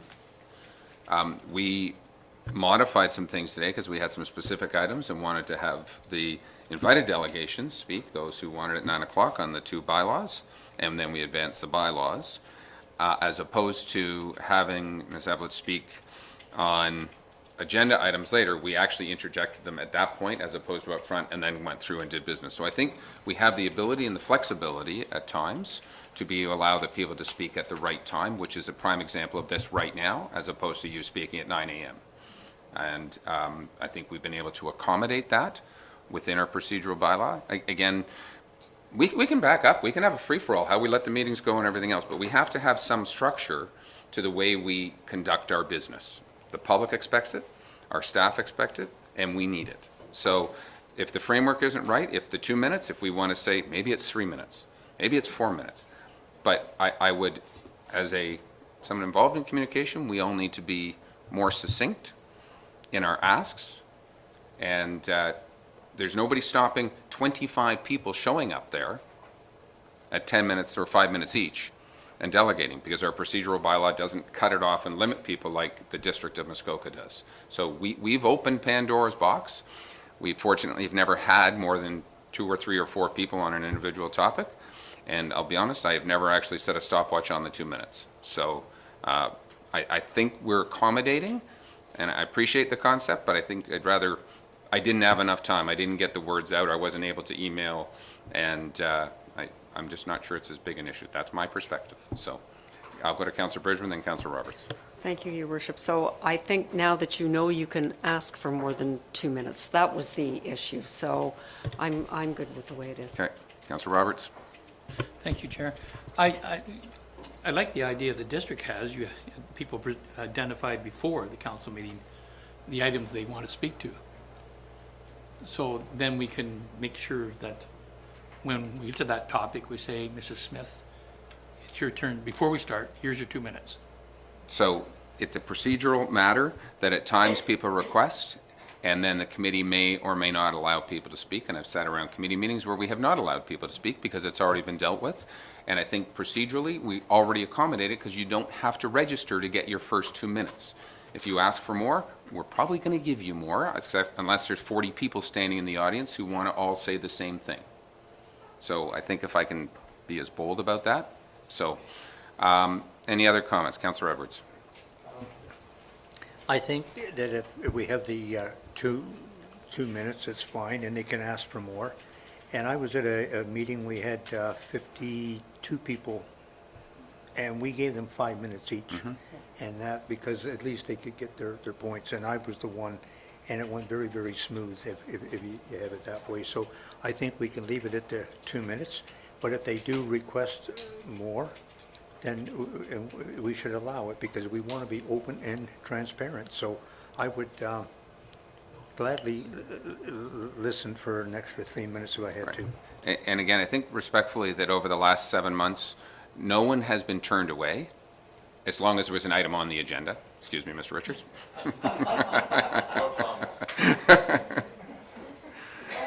But we have always listened and been accommodating, so there's no lack of transparency in what it is we're doing going forward. Any other comments right now on this staff report? Councillor Jaglowitz? Yes, I wanted to address the staff report, not that sidebar. So first of all, I agree with the clerk's suggestion that council could implement the following procedures immediately, or at the next meeting is my understanding. And I support that generally. The matter as to the rotating chair, I was the one that brought that up, and I would like to take that back. My concern there was if we were going back to a committee of the whole structure, that it might be well to have a rotating chair. But since we're retaining standing committees. I'm very confident in 2 chairs we have and would like to see those remain. So if you need some form of a motion to implement those suggestions, I would be happy to So, do I just that. want to take some comments right now, and then we can potentially move things forward. Councillor Kelly, and I'll get your microphone, Councillor Jaglowitz. Thank you. Through you, first of all, to Madam Clerk, terrific job of summarizing the issue, walking through all the different options and permutations and calculations. I think you captured it really well. My only question is your suggestion or recommendation that we await the completion and result of the strategic plan review and any potential councillor training. I frankly don't see the connection between those 2 matters and moving forward with this thing, and so I'm curious to know why that is your recommendation. Madam Clerk, or Mr. CO, whoever. Well, I can start. So a number of the comments received were related to the advisory committees, the advisory committee structures, and the discussions to implement more committees. So we kind of talked about this and thought that you might want to not move forward on all these things until those advisory committees are issues or determinations are resolved. There was, talk of a climate change committee, talk of a modernization committee, breaking out the Heritage and Attainable Housing Committee into 2 separate ones. So there was a number of items that were in flux. And the other thing I would say is, with respect to the 2-day, this is an example today of if we have 2 committee meeting or a council committee meeting in the same day, we're already at 2 o'clock and we're still not done council. So that's something to keep in mind. So. Okay. Supplemental? Yes, a quick supplemental. I appreciate your thoughts on the possibility of auxiliary committees, but quite frankly, 2 thoughts. Personally, I don't think we're going to be seeing the results of a township strategic plan review anytime soon, and I would much rather move ahead with what we know we want to change now. We can come back in 6 months, clean up the details, perfume the pig, whatever we have to do to make it final. But I think for now, my recommendation is that we move ahead with the bulk of the changes that are within our control at the present time as quickly as we can. Anyone else want to comment? So, if I may comment, and again, I've listened very intently to everyone's comments, and always don't like knee-jerk reactions, number one, but certainly very valid comments from people. I understand the 3 days. The one thing I will say that I've noticed about this council, and it was commented on, I think, the MLA and Friends of Muskoka, that our council meetings aren't any faster, they're actually longer. Because everybody loves to talk and add their opinions. And we eventually, I believe, will get better at listening and understanding and respecting. But we all like to talk. So, to the clerk's comment, depending on how we schedule 2 days of meetings, we will oftentimes be both a lunch and a dinner break.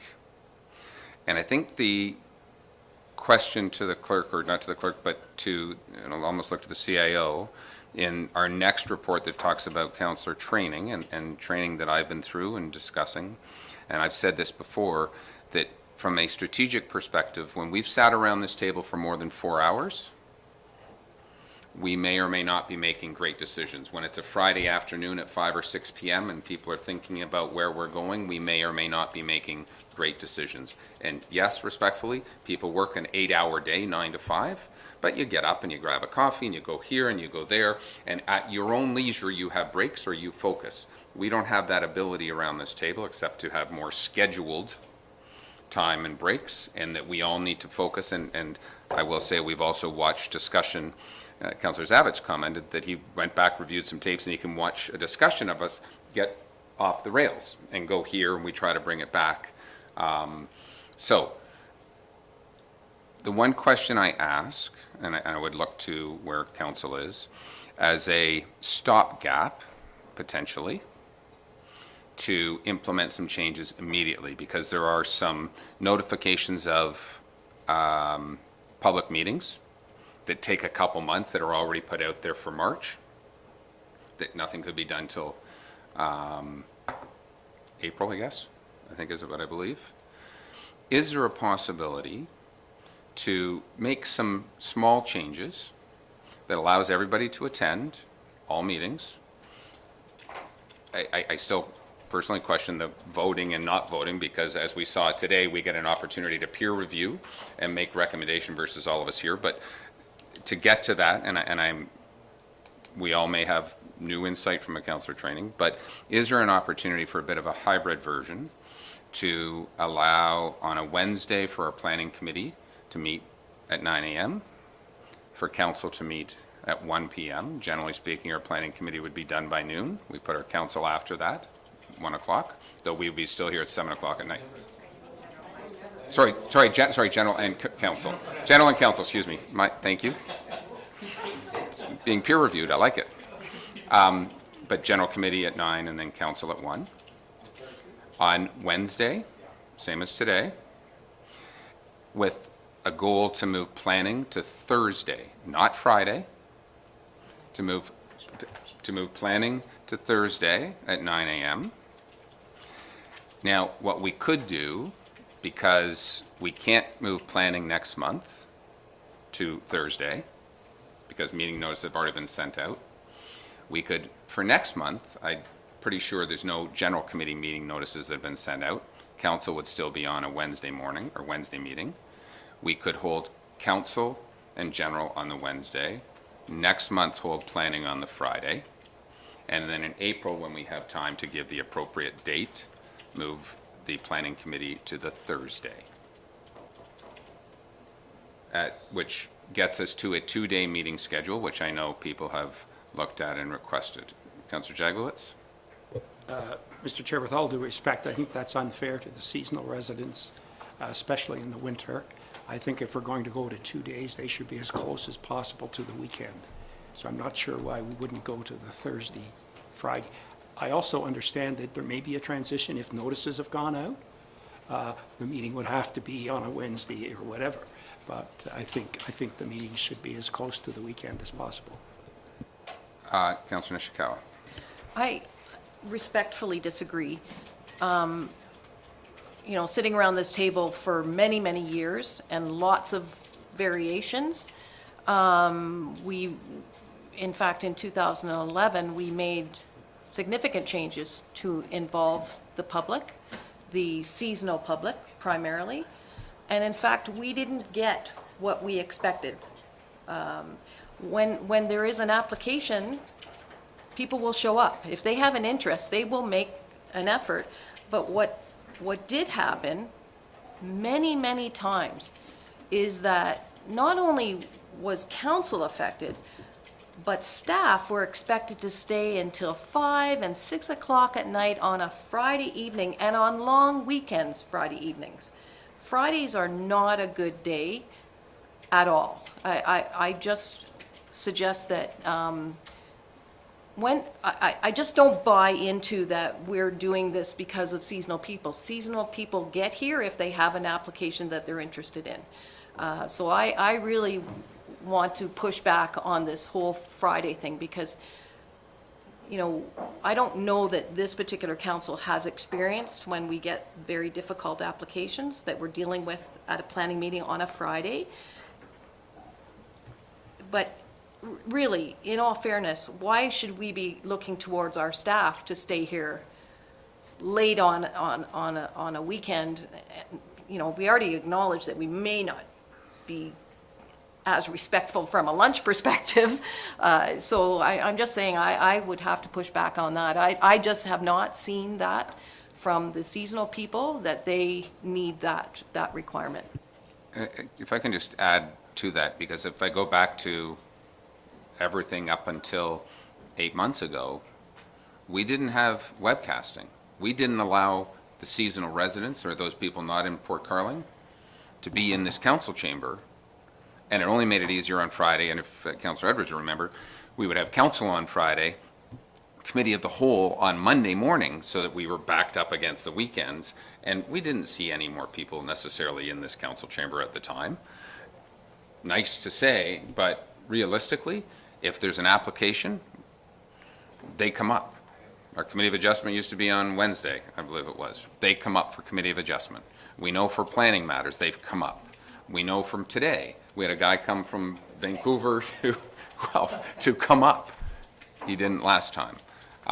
So I think regardless of the day of the week, if there's an issue, they're going to be there. So I appreciate, Councillor Edwards, the idea that we want to be as transparent and as most open to seasonal residents.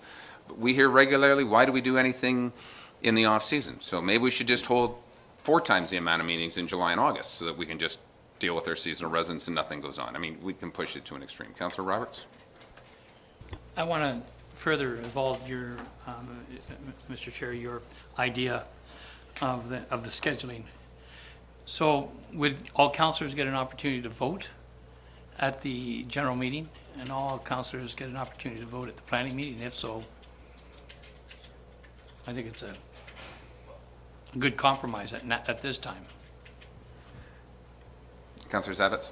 To that, through you, the one thing that wasn't contemplated on the documents that I read, is that compulsory? My sense is it is. Do all 9 councillors and mayor attend every general finance meeting and every planning committee meeting? So if we are all on that committee, then you are required to be here. So that's the fundamental question. And thank you for that, Councillor Jagowitz. I'm happy to say that in 10 years, snowmobiling has never kept me away for a council meeting or a trip anywhere else. So thank you for that. Thank you for that. So if we change it, so just to clarify, to 10 members of council on each of the standing committees, quorum would be 6. So there is no option to change that. It's a committee of council, it's a standing committee. So pursuant to the Municipal Act, if all 10 are on there, quorum is 6. So that's a consideration that would have to be kept in mind when you're considering moving to 10. Councillor Mazan? Thank you, through you.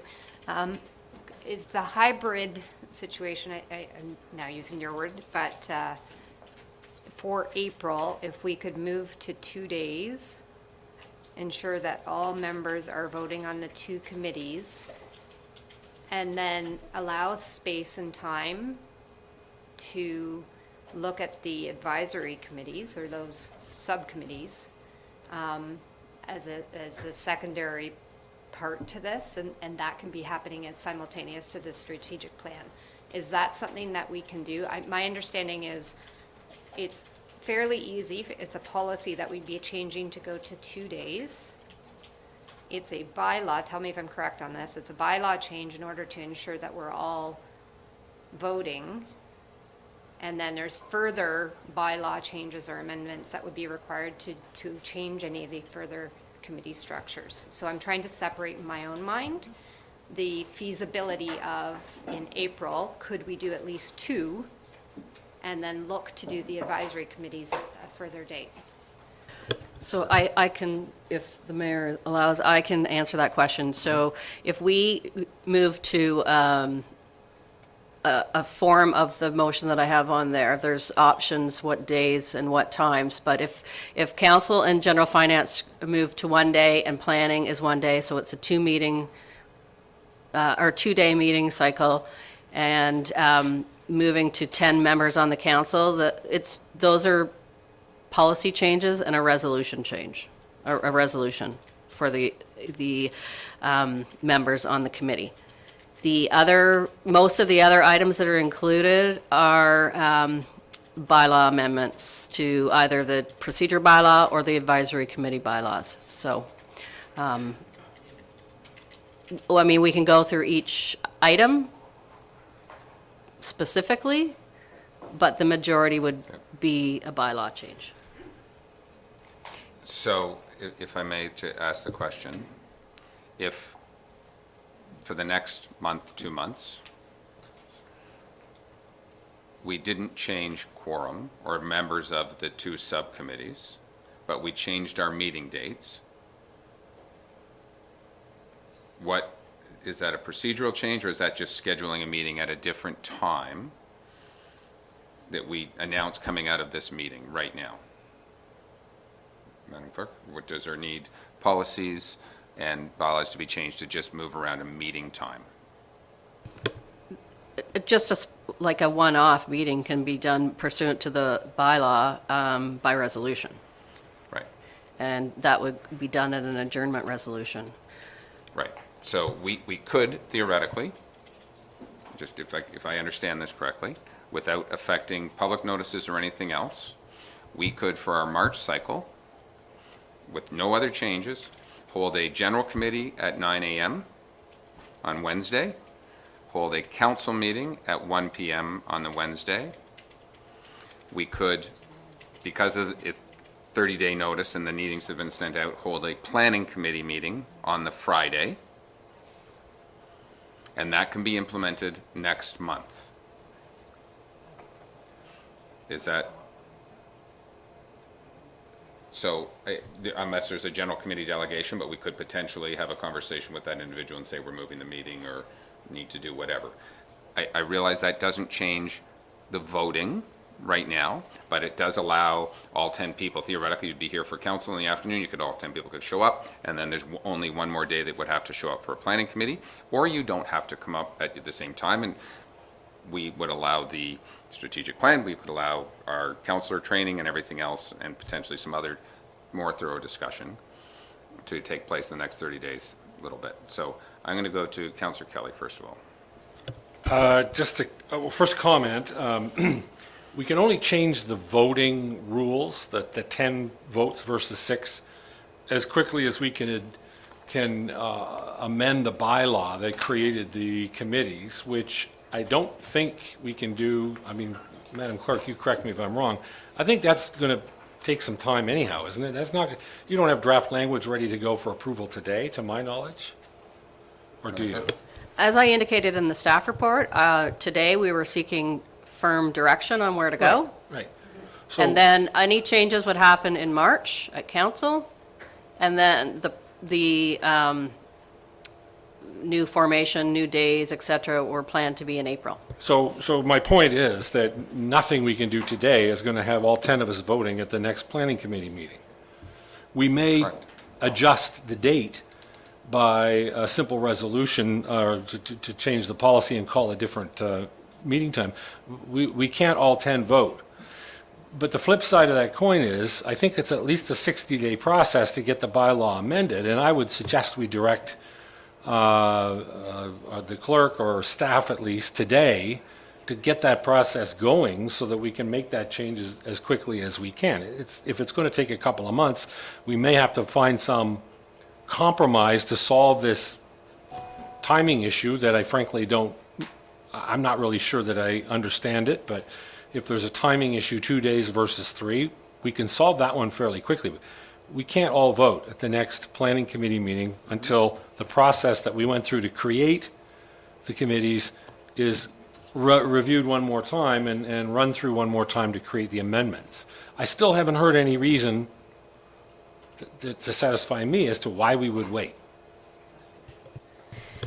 Well, there's a report that's following this report about education and training for council members, which is not uncommon to have partway through a term. Last term, we did partway through a term. We had a council training session with all of the district. So it's councilors, 6 new councilors around the table. This training might benefit everybody and maybe make meetings go smoother and faster. The concern that I have is adding more people to both councils, or committee meetings is going to make them even longer, because there's 4 more people that are potentially going to speak on every single matter. So today, for example, like I said earlier, now we're at after 2 o'clock, and we would still have to do another meeting. So people are going to be tired and fatigued, and brains might not be focused. So maybe this training will help people, I don't know, focus. We have to adhere to our rules. We're only supposed to speak on matters for 5 minutes. Delegation times we need to adhere to. And these are all things that it's, one big process that we're trying to agree on, and it's hard. There's challenges, and there's learning curves, and there's, it depends on the day too of what items are on an agenda. There could be 5 public meetings, there could be 1. We could have multiple things in closed session, we have no closed session, so it's just a fluctuation. Just a supplemental, please. I think, I appreciate that there may be good things coming from the training. I suspect and I hope the training is done and completed and becomes effective in the next 60 days, which is how long it's going to take to make this change. So presumably we'll get a bigger group of people, but we'll be better informed and better able to control ourselves and chair our meetings and keep people quiet. So, I mean, I guess I come back to, it sounds like we're creating work. There used to be 10 people meet on Cow, right? And they used to solve all these problems or am I missing something? So I think if I can just comment about former committee of the whole, and we actually had a planning committee and general committee that just met on the same day. And Councillor Edwards and Councillor Hayes and Ishikawa can help correct me here. Generally speaking, 10 people didn't make those decisions. Probably 5 did. We had some councillors who we would have an over-under, a councillor sitting beside me, whether or not they would speak in that council meeting. So it's a body sitting here. And I've said this from day one, from an effective way to run, 10 people needed to do the job and everything else. And what my hope, my understanding, I believe our CAO's discussions with the potential professional development coordinator to help us all learn, we might realize that truly the vote and the discussion is at this table. As we said today, because we got to peer review the 2 subcommittees and make changes. And we may have a better opportunity at that point. Those around the district table will know there was an issue with Fairvern about a month and a half ago. I didn't speak at the committee. Could have. I waited to get it to council to then put the little stick of dynamite in and make some changes, if you will. So again, if council's wish is that we are going to go back and all 10 of us vote on everything and everything else, I respect that. What we've heard is our clerk. I think that we all could use all, myself included. I'd point a finger at me in that too. How we manage the affair of this municipality better.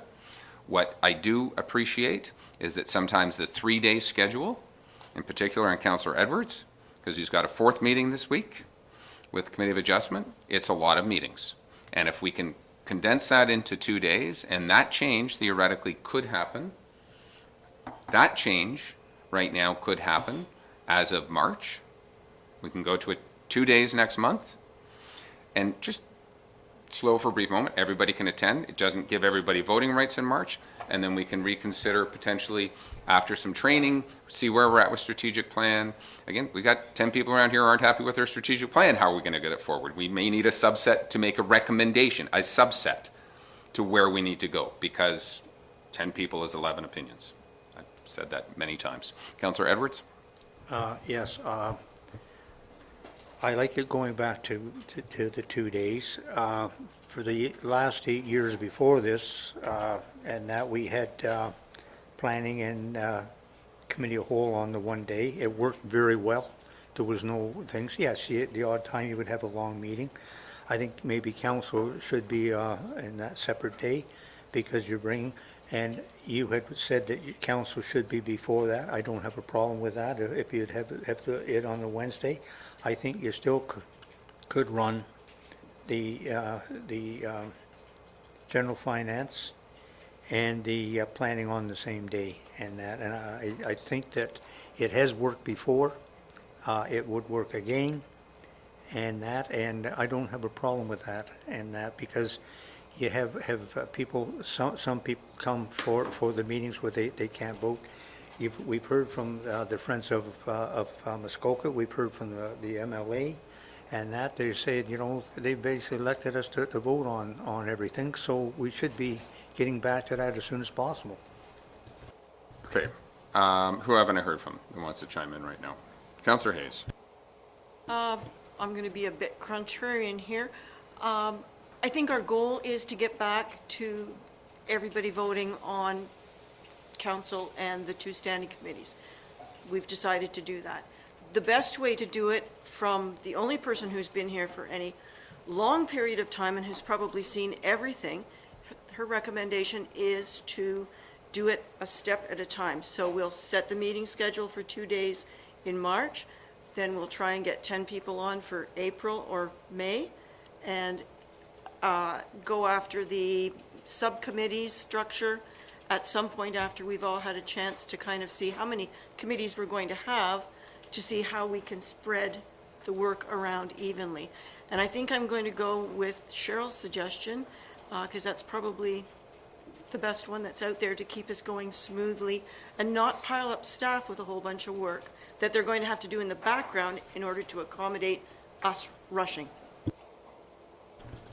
Anybody else want to comment right now? I have Councillor Nishikawa, one more, and then I'm going to make a suggestion. Essentially, Danelda had said, and I will just add,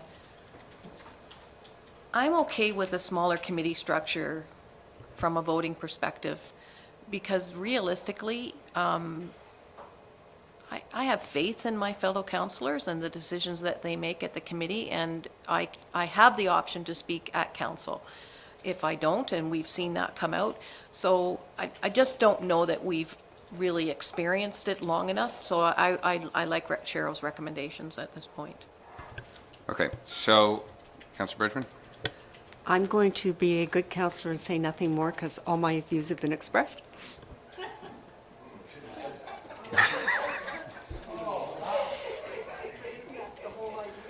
Well, so, again, I think this is where councillor training and professional development will help us all in understanding where this moves forward, because, and I appreciate, if we tried to go to quote-unquote a committee of the whole right now, we would start at 9 a.m. and we would be here at 9 p.m. based on our meeting length over the last 7 months.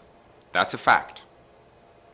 So as much as we all want this, and I appreciate what we all think we want, we may need to have a look at it from a different set of eyes in appropriate governance, and I think that's where our potential for training. So, Madam Clerk, if I may, or to council, what I would suggest is that coming out of here, if possible, we would look at moving as soon as we can to a 2-day schedule, because I think we could do that coming out of here.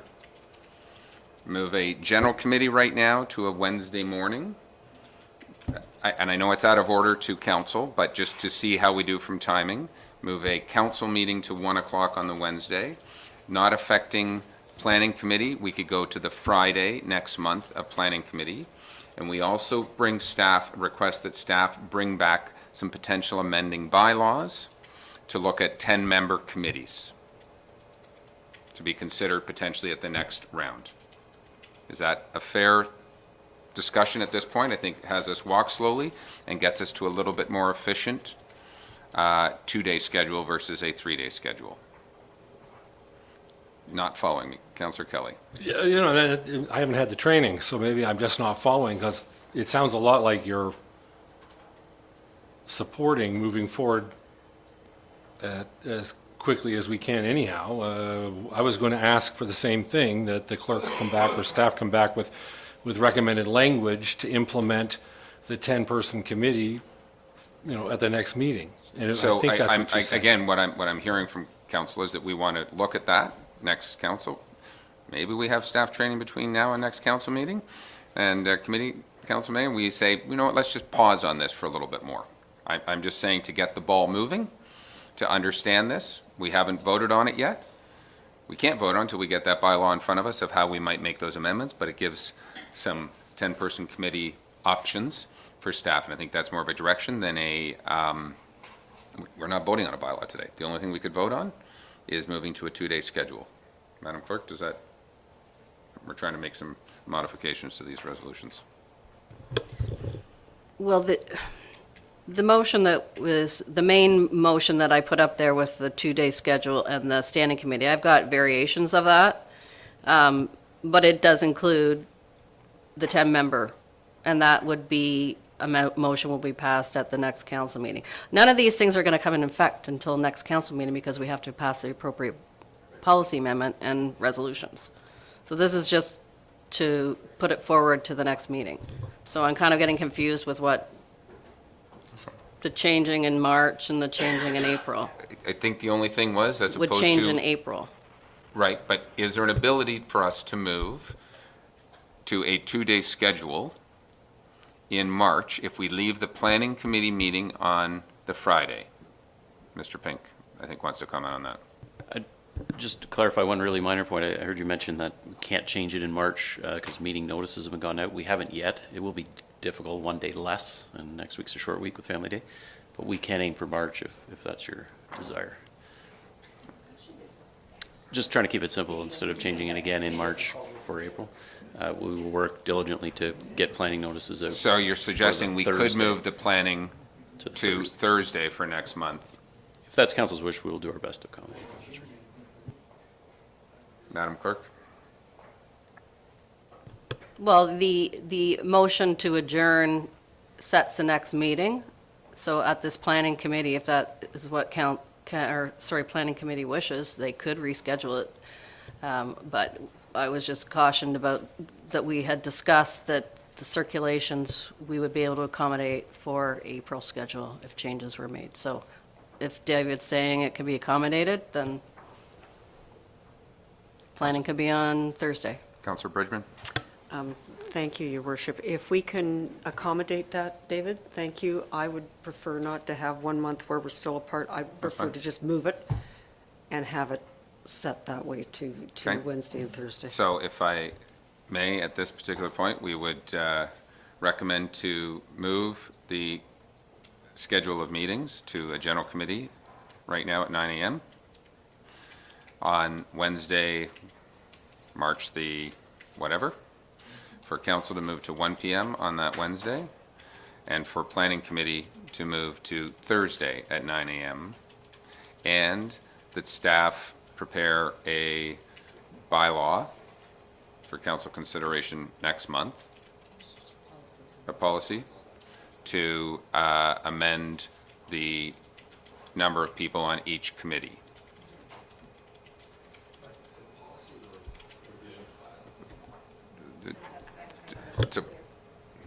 The policy that we have in place, the procedural bylaw does not define the number of people that are on those committees.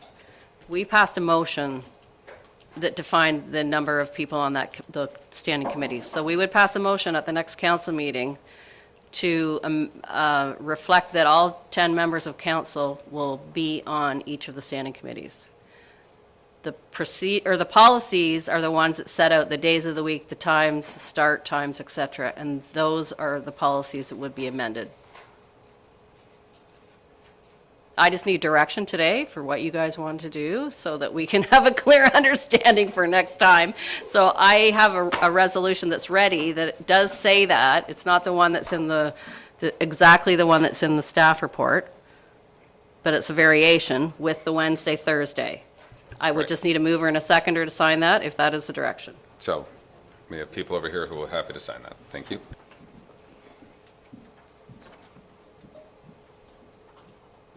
So that would be the Wednesday, and general finance at 9, and the council at 1, planning on Thursday at 9, and then to do 10 members.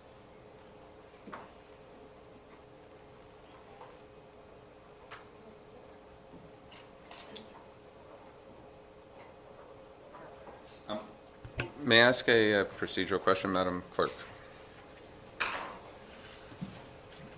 If we vote on this today, we pass this today, none of this can be changed for 3 months, correct?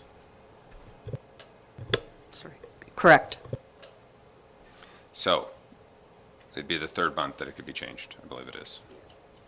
So understand that we are making a change, and again, clerk, understanding subcommittees and changes and everything else, but I'm okay with that. I just want to make sure that we're all good, that we're locking in for 3 months, that how we're going to move. So, Madam Clerk, maybe just finding the bylaw to follow it.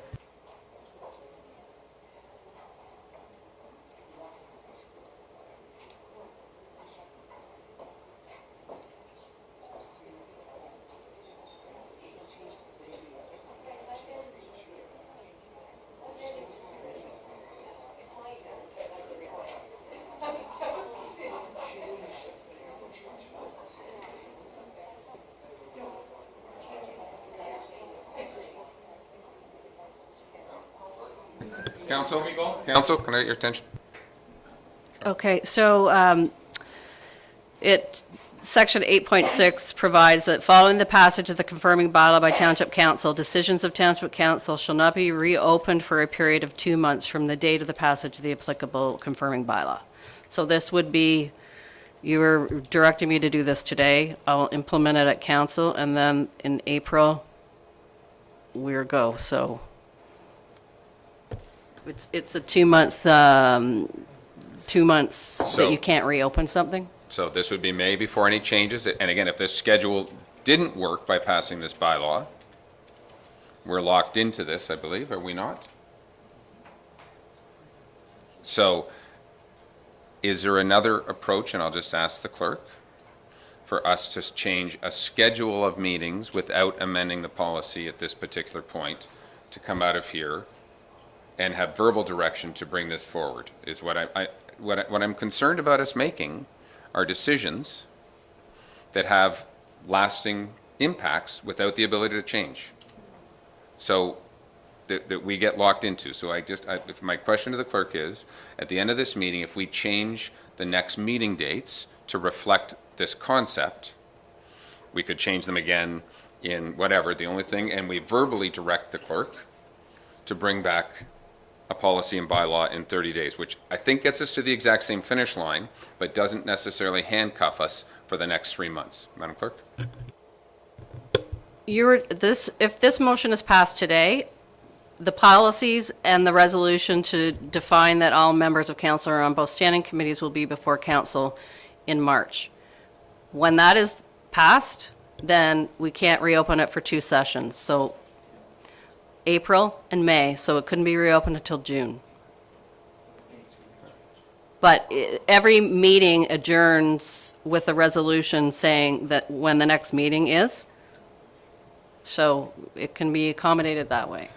So I guess my technical question, can this council through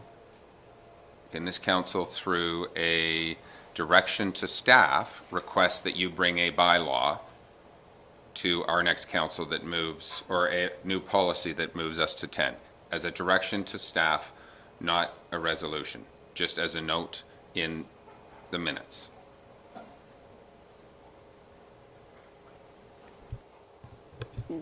Sure, it's a possibility, but I don't know why the motion is before us and why we wouldn't formalize it so that there's clear direction. I guess the only thing I would say, and just as a conversation, your recommendation was to do nothing till some stuff comes out. We're rushing to make a decision. This buys us potentially 30 days to come to the exact same conclusion and have no impact or no effect without freezing us for the next 3 months. That's my only comment, and I think we can get to the same finish line. But Councillor Kelly wanted to comment? 6 months ago, I was in the same position as you were. I was unsure about the proposed changes to our bylaws, so we sat down and agreed to a 6-month trial period. Maybe we should try the 10-person voting committee for a 6-month trial period and come back together in August and decide if it's something we want to go forward with.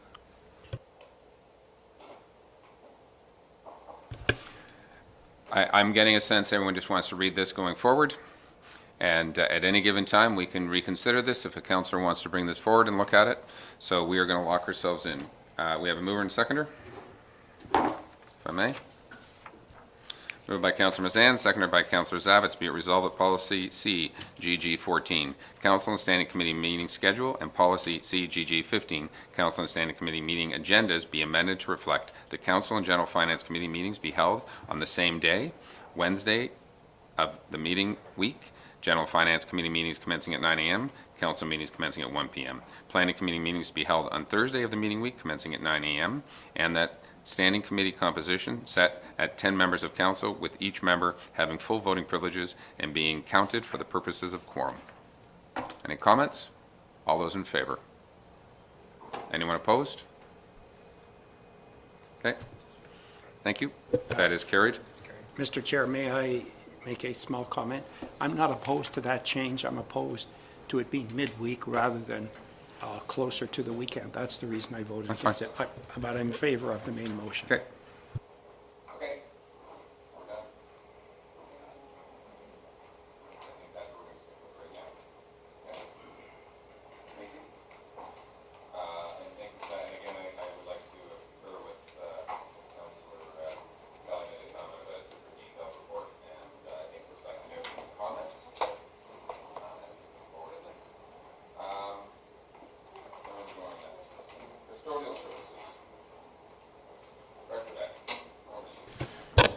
Thank you, Your Worship. As the staff report indicates, in the past, this matter's come forward to Council for execution by bylaw.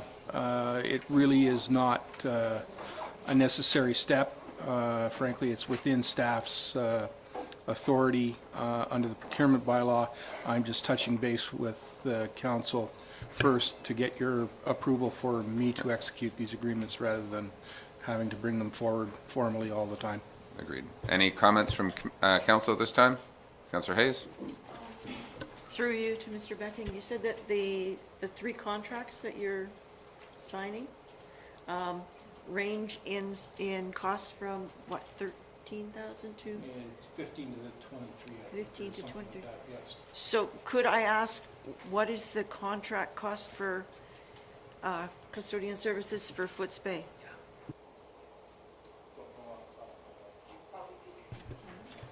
It would be lesser than that, yes. Okay. So just as a supplemental, I would kind of question that because 2015 cost was $3,000. So how can cost of one of our smaller areas jump from 3,000 to 15,000? I don't have an answer for you. Okay, that's something that I would wonder. Look into. Councillor Roberts? Yes, and I recall through our tour that that the Foot Bay location was only used once in last year. Is that correct? That's my recollection. Yeah. So why would we have it, even having janitorial services, one person engaged there? We could use the other two people to go that one time to repair, to maintain it. So I guess the only question I have when I read this from a contract, is it per facility, or is it a contractor might manage a few facilities? Can I get your microphone? Yeah. Director Beck? The contractor, one contractor covers two facilities and the other one covers one facility. And I don't know what the split between the two is. But it's, the one contractor is Mr. McRae, who looks after Port Carling, and the other contractor looks after the other two. And the other two is... Yeah, let's not refer to names if we may. Thank you. Is the lesser of the two contracts. Okay, so I think just as a direction, we just want to make sure that we are reviewing those and best value at the end of the day. If it's a facility that's used one time, we may not want to extend that contract, and it may make sense to have some other staff here potentially, or councillors who want to do a lot of work, go help. Councillor Nishikawa? I just want to add that I would like the opportunity to review this during budget, because I think that we've climbed up considerably in this area, and again, I think it is a budget item that should be reviewed at that time. And historically, we have done that. So I'm just going to leave it at that I'm hoping that we can revisit this at budget time.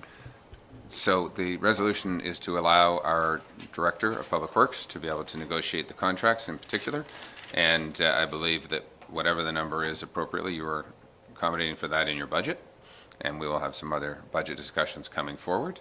But let me ask, do you need this signed today? So there's no really urgency in us doing that.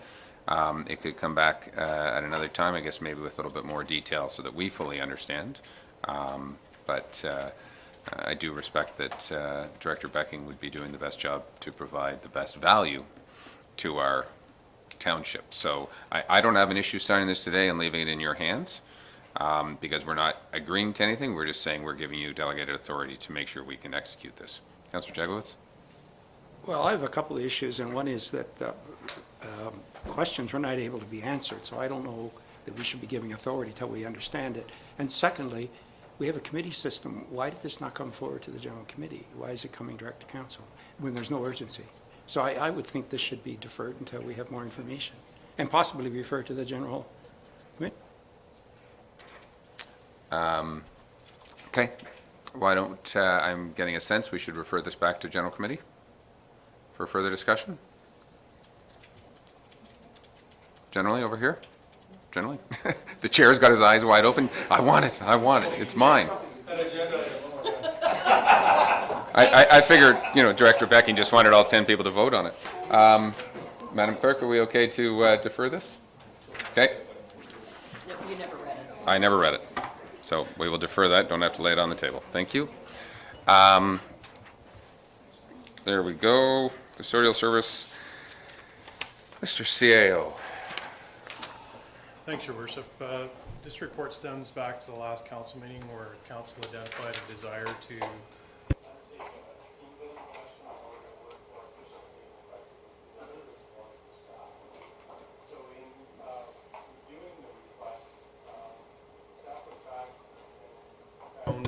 that the only training sessions or educational sessions that council had were the initial orientation sessions, as well as a session with the Integrity Commissioner.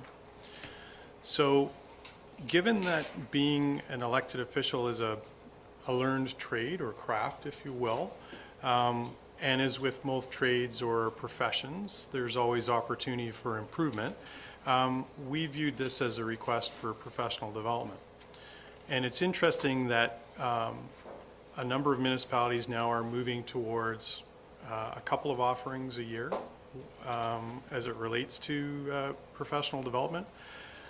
So we thought this would be an ideal opportunity, as Cheryl alluded to earlier, for a check-in, if you will, and that this could, if council so wished, become part of a series of an annual offering in any given year.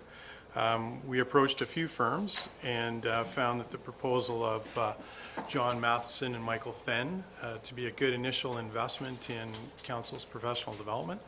The proposal involves holding some initial telephone conversations between Mr. Matheson and each member of council, the idea being to understand concerns or areas of interest, and then to be able to tailor the curriculum of the half-day for council-to-council relations, as well as council-to-staff relations. And that's my report, Your Worship. Okay. Council, comments? Councillor Nishikawa.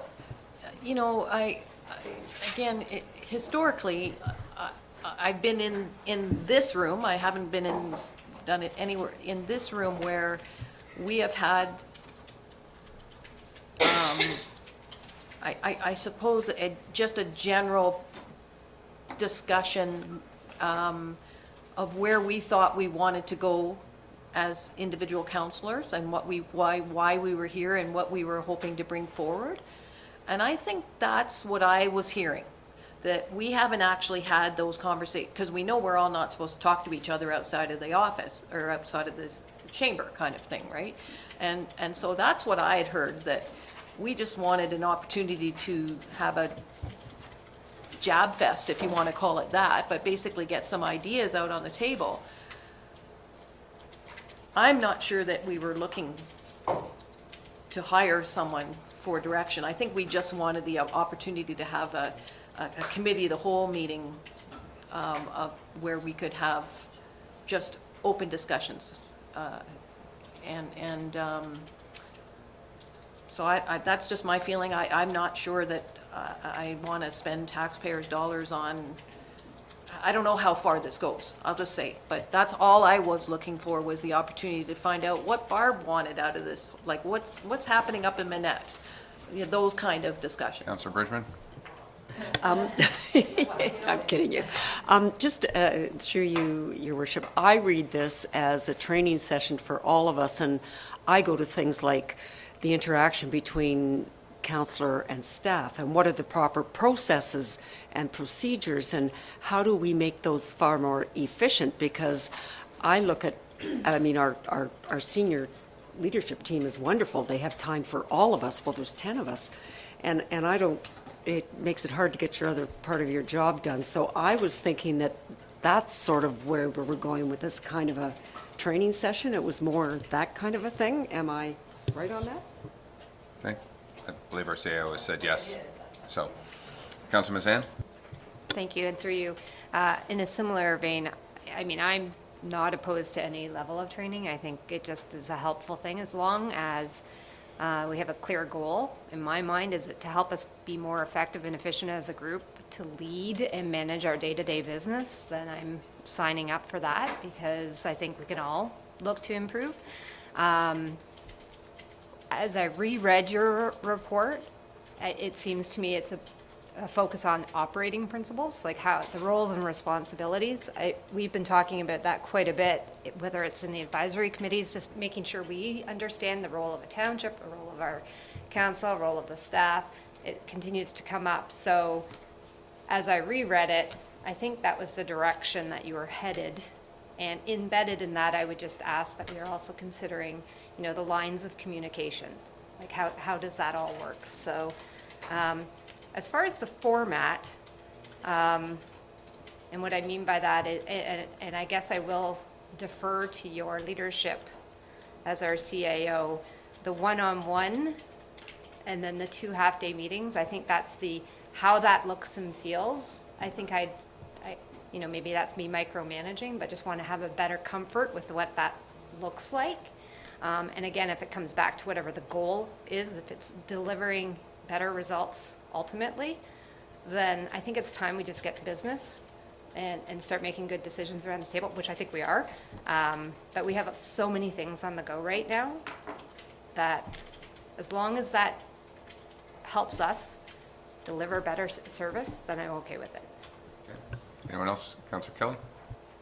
Just quickly, my recollection of how this ask was framed fits closely with what Councillor Nishikawa was talking about. I mean, I was really, at one point, hoping that we'd have an opportunity to build a team rather than act as 10 Lone Rangers, and I realized that we really are 10 people with individual mandates to go after, but I think we could be more effective if we had a little better understanding of what makes each other tick, why we're here, what we hope to get out of this, what prompted us to stand up and run in the first place. So that's a much more modest ambition than I think this is presenting. This is a lot of money. This is going to be 11 grand unless we're HST exempt, which I doubt that we are, and that's a lot of dough. Oh, we are? So it's a bargain at $9,700. No, I'm not changing my mind. I'm not advocating for or against. This is way more than I thought we were asking for, and more than I think we need, especially, we've sort of found our way around the block in 14 months and sorted out which end of this place is up. This seems pretty exorbitant to me and pretty over the top for the modest needs to basically get together and just find out what makes each other tick that I was hoping for. Anyone else want to comment? Councillor Jaglitz? Thank you, Mr. Mayor. I was not going to comment, but I think I will. I'm kind of the same view that I saw this as an opportunity for council to get together and work better as a team. And in order for us to do that, we'd have to do it in private, and therefore it'd have to have an educational factor or training to it to justify that. That's what I thought. So I'm not going to really go one way or the other than I hope this isn't going to be a situation where we're in a room and we're subject to presentation after presentation. I hope that this is actually a form, and I don't know why it would be 2 half-day sessions. That blows my mind. And that we actually can get together. Sometimes you need a leader to direct it, so I understand that.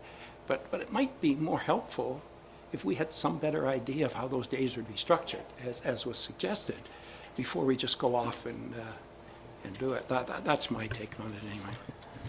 Mr. Hammond, would you like to comment a little bit? Thank you, Worship. I believe the intent was, of the telephone conversations, was to get a flavor of what you were after and then tailor the sessions as to what you were asking for. The intent of the half-day session is really your capacity to absorb the material or the discussion and consensus over a 4-hour period versus the whole enchilada over an 8-hour period. Because as we know, we're not functioning our best towards the end of the day. Hence the idea of splitting the sessions. Supplementary, Mr. Mayor. When I originally raised this, I suggested an overnight, and the comment was, we can't do it, it'd be too expensive. See, I envision more, we get together during the day and talk about some things, and then you have a little time in the evening to socialize and actually get to know each other. So I'm just struggling. I'll go along with whatever the majority is, because I think it is important we get together, but... Councillor Zavitz? Thank you, through you, Chair. So I am, again, the word is confusion, understanding how this really started and the life that it's now taken. Is it viable? Can we actually, as a group, go away and have the kind of environment that Councillor Jaglowitz and Councillor Kelly have waxed poetic on? Can we go away as a group of 10 without an agenda, without a, or are we furthering the business of the township? So if I can just sort of comment, I think a few things I've heard. So number one, what I heard a month ago and what I've observed sitting at this end of the table is that sometimes we don't all know our roles and responsibilities. We don't know how to move things forward. We don't know how to get things on an agenda.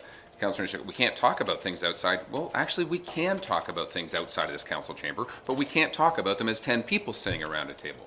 Councillor Nishikawa and I can have a conversation, or vice versa, and that happens. And that is actually, I've used this expression to a couple people. If you watch Queen's Park or you watch Ottawa, it's scripted.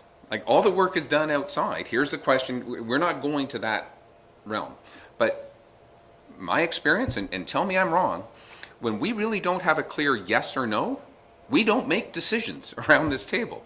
We don't like what the vision is. We don't like what the mission statement is. I have a different vision here.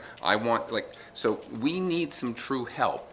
And I believe we need some help to truly understand staff's function and how they interact with us, how they lead and guide, what their guiding document is to us. Do we say yes or no? Where do we add input? Where don't we? And I truly believe, as I've read through this and have dealt with Councillor Nishikawa, we dealt with Mr. Matheson in the past with Strategy Corp. This is, I think, a great approach, because all of these little individual questions we get to put to him. These are my concerns. This is where I don't think things are happening. This is whatever. And he will create. He's the expert in council training, not me, not our CIO. He's the expert to put together a program to us. And this is where it comes down to a fundamental. I believe we need to trust staff and people to guide us and listen, to move forward. And we have the ability one-on-one to say, here's my issues, here's my non-issues, here's what's going on, and let them help us move forward. It's done in closed session. It's not in open session. We can have open discussion about it because it is under councillor training. But to sit around in kumbaya, and I know that, you know, Councillor Kelly likes renting out houses and renovating themselves, probably doesn't really help the overall function of this business, but how we interact and work together to make sure his street is paved so we can walk across is a better opportunity. So I am fully supportive of this, and yes, it's some money, but I truly believe that this council needs to truly understand how we say yes or no to items versus writing out ourselves and doing. As I think our CIO has said, when we find ourselves doing all the work, we're probably taking that away from staff and not always respecting staff. And I think those are constant reminders that are outside. No one's going to be lecturing to us. There's no flip charts and you have to do this and you have to do that. They're going to tailor a council training to our needs as we discuss our issues. Councillor Roberts. I'm just trying to think what I'm going to say. After 40 years of being in the corporate world, kumbaya is a good thing, Phil. I get to know my peers and how I'm working and the way they're thinking, where they're coming from. When we started, the very first meeting we had was that brain dominance, which is a great idea. Because if I knew you were a red and I'm a yellow, when I approach you, I know how to form things in the way you think. And then you know where I'm coming from. So getting to know your peers, getting to know your team is really important. I do support, really strongly, we need some training. We should have had it in week 1. Hell, we should have had it before we even ran for councillors. You know, and that's what I'm going to put up for next time. You know, we should have a package that for anyone thinking about being a councillor, these are the rules. So first of all, there's a component of, call it kumbaya, that we will get to know each other and we'll be able to let our hair down and have that discussion. So I'm not saying no, but that is not the basic intent and purpose. I think the clerk is going to advise that we have had councillor training. We've had 2 sessions of councillor training, but I will say from my observation, some of that may not have sunk in as to what our roles and responsibilities may or may not be. So, refresher. Councillor Hayes? I'm going to suggest a hybrid.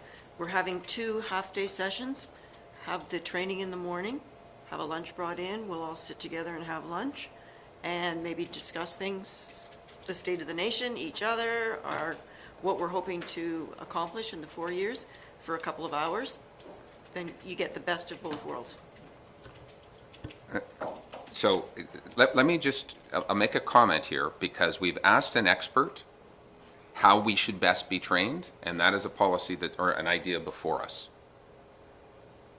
And yet, I'm not disagreeing. Those 2 days may go together, but they've suggested 2 days. So I'm going to respectfully ask the expert and listen to the expert.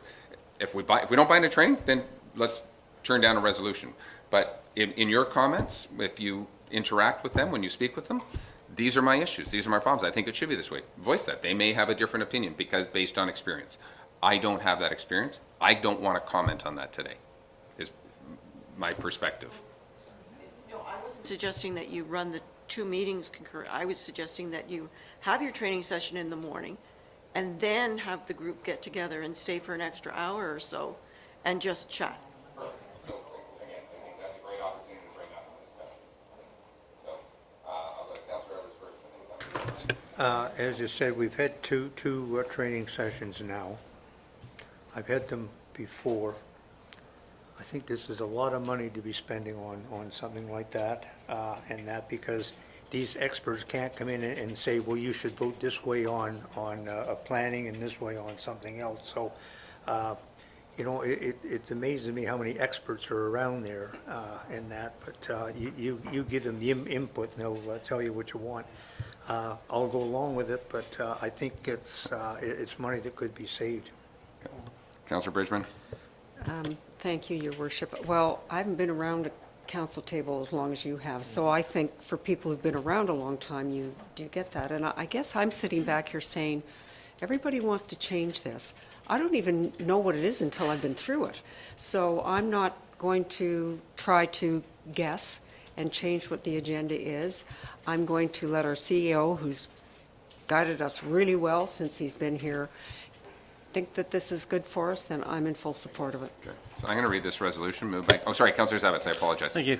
Through you. So, again, this is almost an answer to a question that no one asked. If I went around the table, I know for a fact, I've spoken to many, they have spoken to me. The question was around, can we just get together and kumbaya, whatever, for a day, a session, a forward-thinking, getting to know each other. And so what this is, and our good CAO mentioned it as soon as he prefaced his remarks, he used the words professional development. I applaud that all day, and I think everyone here is saying yes, of course, to aspects of that. But I didn't ask to be, all of a sudden, there's a requirement that we need training, and I would disagree with that. I mean, we're here making heavy-duty decisions every day, and I've been driving around trying to talk to people and make the most calculated, intelligent decisions that I can form, and I don't think I need to spend $10,000 personally right here and now on this. Okay. So I have a resolution moved by Councillor Mazan, seconded by Councillor Zavitz. Be it resolved that staff are directed to proceed with the scheduling of a council senior leadership team training session to be facilitated by Strategy Corp Inc.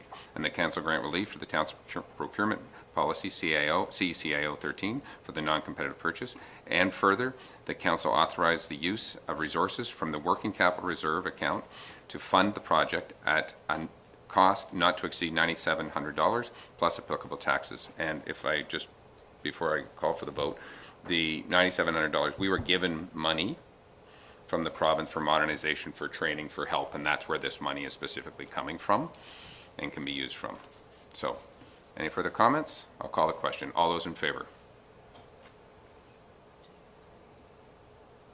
All those opposed?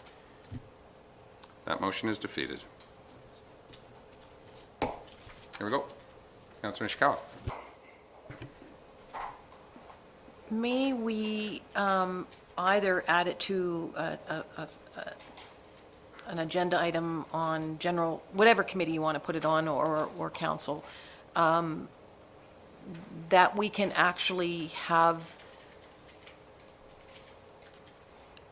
whether it be a closed session or not, but essentially it will be part of a training session where we can actually discuss with councillors what we see our personal vision or our community vision of our area, as well as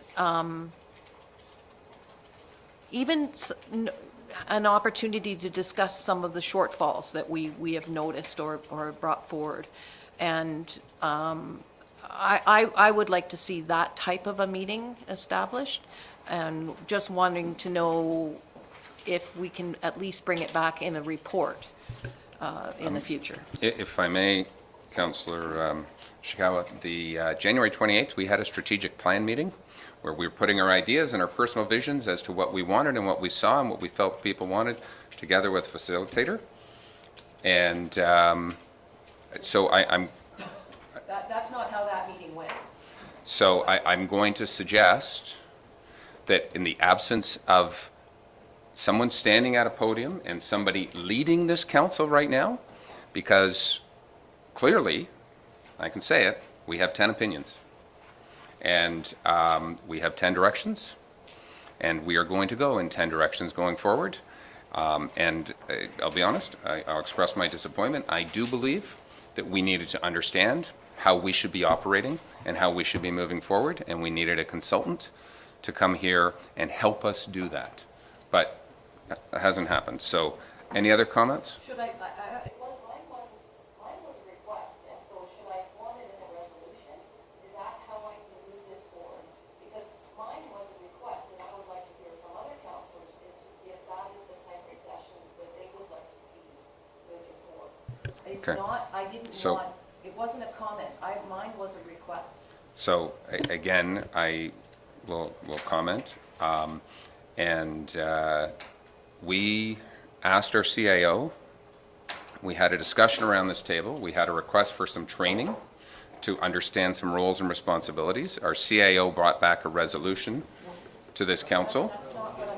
I understand that, but we had a direction to do something. Our CAO brought it back and we said no. So we're asking for something potentially different now, and as a terms of reference. So I'm going to suggest that if you would like to craft the words and how you would see that to come, not to come to council, but to bring that to our general committee and let it vet through there to figure out if a training or whatever would be done appropriately that way, and have a one-on-one discussion with the chair of that committee.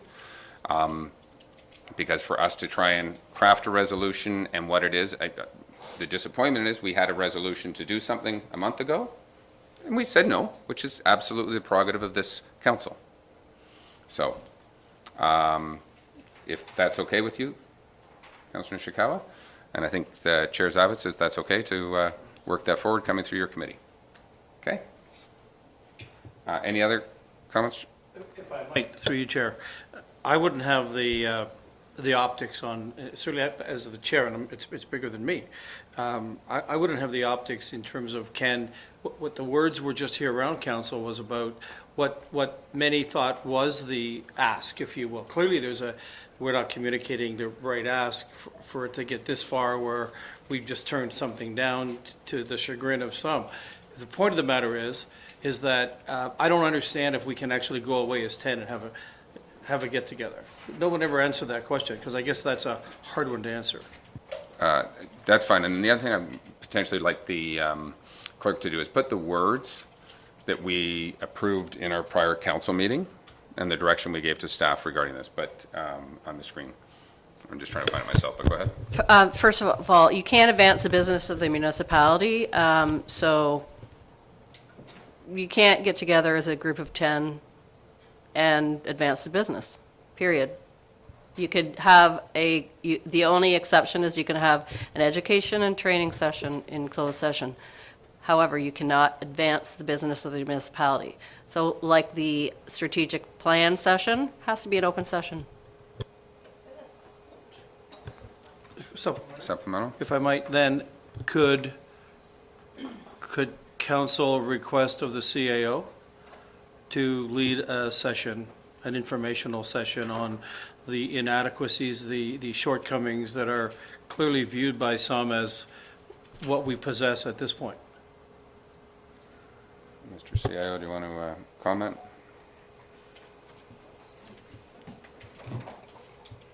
Your Worship, I'm not sure I understand the question. I mean, I'm happy to assist and lead in a session, but I really need some clarity around what it would look like, what you're after. What's the goal? Councillor Bridgman? Just to comment on that through you, Your Worship, I don't believe it's fair to ask our CAO to comment on strengths and weaknesses in that sense. That's why you hire somebody like we just turned down to do that. That's my humble opinion. Councillor Kelly? With all due respect, I'm going to disagree with that. I do not believe, and I'll be curious to see what the resolution from last meeting says, that anybody here asked for a training session. I'd be happy to characterize it as, can I take everybody over to my place for a beer and a burg? Because that's how I would get to know people. And maybe we could stay a few hours and laugh our heads off and not advance the interests of the community. Somewhere along the line, I'm getting the impression that our CAO and probably others feels that we are short some skills. So I'm curious, and it may well be that we're short some skills. And I think, if I'm paraphrasing Councillor Zavitz, his question simply was, could the CAO share with us what it is he sees in us that he thinks needs to be trained out of us? Is that fair, Councillor Zavitz? I'm not sure we need to put our CAO as head of staff on the spot for that, I'll be honest with you. What I'm going to encourage people, and we can continue this discussion, will be to go back and watch the video archive. You will hear words like roles and responsibilities and training based on our council meeting last time. There's a summary that says possibly of holding a future council training session. out of there, I respect our CIO, is very detailed at notes. And from a briefing perspective, when he spoke with potential people to do that, got us to the same finish line that I believe we requested, but I'm hearing not. So that's fine. And let me say that the difference and where people, this is why I believe we need some training. If we were in private enterprise and the chair of the meeting or president of the company we don't get an opinion. Sometimes they may go forward. They may or may not go forward, okay, and determine how that functions. We have a little bit different function here because we are 10 people elected by the public to hold public, open, transparent meetings, and we are trying to do so. I will suggest that it takes time. Councillor Edwards has been through lots of training to become an effective councillor. I'm going to suggest that not everybody who's been here for 16 months, and I learn every day at 9 years sitting around this table and at the district table being able to sit on 2 separate councils, and I learn from different people, and I've heard that from different people. If we need a different training session, I am amenable to that, and Councillor Nishikawa has brought that up, so what I would like is for Councillor Nishikawa to have a conversation with Chair of Planning and try and put some terms of reference, and we can introduce it at our general committee, level, and we can try and move it forward that way and bring it back on the table, or we don't do anything and we will continue to operate as we continue to operate. That is a possibility. I'm going to stop the discussion here and it will come back.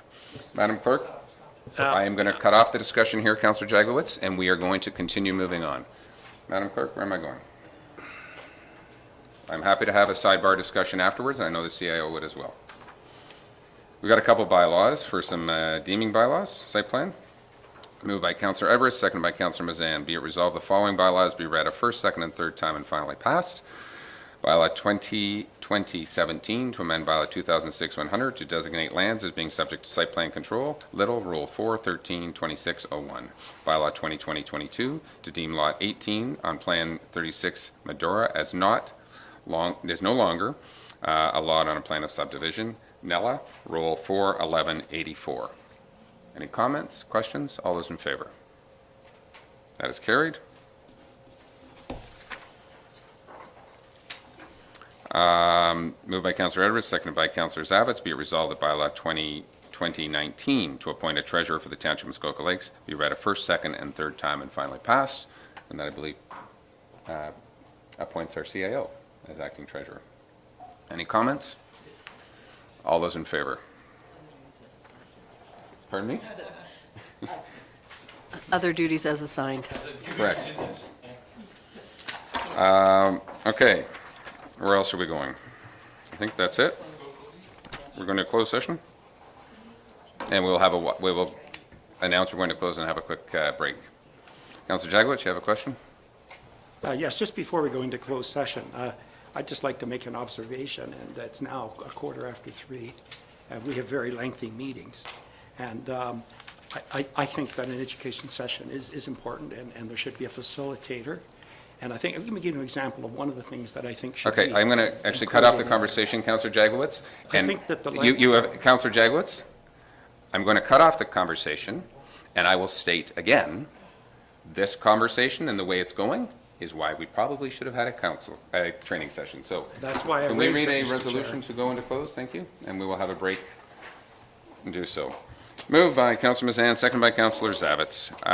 Be it resolved, Council in closed session convene at 3:17 p.m. for litigation or potential litigation, including matters before administrative tribunals affecting municipality or local board to LPAT matters pursuant to Section 239(2) of the Municipal Act 2001. All those in favor? That is carried. Thank you, and thanks to the public for hanging in. We're going to close, but we'll take a 10-minute comfort break.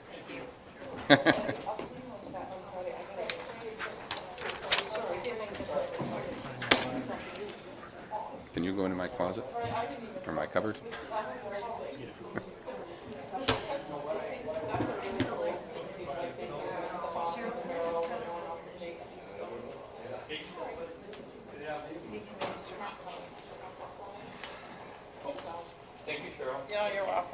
And you'll probably have to go and speak about it.